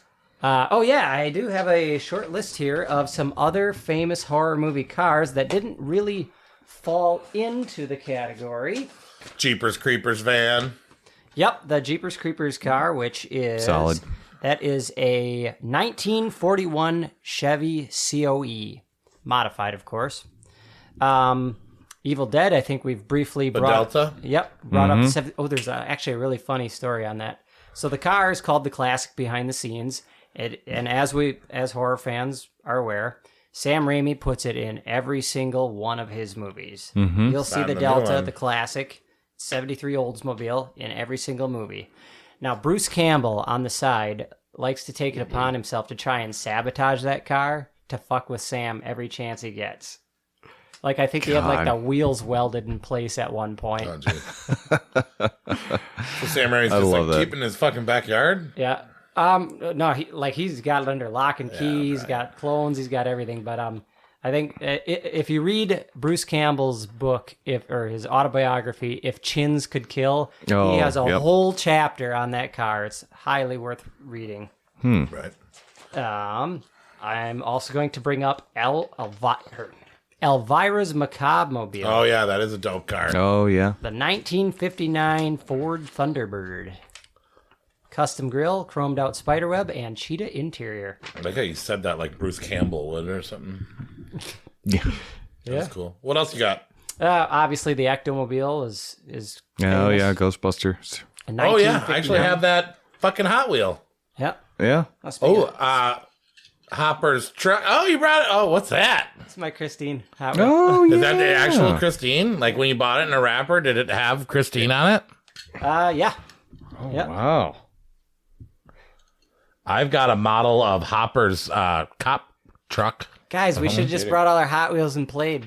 I Anybody got that carpet I that's have a got all the small roads collection on it? of like Marvel cop car versions of the superheroes. It's kind of cool. She's a beaut, man. That is a beaut. So yeah, Ectomobile. That's a combination ambulance hearse, Cadillac Fleetwood by Millimeter.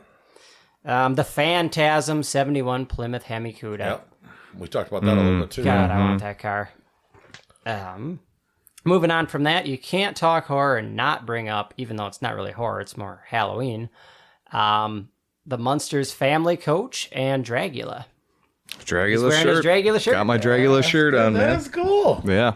Dragula I've always loved. That's a great car. Yep. That is fun. And I can get into a lot more obscure ones, but I don't know how deep diving we need to go. Spit them off quick. All right. After that, Psycho. The car featured in Psycho is a 1957 Ford Custom 300. In Halloween, Michael was supposed to be escorted out of the Smiths Grove Sanitarium, was it? In a 78 Ford LTD station wagon. Got the Monster That's cool Squad. you did all this shit, yeah. Monster Who Squad taught him car. how to drive? Yeah. He was doing very well last night. I love how they just pass it off that way. Look at the cab from Taxi Driver. Is Taxi Driver is like almost a horror movie to me. Yeah, Yeah, I could see that. Yeah, I could see that. It's amazing how these cars kind of bleed That's one into of my the favorite personality movies of of all time. all I don't these count it movies, as whether they're Mine too. pivotal or not. But yeah. There's that brief moment at the end of Elm Street with the 58 Cadillac where it sports the convertible top with Freddy's stripes. Freddy, yeah. Sure. Supernatural, they drive the Impala. Well, I'll stop you right there. That show's for girls. I haven't actually even watched a whole lot of it. I've just seen the occasional episode, which girls have This showed is me. the no girl episode. Ah. I'm just kidding. Well, no, give this a shout Victoria out. loves fucking Supernatural. She'll like Well, that. shout out to Victoria Speed of with the dick. Supernatural Impala. What about the fucking super George A. Romero bus? The And George A. Romero bus? The Dawn of the Dead fucking Oh, the remake? Oh, the was pretty the cool. I war remember buses those, yeah. are pretty Yeah. cool. Yeah, to have There's- chainsaws you could stick out. Yeah. And there's the Freddy bus and Although that didn't Nightmare on end Elm up Street well. 2. I'm trying to think of other like big Well, even the time- first one, Yeah. right when they drive away in that Freddy you car. just Yeah, mentioned yep, that. Yeah, yep. you Yeah, mentioned yeah, that. yeah. You got your Monster Squad poster behind you. That's a 61 Cadillac Funeral Coach by Millimeter. Oh, nice. And you can't not talk about that one because they literally make a big deal about it in the Yes, movie. they do. Yep. Hey, ask me about the hood ornament. Yeah. That's Like a hood ornament makes or breaks the case, right? yeah. Well, I know. But yeah, that's just some of them. And there's obviously the Mystery Machine from Scooby-Doo for all our younger listeners out there. Oh yeah. The van, well, van. Creek van, but yeah. I like vans. I'm a van guy. I'm a van guy. And oh, sorry. I was just saying, I'm sure I'm missing tons more because these all. Oh, there's so many. But yeah, we got to do horror tarot. We're doing. Yeah, I got to do horror. Again, Victoria couldn't be here tonight, but she did email a prediction, so she did one at home, and this one this week is going to be the Nun II. That's the most recent horror film that's going to be coming out. So directed by Michael Chavez and releases on September 8th.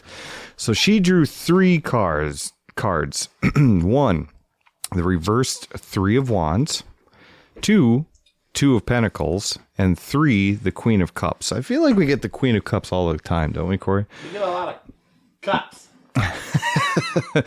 But she said basically that this movie is going to play it small. It might feel a little rushed and didn't meet all of its goals. However, the Queen of Cups card suggests that it'll be fun or full of creativity and emotion.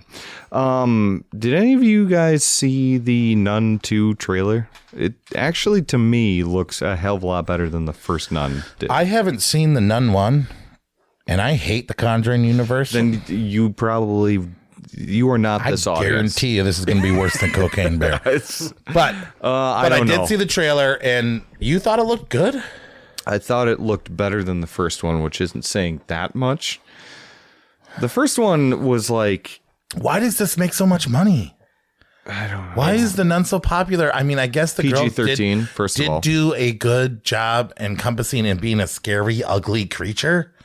But is that all it takes? It was like a scary scene in Conjuring 2. You just got to write Conjuring universe? Less is more. Should have left it there. Yep. I don't know. Yeah, I don't know. There was a couple good scenes in The Nun, but otherwise than that, it's the same shit you get in all those movies. Yeah. I mean, I watched the Annabelles and I watched the first two Conjurings. And I don't know if I'll ever watch a Conjuring universe movie again. Yeah, you're not going to be sold on The Nuns. I might not watch The Nun II. Okay. Well, we're going to see. You got an end of the year list eventually. Yeah, I might have to. Yeah. But anyway, so thank you, Victoria, for doing that. And yeah, so it's going to play it small, feel rushed, and didn't meet its goals, which, yeah. I think you're going to be right. I think you did a really good job. Sounds spot on. We also like to say we really miss you. And Nate, you read that really very well, but you was missing something. Oh, yeah? Yeah. What was it? You're not magic. Not magic. No, just shout out Victoria. We all miss you. And thank you for doing that. Next week. Oh, should we sing Happy Birthday or something? God. Yeah. Is there a spooky version of Happy Birthday or something we could do for this guy? I can't. He didn't tell us it was his fucking birthday until we put the headphones on. He was I'll tell you what, Gold, darn it. It's going to be my birthday in about 2 hours here. If you look at the clock, I am actually going to be turning 31 in about a couple of hours. We would have fucking brought a cake. We would have brought some more presents. Luckily, I brought him a present, but now Nate feels bad because he told him Arnie sucks and he didn't have a fuck present for him. You guys, also being here was present. You had a lot of fun. I am present. This is present. Also, shout outs to Victoria's daughter, who apparently you guys have the same flipping birthday. August 15th. Yeah, fucking a couple of Leos in here. You know what they say about Leos? What? Well, I'm not going to say this about Victoria's daughter. We say everything about ourselves. They're interested in public masturbation. Fornication. Oh my goodness, Jacoby. Do you do it in the back? You got to get that Christine card, dude. In the back of that Christine card. Let's just go out on the town and see where things go. Sexually? Public fornication. With cars? With cars. We gave him a lot of shit about that.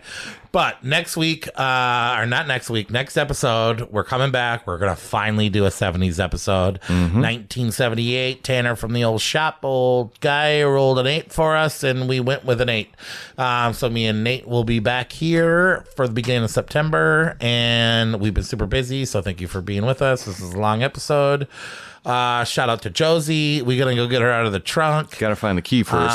Shout out to Nate. Thanks for letting us be in the house. It's really nice to be back. My house was a cool change, but boy, oh boy, do I feel more comfortable here. We also, oh my God, I can't believe I almost fucking forgot. So we had Rad here for the 50s, 40s episode, and we knighted him a horror movie creep. We had Ray on. We didn't knight her as a creep, but she is inducted into the family. Yes. We had Anthony in here. He's been one of our strongest horror knights. And Jacoby, the set-making horror genius, car crazy guy. I don't know, I can't fucking stand up right now, but he's under me now. He's over here now. Are you okay? The annual night. Okay, and now I'm pulling out a dirty, bloody sword.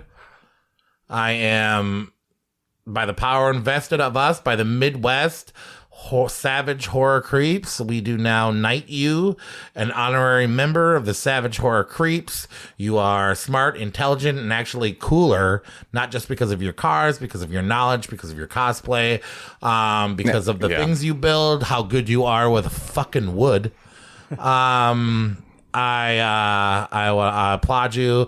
Ever since I met you, you've impressed me. You're incredibly smart. We'd love to have your input constantly on the show. Absolutely. We'd love to do events with you. We actually have been talking about maybe even making some movies together. Yeah. And we're also busy, but that's our dreams. You're a true friend. You are a true creep. Likewise. Thank you so much for coming here. You really brought it tonight, man. You are now a member of our Savage Horror Creeps family. You are a knight. And over there. Oh, right. No, my penis. I'm keeping it in. Okay. I don't know. Anthony's like, how come I'm the only one that had to get naked? He's like, why did I get knighted twice?